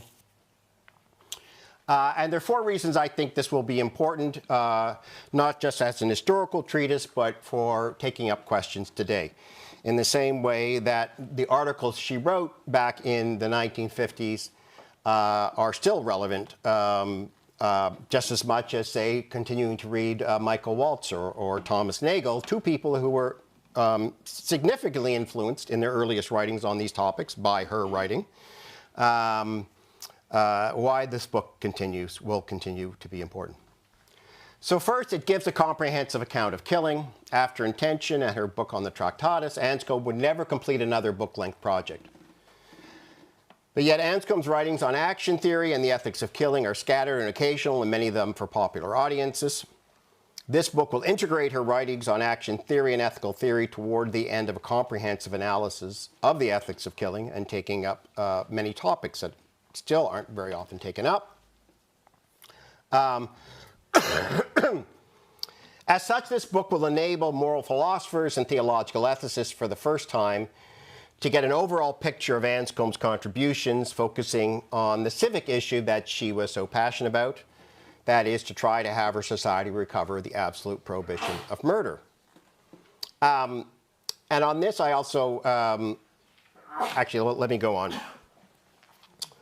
One of Anscombe's closest friends in the late 1950s and early 1960s was Sir Anthony Kenny, who was first informally a student of Anscombe and then a colleague.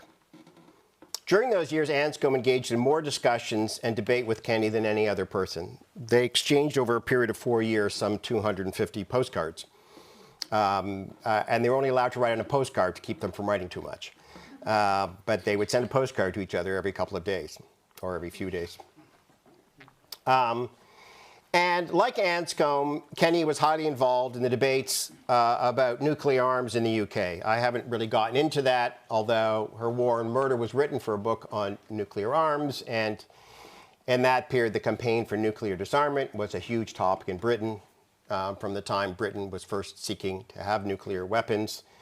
And it was a huge issue from the mid-1950s into the early 1960s. Probably most of you, if you're British, have a parent or grandparent who went on a march into Aldermaston or participated in other such events. It was a very, very popular movement at the time. In the 1960s, Kenny was involved in extensive discussions with leaders of the UK and US military to discuss the topic of just war. And he told me this, and I confirmed it from a visit to his archives at the British Library.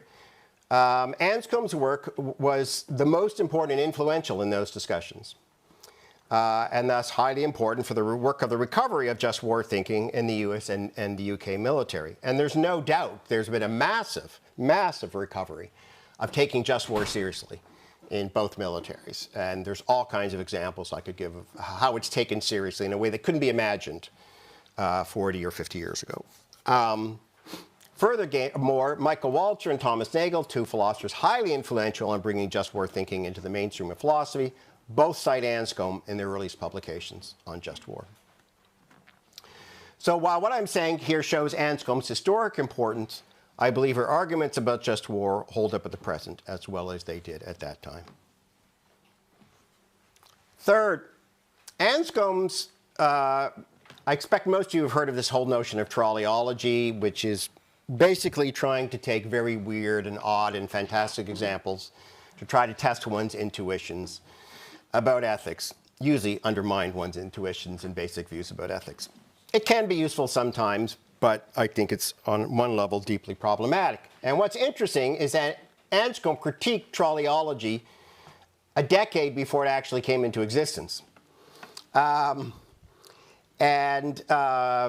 She writes, actually, this was a talk she gave on the BBC in January of 1957. Yeah, let me begin by reading that. It says, if you want to corrupt people by direct propagation of ideas, I would recommend the corrupter to concentrate on examples which are either banal, you have promised to return a book, but, and so on, or fantastic. What you ought to do if you had to move forward and stepping with your right foot meant killing 25 fine young men, while stepping with your left foot would kill 50 drooling old men. To which she answers, obviously the right thing to do would be to jump up and down and polish off the lot. She always had a sense of humor in the midst of, and in a lot of her, she wrote when she was protesting Truman, she didn't just write the one pamphlet. She did about 9 or 10 other protests in a 2 or 3 week period before the Enchenia, which is 70 years ago tomorrow. But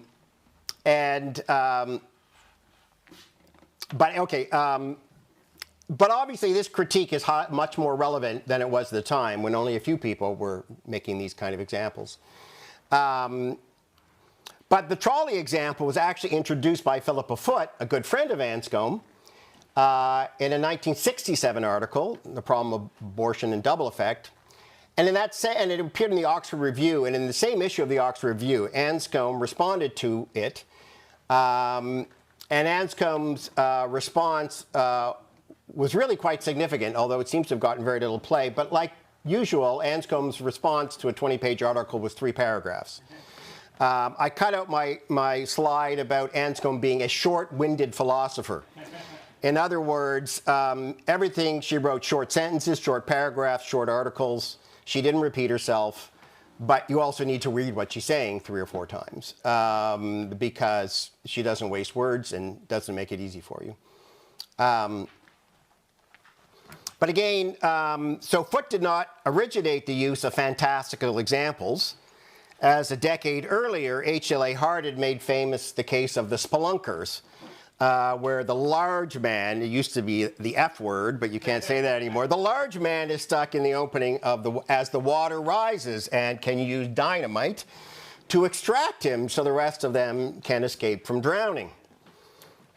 Interestingly, although it's Hart that first did the example in print, he had actually gotten the example from Anscombe's husband, Peter Geach.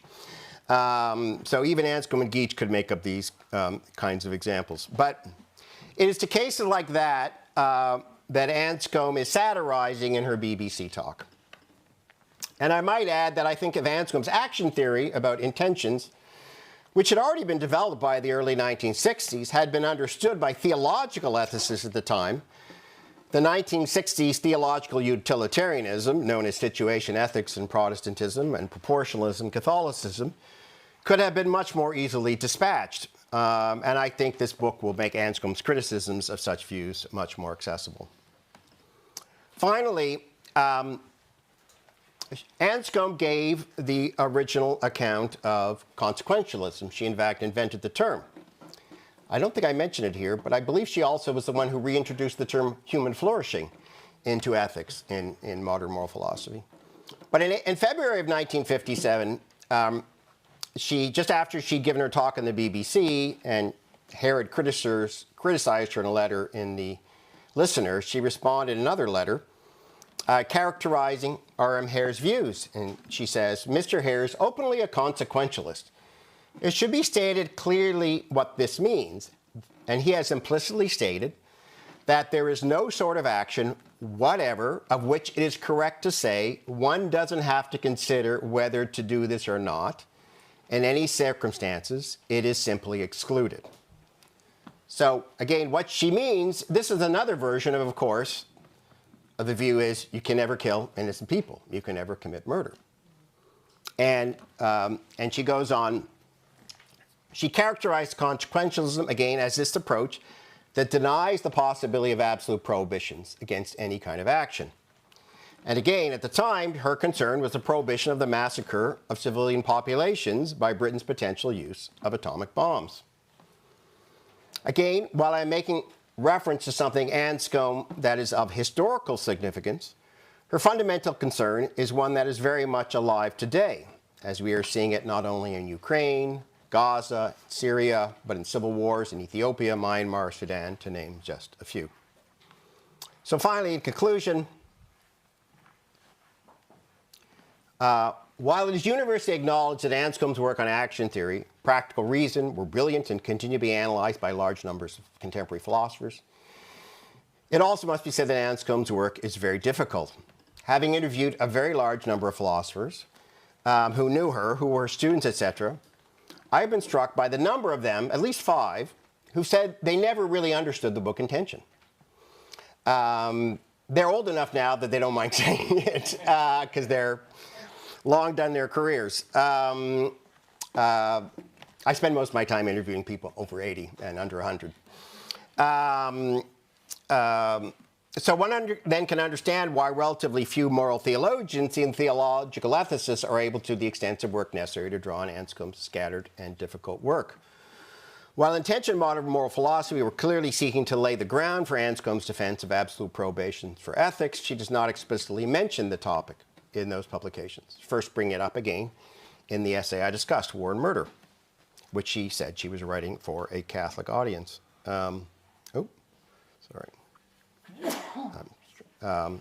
So with the publication of this book, I believe Anscombe's views on action theory and practical reason, legitimate political authority, and an extensive casuistry on particular questions will be available, and thus I very much hope it will be an important contribution to ongoing thinking about killing and the distinction between killing and murder and questions in just war more generally. Thank you all. Now, we started a little late, and I hope it's okay for us to go maybe for 10 minutes, just for 5 minutes for questions. And before we do that, I forgot to mention in my introduction, there's also another book here, Anscombe on Wittgenstein, Main Interest Solitude. So does anybody have any questions? Thank you so much, so illuminating. As someone in really political theory, I've always been confused by philosophers walking around talking about consequentialism.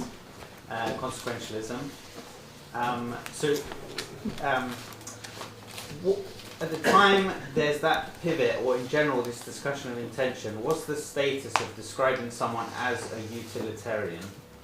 Well, at the time, utilitarianism is a well-established political theory and somewhat a moral theory in British culture. Obviously, Bentham, Mill are famous ones. Then you have Civic. And then, although he gets called an intuitionist, W.D. Ross is also basically utilitarian, as is Hare, or at least Hare at the time called himself a prescriptivist, but ultimately would acknowledge that he could rightly be called a utilitarian. Now, as you see, Anscombe uses consequentials in a very specific sense. That is, someone who denies there are any absolute moral prohibitions. Consequentialism generally then becomes taken over to be used at the genus to which utilitarianism is a species. Which I don't think is terribly problematic, but again, it's interesting to know Anscombe, who created the term. Literally, what I quoted in that letter in the Listener was the first time it had ever been used. I mean, Hare is the most eminent moral philosopher, certainly in Britain at the time, and he responds, "You use this term consequentialism, but I don't know what you mean." He had never heard the term, and she hadn't, because she invented it. So she was very good at inventing terms like that, like human flourishing and a variety of other terms. Apparently she also invented the term scare quotes. So yes, she was very good at coming up with new names for things. Question, did you have Yeah, it's kind of a dumb question, but does she address in this book the question of why murder is always wrong?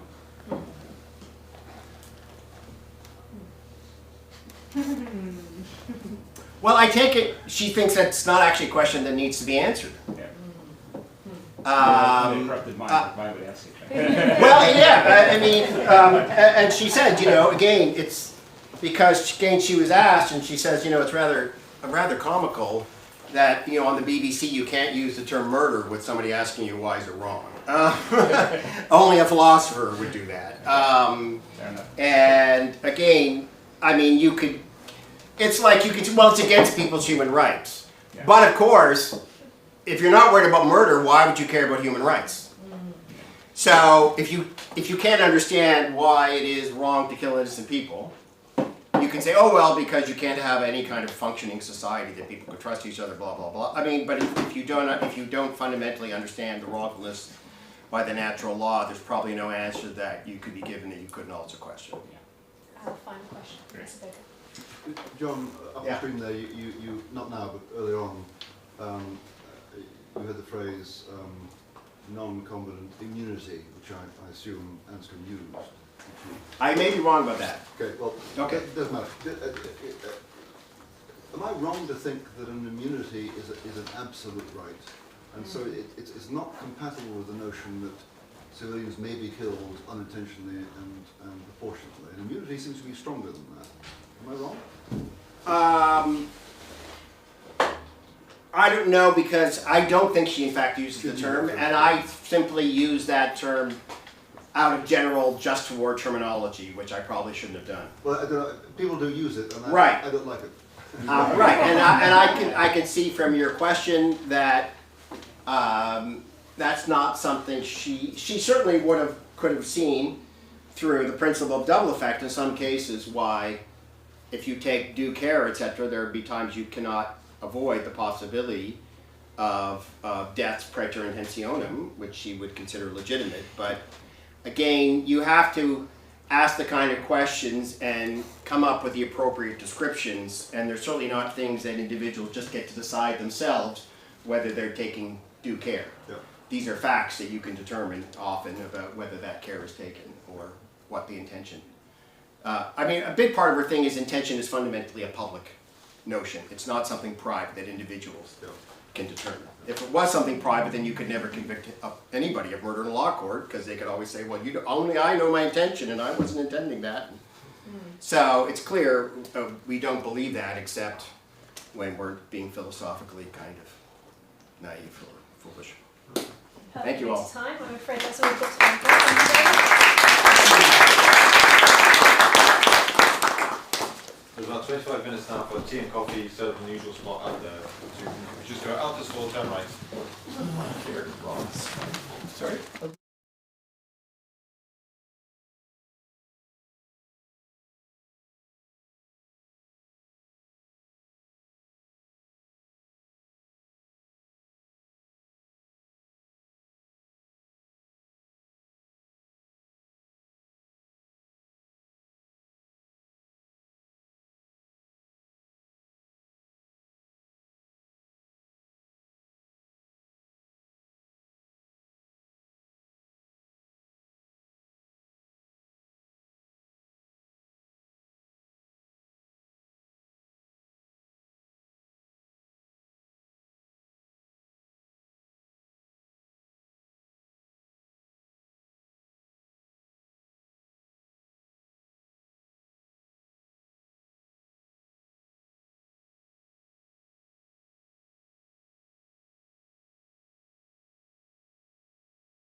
Thank you.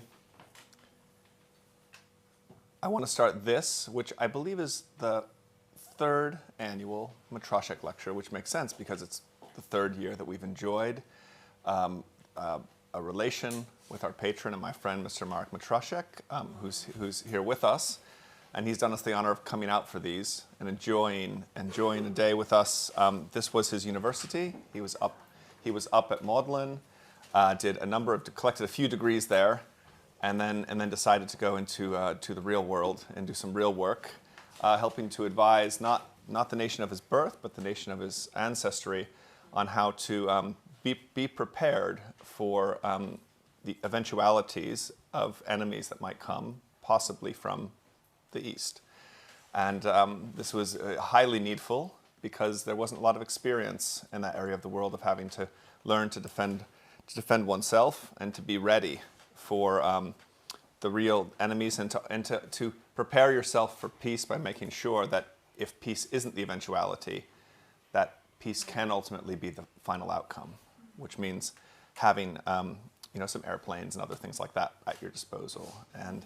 And so the wisdom of steeling yourself for peace so as to have war has been part of the work. And Pusey's had a little bit of a theme of warfare over the past year. We had a military chaplain and a young product of P Company in talking about the relation of Christian faith to either getting through P Company, which is one of the most difficult things in the British military to complete. This is the parachute troopers. Their training is exceedingly arduous, and he said he wasn't as strong as others in any way except in his faith. And as the body weakened and his faith stayed strong, he was able to surpass young men who, on paper, should have been his superiors. And we heard from a military chaplain toward the end of his career, telling us about the changing role of chaplaincy and its continuing relevance. And we've liked to have these connections in part because town-gown relations are strained in most university cities, but town march relations, town military relations, are even more strained. So we're really happy to have Tom Simpson here for this conference, who had served in the military. We have a number of other members of the armed forces that have approached me and told me that you've come out, especially for this reason, that we're friendly to this. And we'd like to ask the question in the background, as an institution that supports public theology, what it might mean to be engaged in just war-making, peacemaking, and peace-building.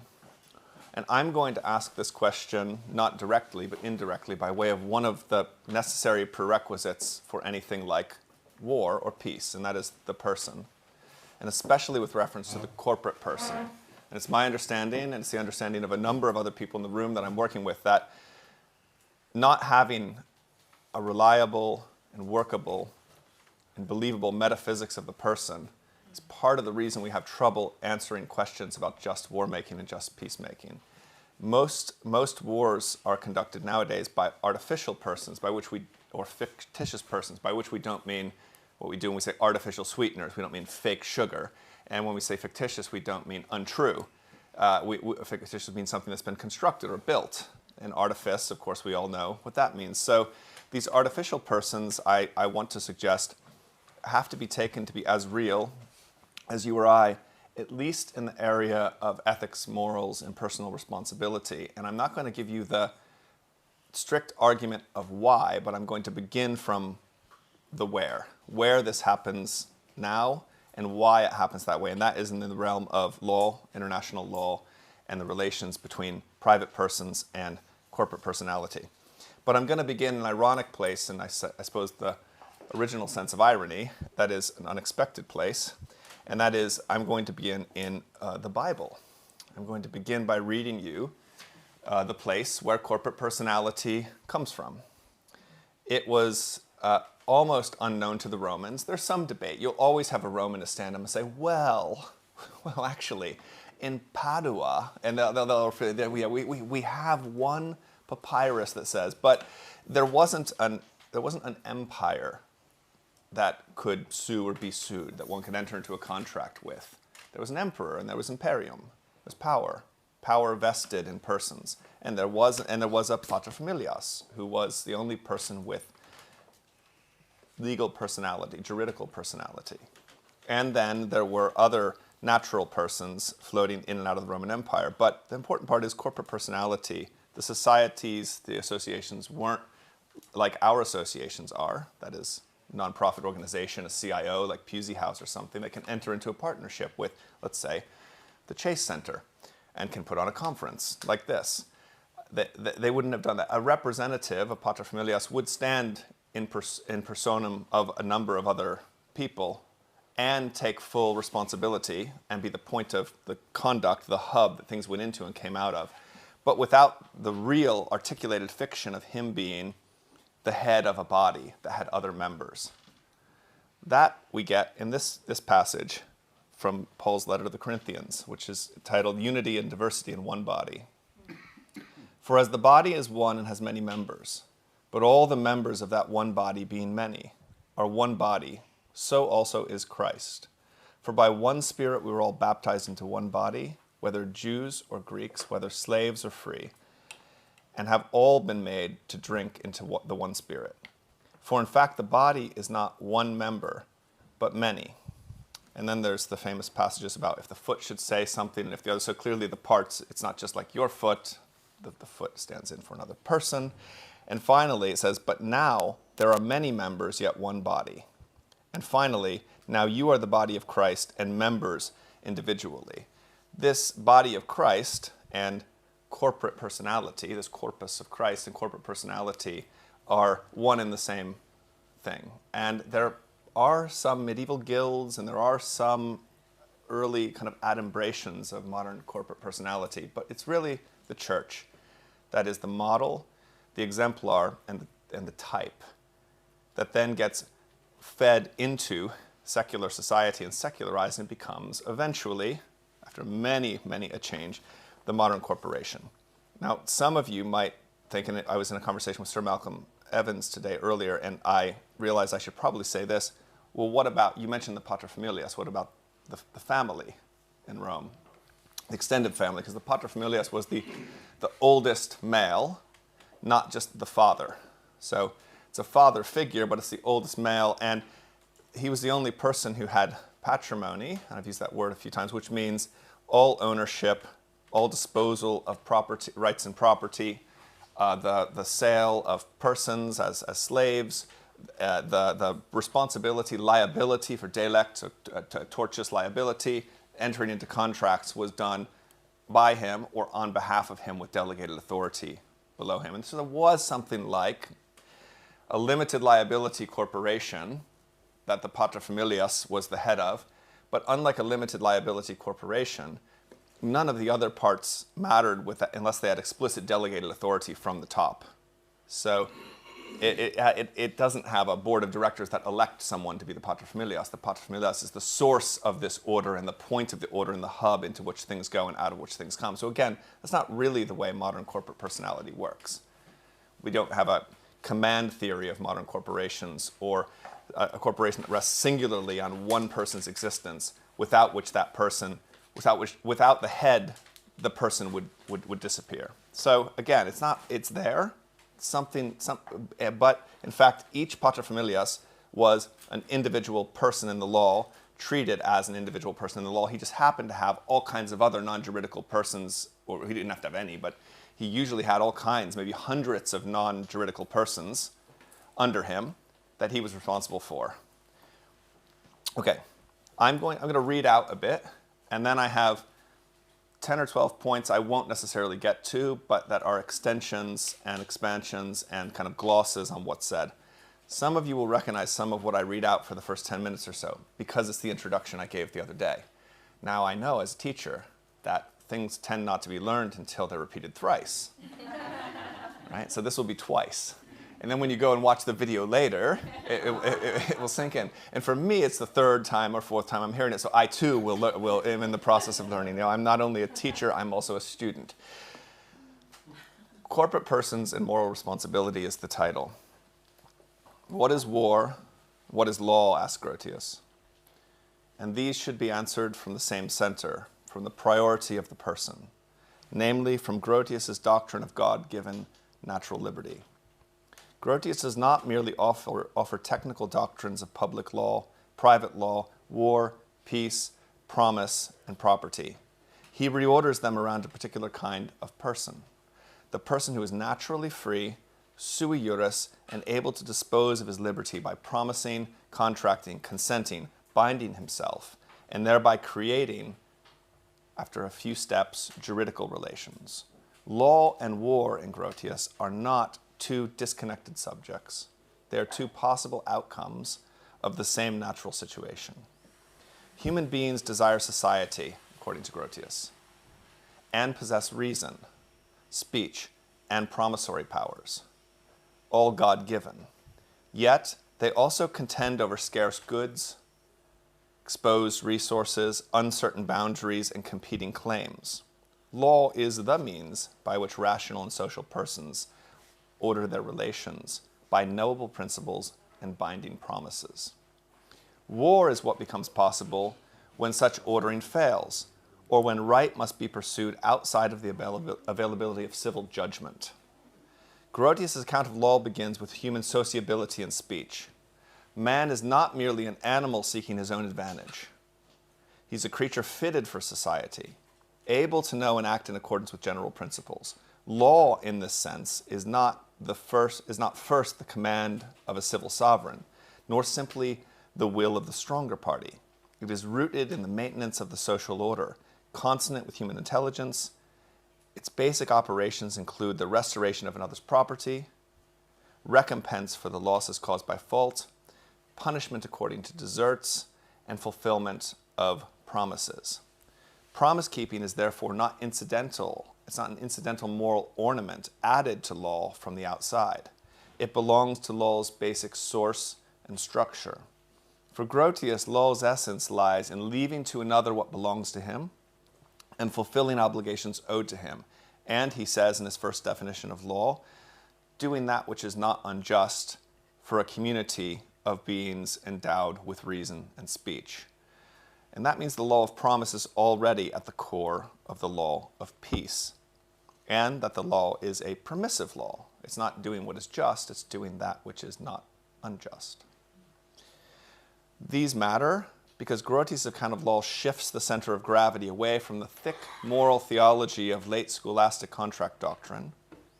The late scholastics, as the next Regius Professor of Civil Law at All Souls, Wim de Kock, has demonstrated ably in his wonderful study, Theologians and Contract Law. The late scholastics had given Christian persons, they'd restored a real freedom of contract, but that freedom was bounded by a shared moral universe, by very high commitments, often confessional commitments, to commutative justice, liberality, fairness in exchange, a very clear set of virtues, conscience defined in the stricter, older sense, and the theological end of salvation. Contract was there for Christians largely to allow them the liberty to work out their own salvation in fear and trembling. Grotius inherits much of this structure, but he thins it out a bit, and reusing a joke so that you'll remember it, my colleagues here, Professor Koons and Professor Simpson, might want to thicken it out again, or maybe whip it a bit and thicken it out the way one does with I don't cook. What do you do it with? Butter, with cream, and cream becomes butter. Is that how it works? No, I cook a little bit, but I use the microwave. He does not wholly abolish moral limits, however. Things forbidden by divine law or plainly wicked remain outside legitimate promise and contracting. Yet most of the work formerly done by moral theology is transferred to the virtues of prudence, to promise and the virtue of promise keeping, and to the fact of God-given natural liberty, which should be allowed to flourish insofar as it can. In Grotius, the person becomes sovereign in contracting because God created man free. The will is not simply one faculty within the moral hierarchy then, ordered by virtue. It becomes the juridically relevant source of self-binding acts. Or, as it will eventually be said, it becomes the causa of contract. the causa of the binding of contract. Grotius is person of law, and I'll distinguish between persons of law and persons in law. A simple distinction, but important. Persons of law are those that exist either historically or logically prior to the law and for whom the law is made. And that could be, Justinianic law has a sort of conceptualization of persons being made by God, endowed with reason, and able to have knowledge of what other nations of the world do that they can incorporate as the natural limits of their law, and that's called the jus gentium. So that's the person for whom law is made that exists historically, but especially logically prior to the law being made. The person in law is the category of thing that the law recognizes, the type of thing. So in law, Justinian, he says there's three things: persons, things, and actions. So actions are things one can pursue against another. So, but persons and things are distinguished. Persons can own but not be owned. Things can be owned or have rights held over them by persons. And obviously, in law that has slavery, there's a bit of an admixture between the personness and thingness that's never wholly clarified until slavery is declared to be unfit for persons and therefore removed from the law. So persons and things. The person of law, that is he for whom the law is made, is the person who owns his liberty as property for Grotius. He explains this through the linked concepts of autaxousios, which is best understood as, it's the equivalent of sui juris in the Greek, but what it's really best understood as is being one's own authority rather than being one's own law.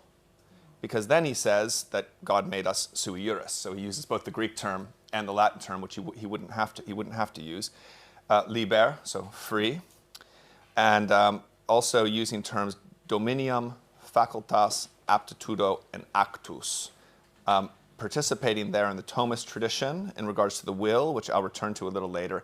And again, if you own your own liberty as property, then you're the dominus of dominium.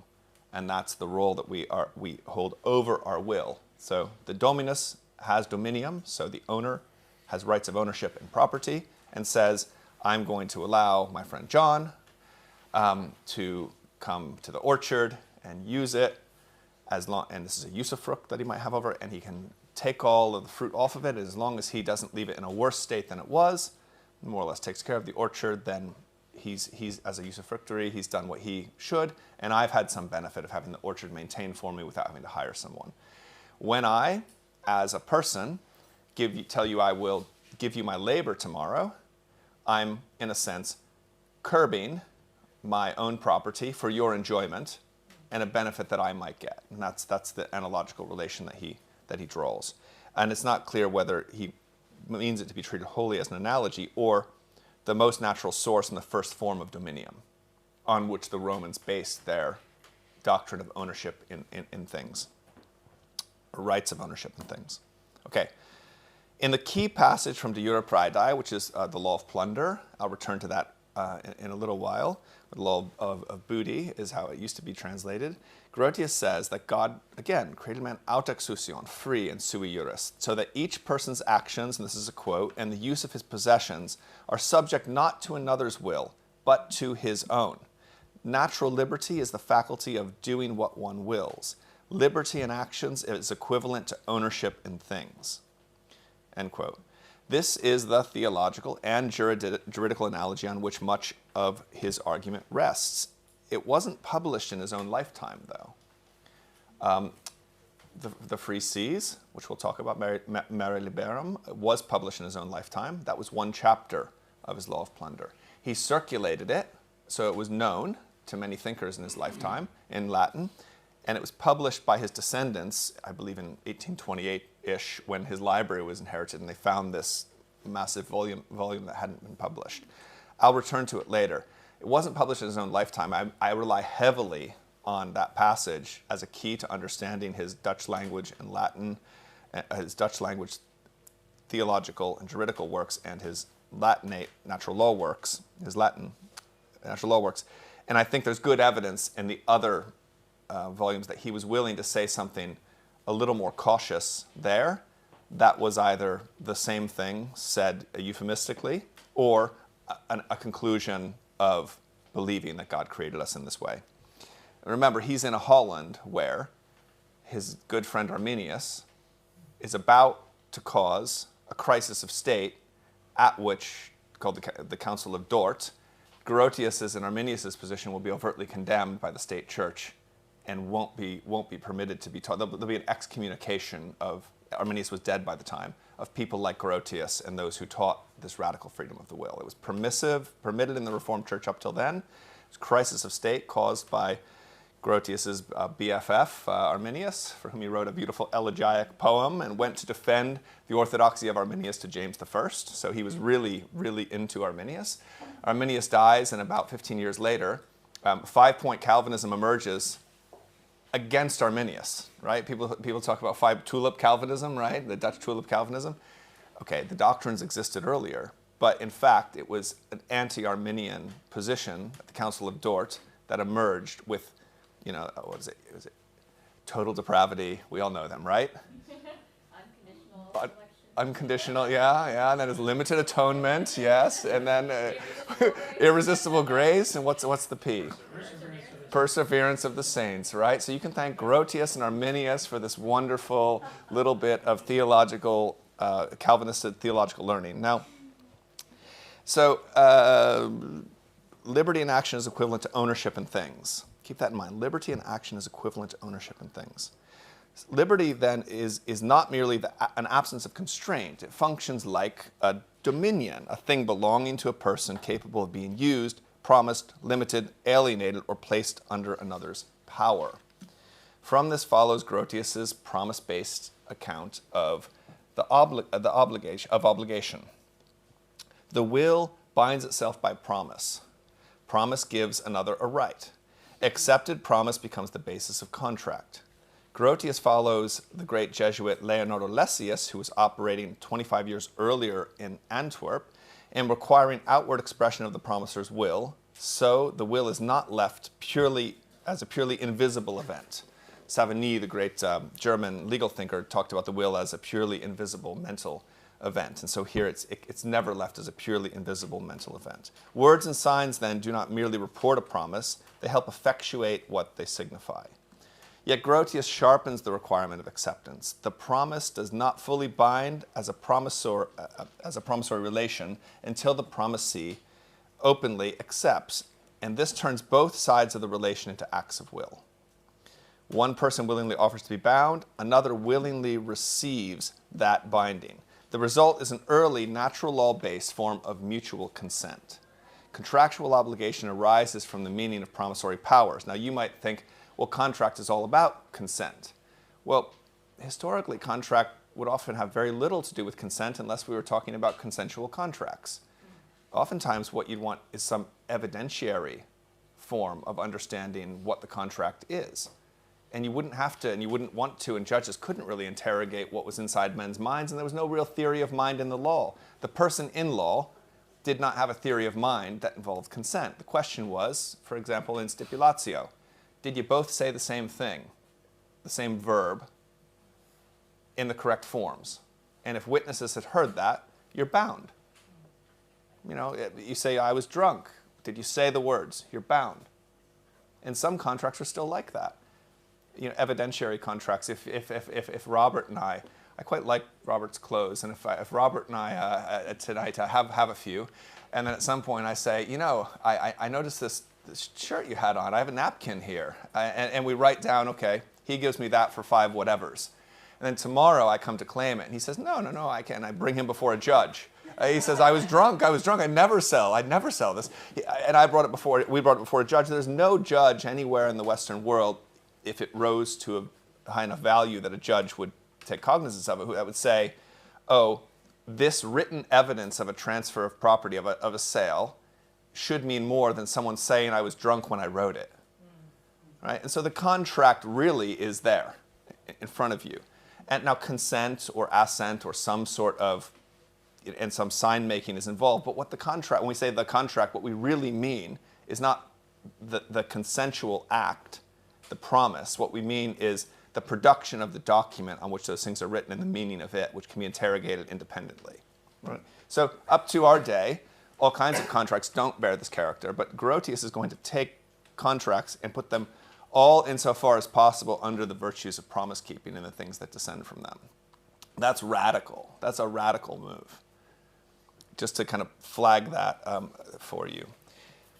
So the will binds itself by promise. The promise gives the other a right. This turns both sides of the relation into acts of the will. Finally, the same logic that underlies Grotius' account that same logic underlies Grotius' account of politics and peace. Municipal law is not the first form of law, but a particular settlement of naturally knowable principles. The state of nature in Grotius is not simply an imagined pre-political past. It also exists and persists wherever civil law does not reach and where no judge can take cognizance of the dispute. And the high seas are the clearest example of this.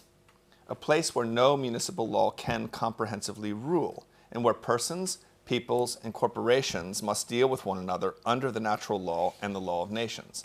In that setting, promises and pacts, possession, use, and restraint must do the work that municipal institutions ordinarily do on the land. War appears when this order fails. Grotius, in thinking of war, begins with Cicero's definition of war as a contending by force, but extends the point beyond particular battles. War is the condition of those contending by force, he says. It can therefore include a whole state or posture of hostility, not merely a battle.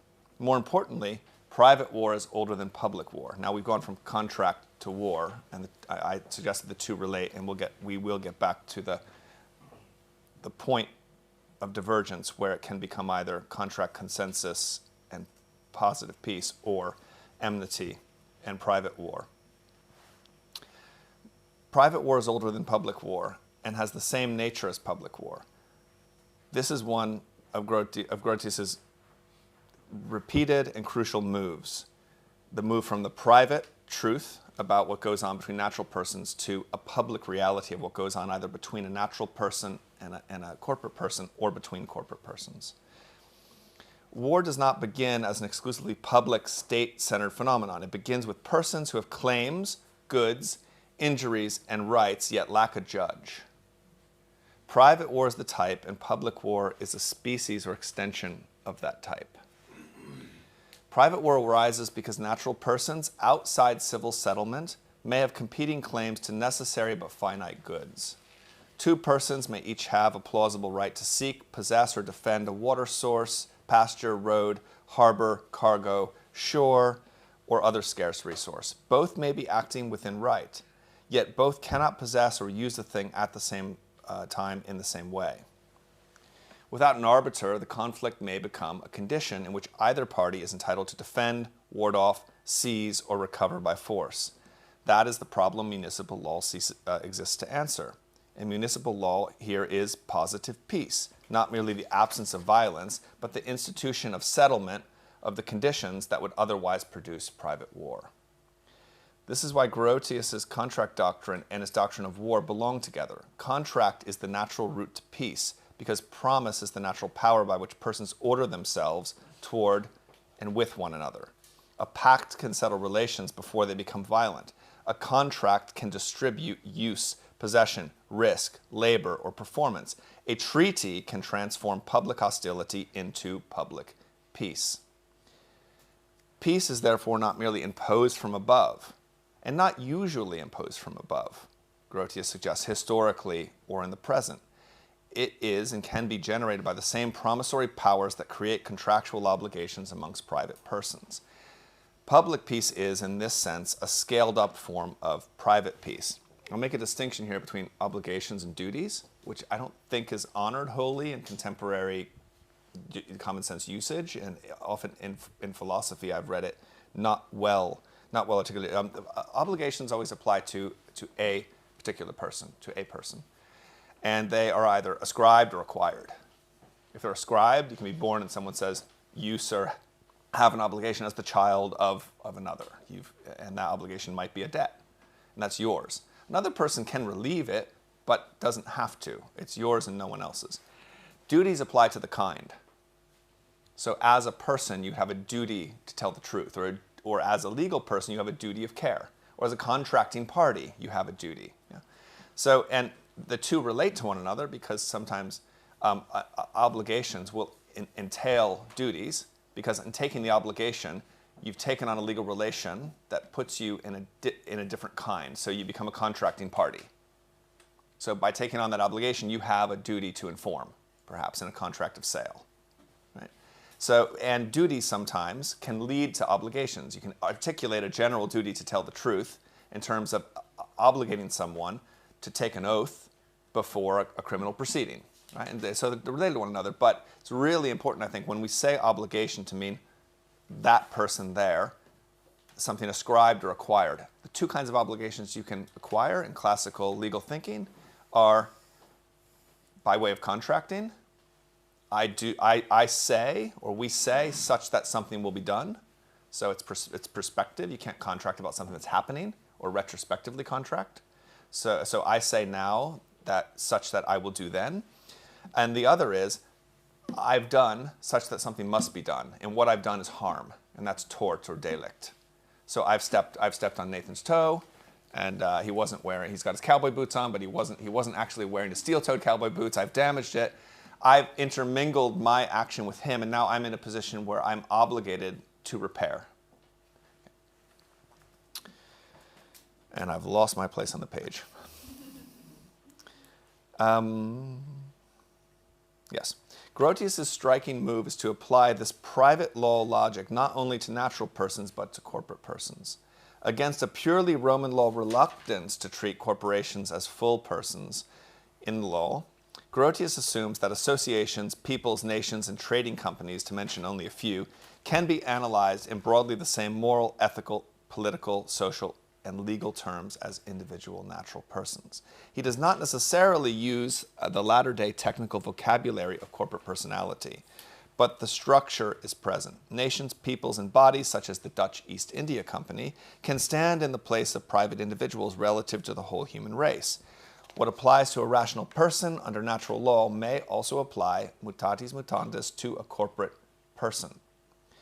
Grotius's key corporate person passage in De Jure Belli, the law of war, the war and peace, claims that although Ulpian spoke of private law, the same principle applies to territories and the law of nations, because peoples, in relation to mankind as a whole, occupy the position of private individuals in relation to one another. And this is the hinge. Once a people can occupy the position of a private person, Roman private law categories become available for international and corporate analysis. Possession, occupation, injury, promise, pact, restitution, damage, and self-defense are no longer confined to disputes among individual natural persons. They become usable in disputes among nations, companies, and peoples. And I think what's happened is this fact has been so some thinkers we need to read because we haven't digested them yet, like Shakespeare.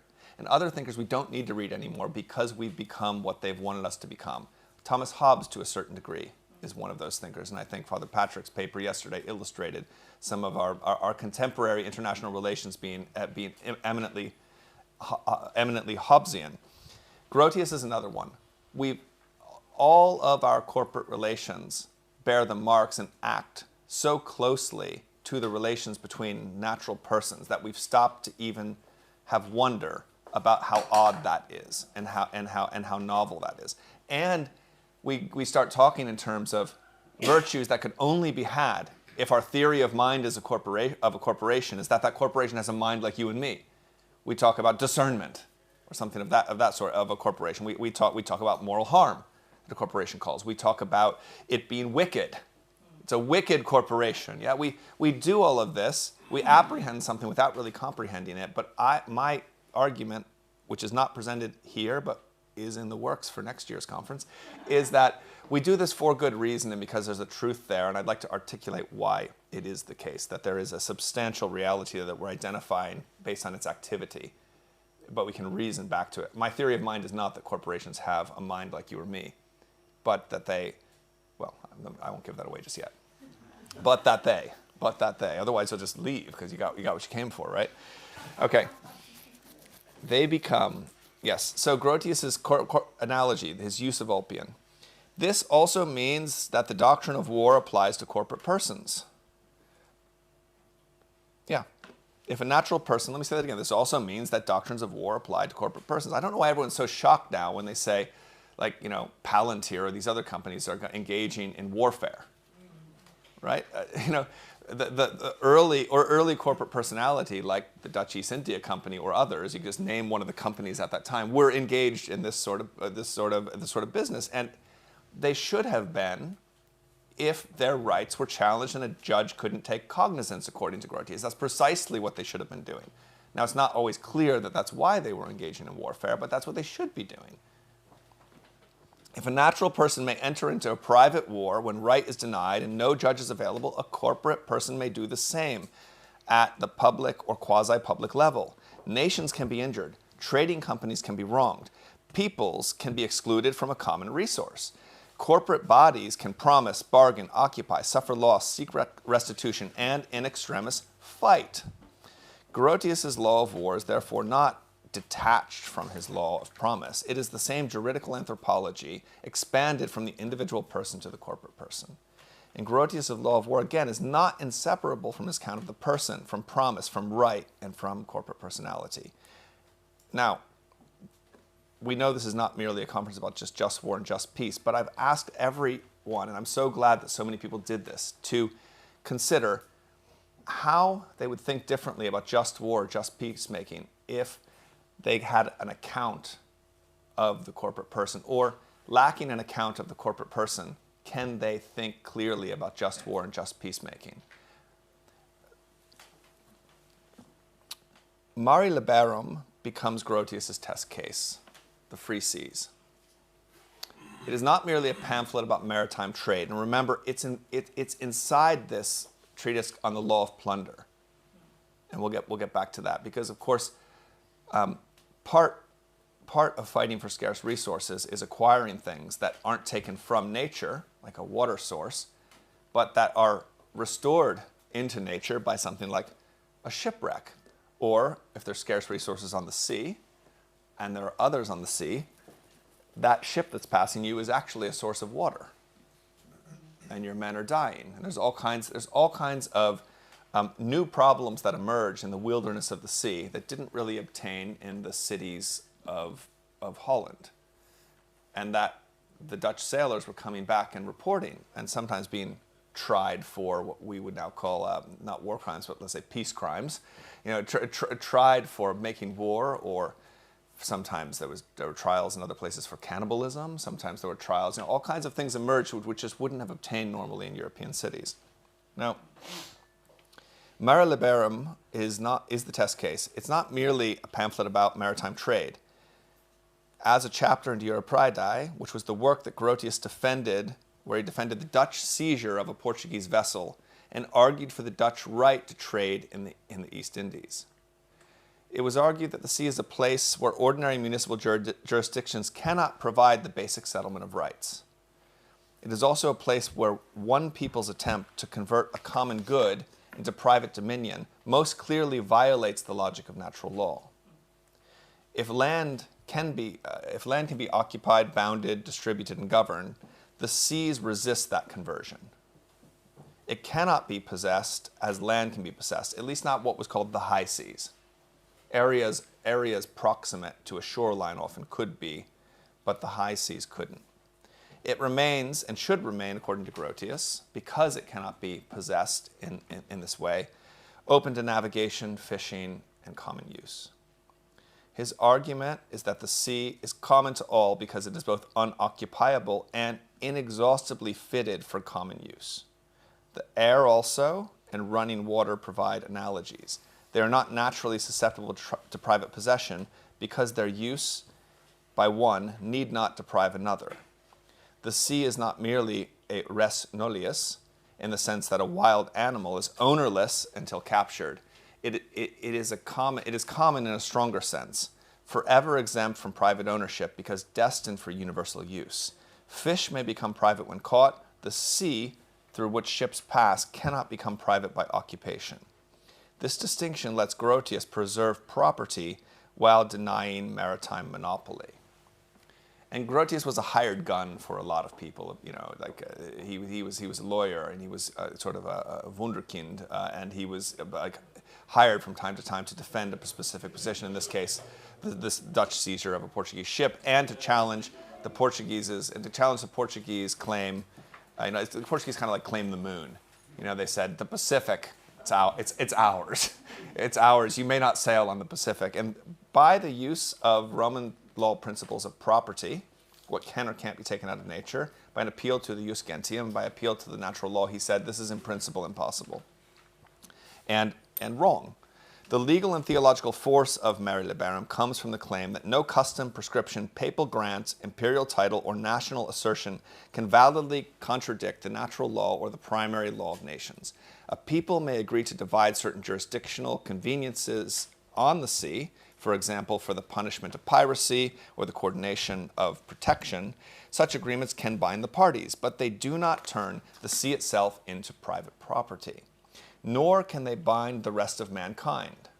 The sea is the place where the will of the sovereign or the corporate body cannot simply turn common use into private dominion or into commonwealth, or into neither can it become a public space, right? It can't become a commons.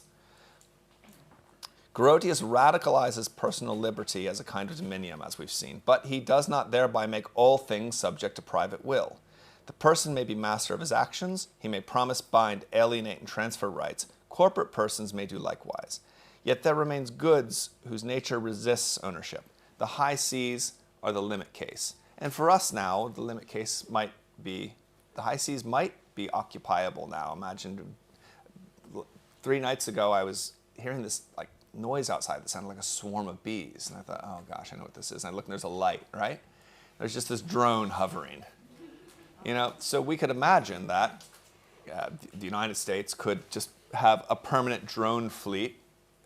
Occupy is a term of art and law, occupying the seas, rendering functional control over them with a fleet of drones with missiles on it, controlled by an artificial intelligence. And then Grotius's argument starts to fall apart. But the moon still seems to be, and outer space, and there's other places, or the depths of the seas or other places seem not yet to be able to be controlled. But the high seas are, for Grotius, the limit case.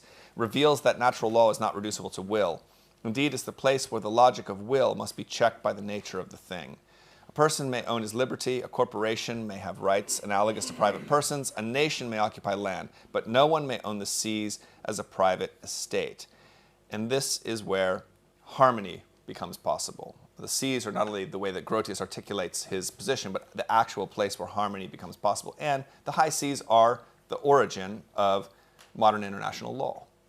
The thought beyond Grotius, where that harmony not only became possible, but became a reality.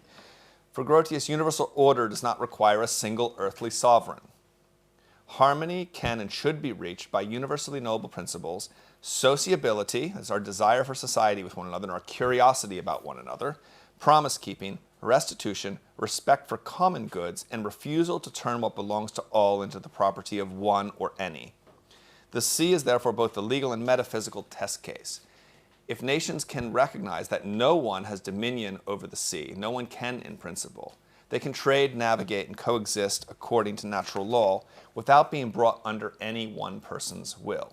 The sea is the place where law cannot be collapsed into sovereignty, and I think the sea should be the push against something like the United Nations. Now, I don't mean the good that the United Nations does, but the idea that the United Nations should be a precursor to a form of universal government rather than universal governance. It seems to me that a large number of private or public actors contracting or making treaties based on their own interests and based on, if Grotius is right, sociability of humans who are also sinful, but sociability, that we tend to be curious and like one another as much as we have enmity and dislike one another. You know, if somebody says, if someone walked into this room with a sword, we'd all be frightened. Well, maybe because we don't wear swords as much anymore, but we also might be curious. We actually might ask questions. We might engage. We might say, oh, you know, if you've ever seen a Sikh with a sword, you might You might ask, what's that about? And be told something. But the point is, we don't necessarily have enmity. It all depends. It all depends also how the person approaches us. If the person approaches us with anger, then of course we will probably flee. But otherwise, it's often more neutral than one might expect. And that is, unless resources are so scarce that you expect everyone needs the things that are around, and then there is a condition of enmity. But that's not always or universally the case. When the ships got to Manhattan Island, the lobsters they were able to pull out of the sea were so large that they could feed themselves for a week on one fish. And also the roses apparently smelled so good from Manhattan Island they could smell them for miles around the island. But there was such an abundance of resources locally that certain problems of scarcity that had existed in Europe just didn't seem to obtain there. And that would immediately mean that being approached by someone coming to your camp wouldn't necessarily mean the person was coming for reasons of plunder, because they wouldn't have to. There's enough water, there's enough food, there's enough fishing, there's enough at that point. Now they could, and one should be careful, but not necessarily. Now,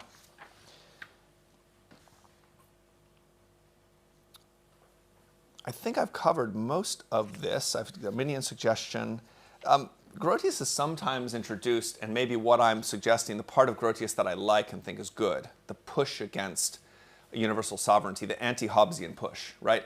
Hobbes comes 25 years after Grotius, and he basically says, okay, Grotius isn't really wrong, except about one thing. We don't really like one another, and we need to be suspicious of one another. And then he thinks along Grotian lines and comes to a position of our promises not being able to be kept by the virtue of promise-keeping, but our tongues needed to be held fast to our promises by the sword, or the threat of, so we need someone over us. If I tell you tomorrow I'm going to come and I'm going to mow your lawn, or your garden, I guess, if it were here. It seems, a garden to me always seems too small to mow. You know, I'm going to come and water your flowers, and you'll give me 10 whatevers, because I need to buy Robert's shirt, so I'm going to need 10 whatevers. So some of us would think, okay, well, if you have prior relations with the person, justifiable reliance in terms of your social relations, you don't really need anything else to secure that. It's likely to happen if they know one another. Hobbes seems to be of the opinion that in many cases what you really should have in order to make sure that a promise, that words stay put, is some sort of coercive threat. So he doesn't trust that we mean what we say or will mean what we say reliably enough to have that itself as the basis of relations between persons or relations between princes. Because remember, as soon as Hobbes solves the problem of the relation between the heads of house, who are suspicious of one another by putting a sovereign over them, he still has the problem that all the princes, all the sovereigns, are suspicious of one another. So the logic that Hobbes refuses to draw, but he was such a clear and clever person, he has to have known this, is there's going to need to be a universal sovereign over them so that the princes' words stay put and their treaties mean what they say. Because Grotius does not buy into that deep, I would say heavily Calvinist-inflected sense of depravity that Hobbes inherits. In fact, Grotius affirms just the opposite. He doesn't need someone standing watch so that men mean what they say and do what they say. He thinks that he didn't have anything like systems theory or a sense of an ecology or some larger sense of order. But there's an implication that something that Adam Smith will recognize 100 years later when Grotius is inherited through Stair and becomes part of the Scottish Enlightenment. He calls it the simple system of natural liberty. The simple system of natural liberty. That is so much remarkable order emerging from people doing things that are within their areas of expertise and interest and knowledge. This isn't libertarianism and this isn't magical thinking. It's that we go to the baker and we understand that we can probably get bread today and tomorrow because the baker has a family and he has interest and he's involved in certain things. And we don't need to make sure that there's a law that says a certain amount of loaves of bread must be baked every day in the village. As long as we keep providing patronage to the baker, we can probably reliably get our daily bread. And that's that kind of self-interest rightly understood that Smith develops is one way that Grotius' sense of natural liberty and its ordering powers makes its way into the modern world. So I'll round this out here. I probably won't get to my 12 points. I'll just open it up. I'll make a bold assertion, and then I'll ask Rob Coons to push back hard against me. But but I think what, as Sir Malcolm Evans said today, that international law is failing to keep the peace. And then I think what he suggested was, it's full of noble lies, and we need to keep lying well, because we tend to act better when the lies are written down and become our instructors, become our. Is that unfair, Andrew? Is that fair? Simplification of an essential reality. Yeah. What if we? Yes. What if we just don't need almost any documents like that if we learn to do things well, if we have a practice of a certain kind of relations with one another. Not that we wouldn't have documents like that, but that we wouldn't have to look toward documents full of aspirational noble lies, in Malcolm Evans' term, but to practices that ask each of us to look to something God gave us, our liberty, to look to our responsibility that extends from it, and to ask of others what they can fulfill. And that is, and again, what I'm redescribing is not unlike the principle of subsidiarity that came about in the 19th century as a response to hyper-liberalism and as a response to militant centralized governance by certain authorities, so by the early socialist movements and by the hyper-liberalism. This is something that really is, it's not a third way, that's a term that's gone in the wrong direction, but it is a way.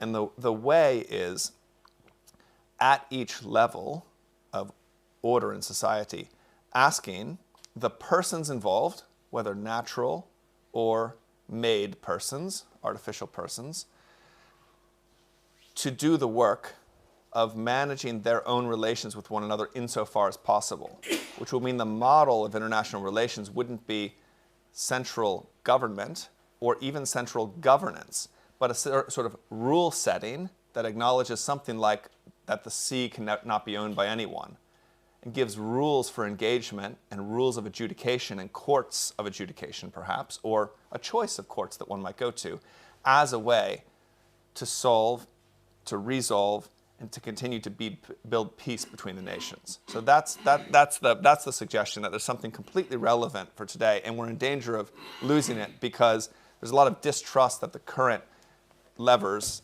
are able to do the work. And rather than saying what we need is more centralization, we might say what we need is the right kind of decentralization based on natural kinds. And one of those natural kinds, and then I'll turn it over to Rob Coons to push back, one of those natural kinds, or one of those substances, we refer to by many names, but it's the corporate person, which involves peoples, nations, and other kinds. I'll stop there.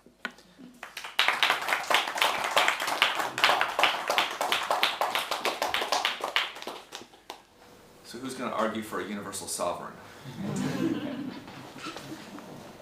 Since I'm invited to respond, I'll say something. Oh, sorry. No, Rob, go ahead, and then we'll go to Andrew and then William. Yes.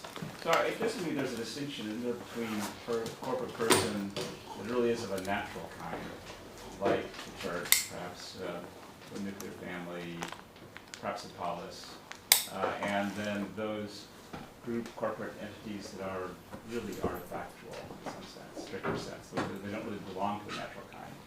They belong to a kind that we've invented, so to speak, and they have their own very contingent and local character, perhaps. I just think that's an important distinction to make in thinking about these things. I mean, But you have conceded that there may be some that we can speak of as a natural kind. Yeah, I'm thinking that's right. I still don't want to go all the way to saying they're substances, but they're certainly very close to substances. Let's put it that way. They're quasi-substances? Do we have a way to call them? I think maybe you could say that, yeah. Because at that point you can actually, in a way you could study them scientifically. You can it makes sense to me to have a scientific study of family, or even the church, in political science. Whereas to have a scientific study of clubs strikes me as more difficult because they're much more variable and purely product of a certain set of practices in a particular region or something. There's a concept in Thomas, if I'm not wrong, of a perfect community. Yeah. And perfect communities can reproduce themselves in some way. They don't need, so a monastic community is not a perfect community, whereas a village of a certain kind might be, and then it could become a polis. But this is so law. One of the qualifications of law with this word community, I was taught when I was at Blackfriars. So, or maybe they said it, and I got a what do you say? I got a kind of a reduced, almost true vision of it. But the community, the definition of law as ordinance of reason for the common good by him who has care of the community. The community couldn't be certain kinds of associations. Yeah. So you couldn't have law over a gentleman's club. Yes. Or law, and we don't use the word law in that way typically, actually. Law tends to obtain to what Thomas would say is a perfect community, that is, it can reproduce itself, and so it tends to need to be polygenerational, to extend in some way, and have a means of reproducing without being parasitical on some other, or require some other community to exist for its existence. I told two other persons I'd come to them before. Andrew? Oh, just I'm slightly intrigued, just to not to reduce British to the specific of his background and upbringing, but he was obviously Dutch, and one of the most important institutions in Dutch society, even in his time and before, were these kind of water management boards. Yep. And do you think that growing up and being formed in the experience where these corporate bodies, which were relatively localized but extremely important for the common weal, the common good, to handle water and making sure that the land remained dry and that dikes were maintained, and these were collective acts performed by individuals. Do you think that experience had an influence on the way that he was thinking? And the fact that these were corporate bodies, I think Yale University Library discovered, I don't know if like a few years ago, 2 or 3 years ago, they discovered that they had in their documents archive a bond or something that they had purchased out of historical interest, and realized this is actually still valid because the Water Management Board still exists. And managed to get to, sort of $75 or something out of it. But I wondered, do you think this may have influenced his sense of corporate personhood and the expansion of kind of what you were just talking about? So I think that is a result of what I think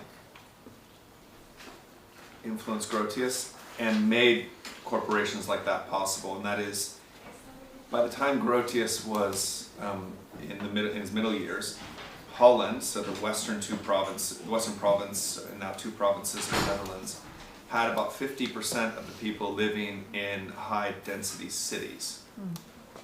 Whereas if you compare that to England, it was about 15% until the early 19th century, until the Industrial Revolution hit. What that meant was more and more ordinary people were engaging in contractual relations with one another, to buy, sell, to trade and whatnot, because they weren't bartering with their neighbors on farms, they were transacting.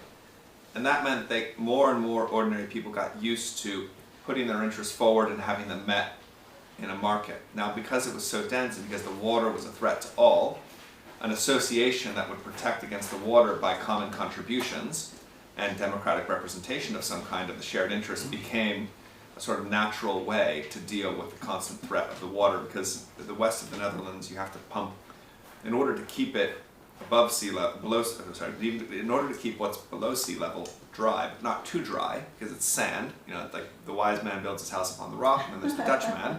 So if the water goes too low, it sinks and it doesn't come back, right? It goes even further below sea level, but if the water goes too high, you die.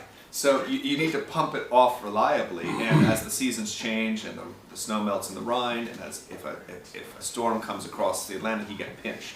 So all of that infrastructure to keep it alive was in everyone's interest, but they didn't decide to have a centralized authority. They had local water management that coordinated with one another, and I think that could represent an example for him of how it can work. But the reason behind it, I think, is the density and the urban life of most of the people in the west of the Netherlands.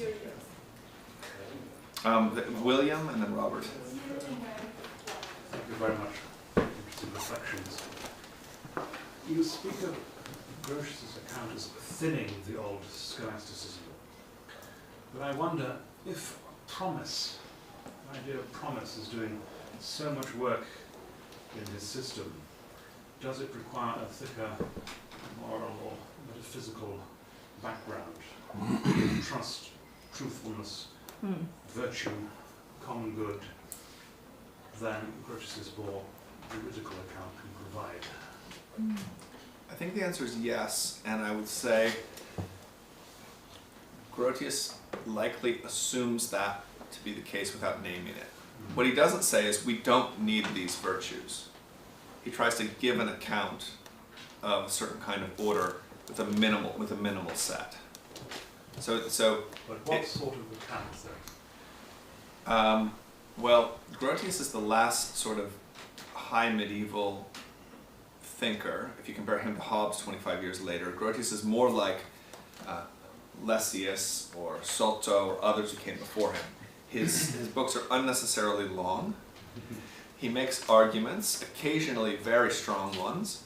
In between, he shows you how much Latin and Greek he knows that support his arguments by quoting the original texts. And so he's doing this as a subspecies either of law or theology, but not as philosophy.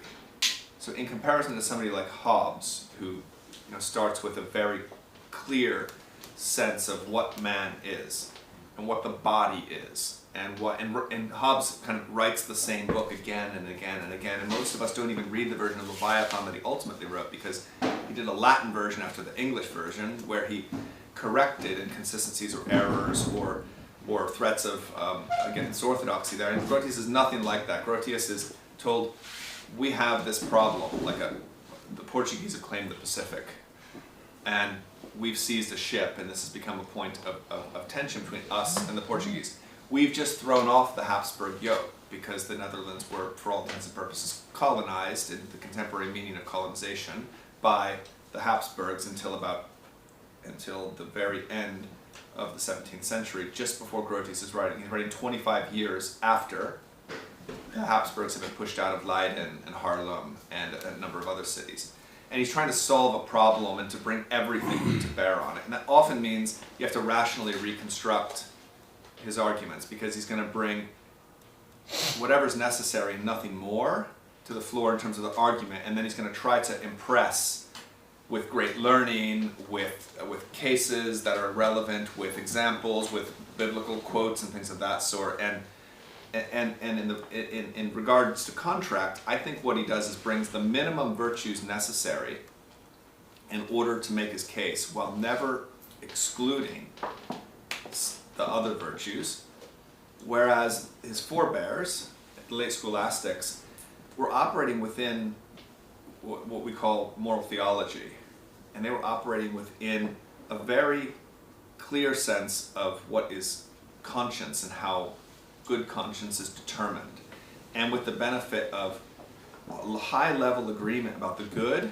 and about means to achieve the good and that's why they restored freedom to contract to Christians as part of their. But there's very little said about what this would mean for either relations between Christians and non-Christians, or for human beings and Grotius.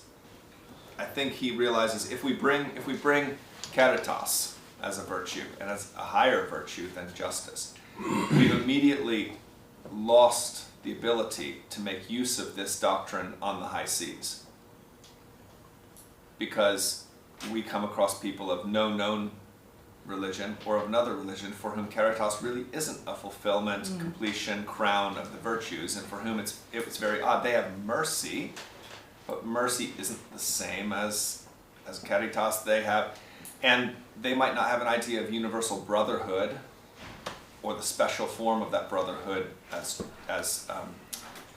adopted children of God in Christ and things like that. So I think the problem he's trying to solve will limit the virtues that he thinks are strictly speaking necessary. without him ever saying we wouldn't need to think about liberality or about fairness in exchange or about some of these other limits on contract. Robert, do you want to? Well, my question is really on that point. I thought it was going to be irrelevant until the point I was going to make, until we had the previous, I think, very interesting question and observation. My understanding of Dutch colonialism was that it was peculiarly reliant on the making of elaborate treaties with native rulers, long, complicated documents, which the native rulers clearly didn't understand, and would then be interpreted by the Dutch in their favour, and they could just take what they wanted, really. So they used the legal forms, and I mean, we have a Dutchman over here. Yeah, well, it was followed by the British also. You make the treaty, and you've got somebody on the other side. He signs the treaty. Does he know what he's doing? Did Lobengula know what he was doing when he signed the Rudd concession, which was basically what opened up the Southern Rhodesia, etc. Now, I mean, how do you deal against the background of the sort of theories you've been exposing, deal with this problem of a kind of hyper-legalism, which is fundamentally hypocritical? So one thing the Dutch can do is say, well, the Spanish did it before us. With Pizarro and others, whenever they'd come into a village or something, they would read out a great writ, which was part contract and part command. They would tell people what happens if they convert, and if they don't, they would say what the relations would be. But they'd read it in Spanish to peoples who had there was some translation possible. And so this hyper-legalism, I think, was part of the Roman law inheritance of much of the continent. I do believe, on the other hand, that because the Dutch had negotiated their settlement between provinces under the southern Netherlands under the Habsburgs for a time, but the northern Netherlands without a king standing over them, they were really used to having to be very good at writing contracts and treaties for their interactions, and that's precisely what they would do with one another.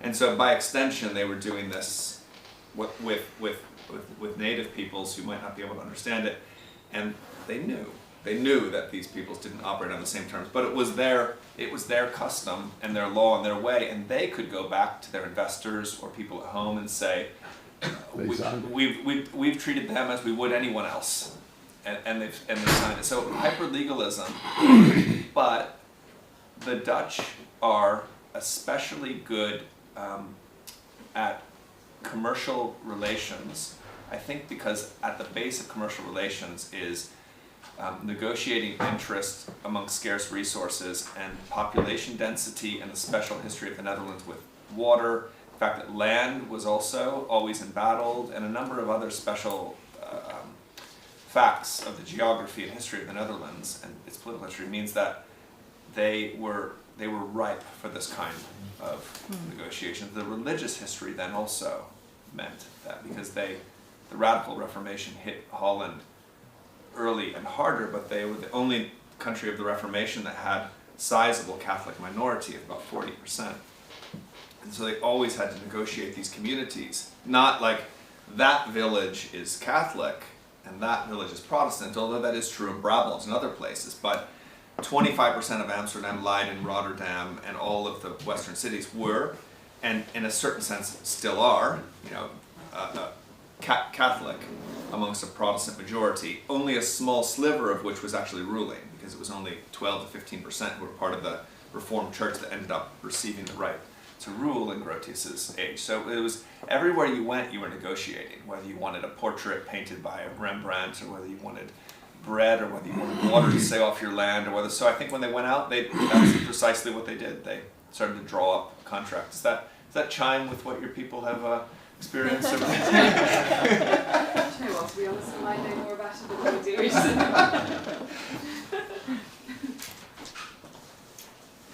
Go ahead, Ron. Yeah, one thing that you mentioned, sort of in passing, that's sort of relevant to the conference, is this idea of private war in negotiations. That seems to be a significant departure from Aquinas, from the so-called classical natural law. Yeah. And I think to me, it seems quite defensible. I mean, especially in the context of something like piracy, where you're on a ship, you're not the Navy necessarily, or just a commercial ship, and you see some pirates, and either they're attacking you or you know they've attacked similar ships, and you go after them and you kill them because they're pirates, right?